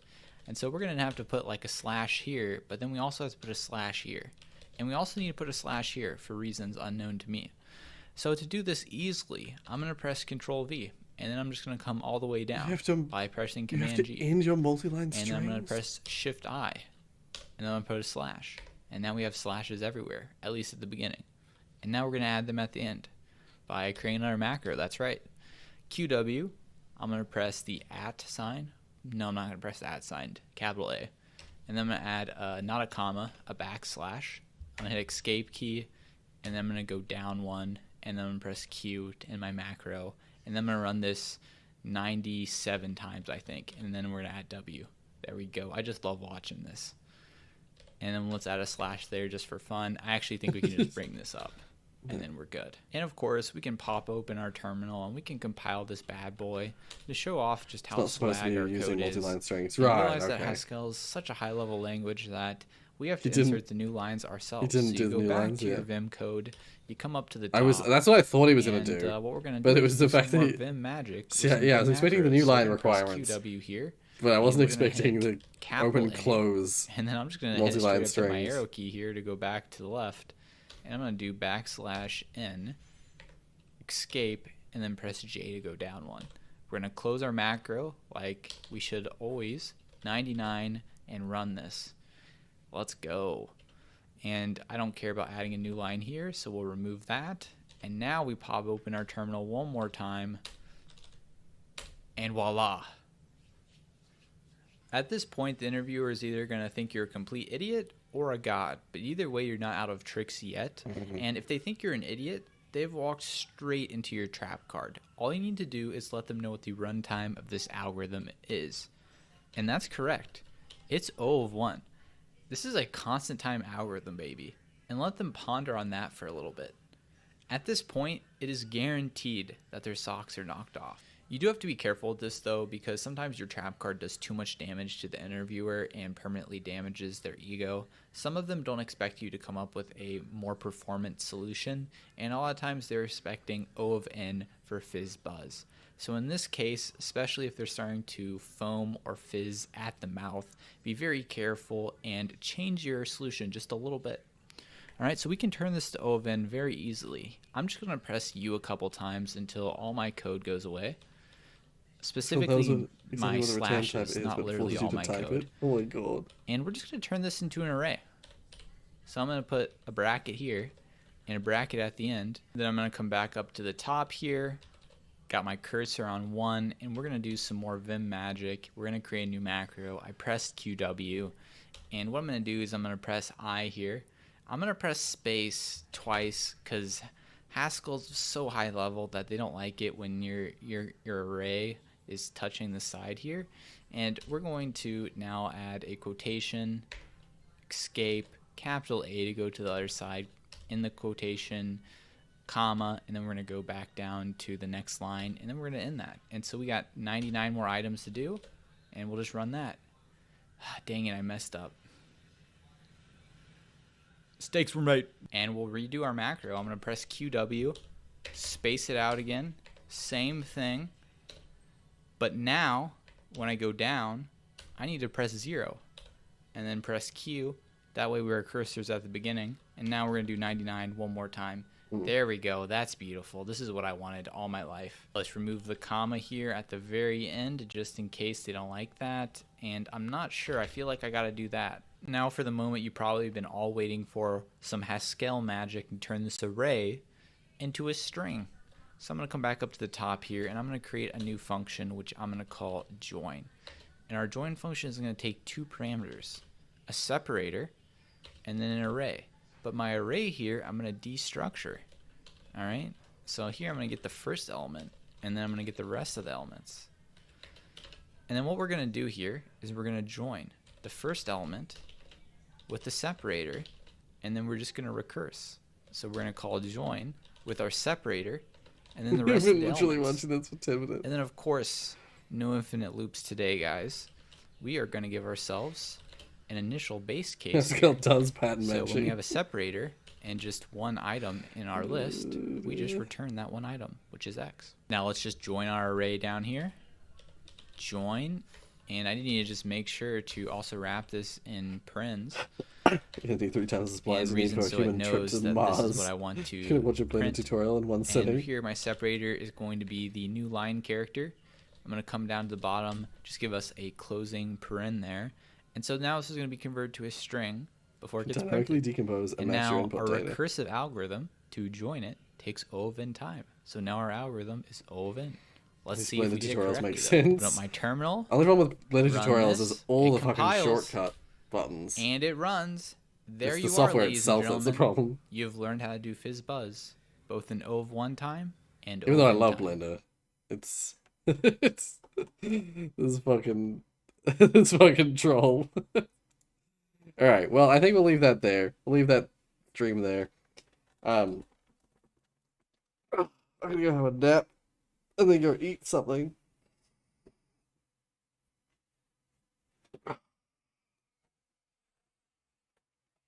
It's better than whatever magic buttons he's pressing for magic. Yeah.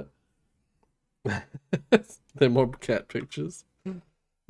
I should remember to tag that. Wait. Should at least, at the very least, tag that video we just watched.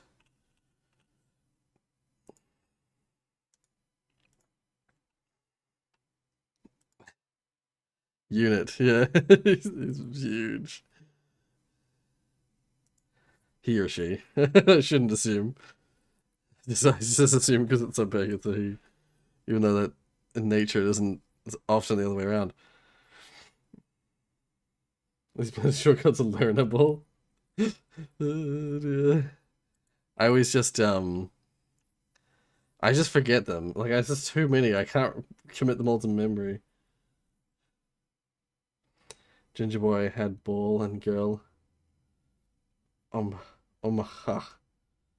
I don't know what that means. It's table. Yeah. Cute. Feated. Alright, yep, I'm gonna give it for this one. Yeah. Award. Wholesome. Give. There you go. Yeah. Alright. And I'll put it watched. Even though there's a picture, I'll put watched up here. So we know what you're up to for next time. But yeah. Also, Rory, the other thing regarding you and someone has been worked on today. Oh, nice. So maybe sometime soon will be showed. Yes. I look forward to seeing. It was weird. It was like a yawn and a cough at the same time. Yeah, well done, Jonas. Yeah, I can't wait to see that. I'm really looking forward to seeing it. And any here touch Maya or Max? Yes, Maya. I actually quite liked Maya. Because I first used Maya as the 3D modeling software. And I learned a bunch of stuff with Maya, and it was only after I'd used Maya that I switched to. I tried very briefly 3ds Max. Was very confused. Went to Blender, and have tried multiple times to sort of get my head around all the functions that Blender has. I would say Maya is easier to like initially pick up, but it's not designed for game development. It's designed for animation more so. Blender is more flexible, I think, but it has a steeper learning. Well, I learned the other day a steep learning curve is actually saying something has a steep learning curve means that you learn it quickly. People don't use that term correctly. Having a steep learning curve means in a very short time span you learn a lot. Blender, I would say, has a shallow learning curve, where it's like it takes ages to fully get everything in your brain, under your skin, you know.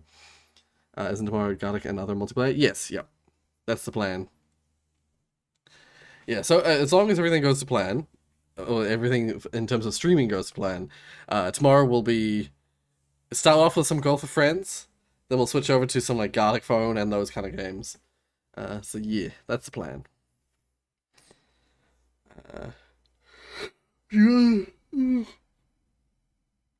Would you rather do that atmosphere shader that Sebastian did, or use Haskell? I'd rather do the atmosphere shader, so I'd actually learn some damn shading. Yeah, I'd much rather. Blender feels like the Iron Man HUD. Right, yes. I would say, for me, it's like, it feels like there's so much there. There's like so much functionality that I'm just like bewildered and like overwhelmed. Maya's good for modeling, rigging, and animation. Yeah, Maya. I actually really liked Maya for modeling. I learnt, like, just I self-taught, learnt my way around Maya, really quickly. Maya's got real good UI and like things are in the places you'd expect them, as well as there aren't too many layers of complication. Like it tries to keep things like relatively simple for beginners, I feel, in a way that Blender doesn't bother to keep it simple. It keeps it complicated. Maya has all the abilities that Blender does, but it's, at first it's paid for. We had the version that we were using was not. It was totally legit. It's totally a legit version, yeah. Yeah, exactly. That's exactly Afterlife. That's why I now try, whenever I do anything modeling, I do it in Blender. Because it's free to use. I'm not breaking any laws by using assets from that. Yeah. You press W to open up the special menu for subdivide, except they changed that in 2.8, so I just use the menu buttons. Yeah. The space is no longer searched, so I can't find anything. Yeah. See, it's that stuff. It's like, I use Blender. That's probably part of why I'm so confused all the time, is that I first used Blender back in, it would have been 2009.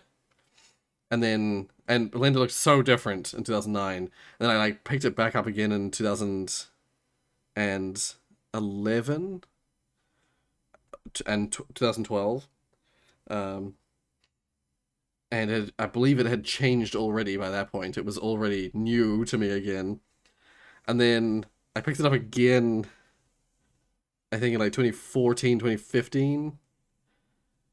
And once again, it felt new to me again. I don't know whether it had updated or not, it felt new again. And I picked it up again in 2016, 2017 for another project, but that was super simple, so I was like straightforward to use it for that particular project. And then I've looked at it again, probably like, was it last year? I think it was last year. Or even earlier this year. When did we go do the game jam? When did I host that game jam? That was this year, wasn't it? Yeah. I briefly looked at it at the start of the game jam because I wasn't sure if I was going to make my T game in like 3D or 2D. I very quickly decided 2D was the way I was going to go.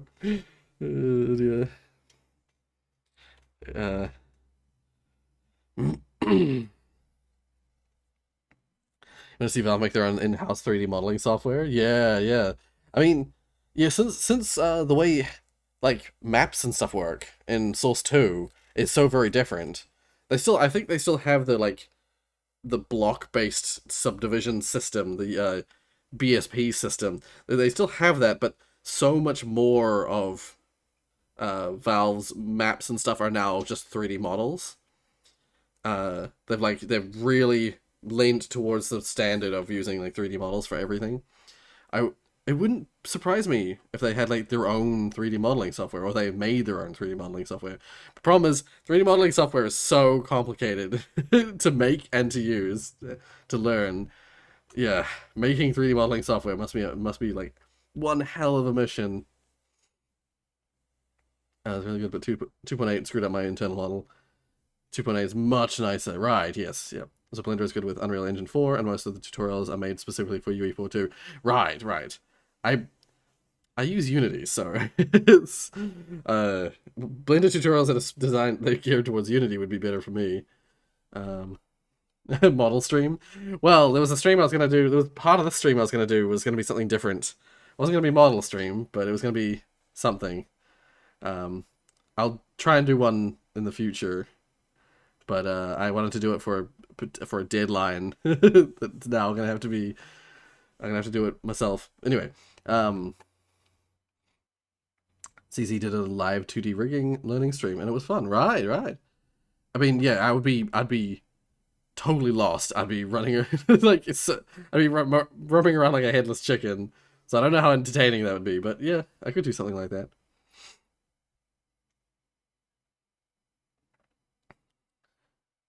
Right. New Walking. Is there a new Walking Dead season, or is it you just mean no, the last one that they released? Yeah, yeah. I wonder what using Rockstar Advanced Game Editor is like. Oh, I didn't know they had one. I mean, it makes sense. Of course they have one, but I never even thought about Rockstar's game editors. Anyway, yeah. Thank you guys so much for watching. We'll come back to this soon. And something I forgot to do during the stream. I nearly forgot. We shall do it right at the end because I forgot. I can't believe I forgot. So, shout out to all the members. All the members that I'm supposed to shout out. Alright. So, we've got Chris and Tiana with 18 months of Royal Maximilian.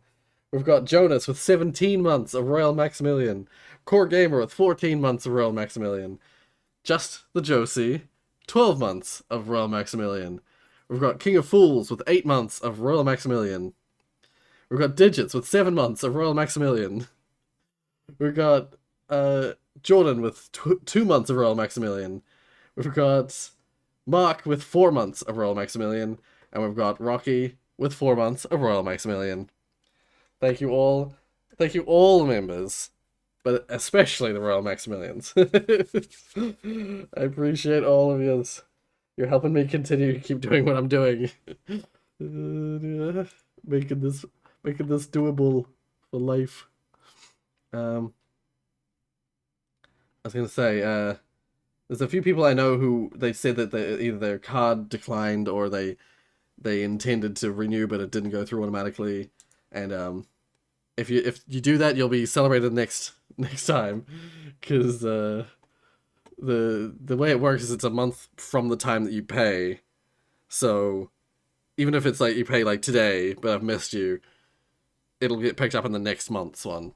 So yeah. Ooh, I mentioned, yeah. Rorius never be forgettious. Going back to the final answer, Alex, they definitely used Maya. Right. Interesting. Yeah, see, that's the thing, is I know there are tools for Maya that like convert stuff to and from. They used to use, I feel like Valve used to use 3ds Max, but they've switched to Maya at some point. It would not surprise me at all. Or at least some of them modelers and stuff do all their work in Maya. Yeah. It's just, I am grateful, Jonas. I do appreciate it. I saw your calculations of how much you donated. I saw that. I went on Discord very briefly at one point, and I saw you talking about that. You're saying like, "Holy shit!" I really do appreciate it, because as I said, it's how I survive, how I continue. When I see that episode of House Flipper that I released late, I released the Edith Finch episode and the House Flipper episode late. I see that House Flipper episode is doing pretty well for the time that it has been released. I hope people are excited, because I'm doing a whole bunch of new House Flipper stuff. The brand new House Flipper stuff. Luxury Flipper. Anyway, yeah, thank you guys so much for watching. I will catch you in the next stream, hopefully, tomorrow. See you guys. Bye. Thank you for joining.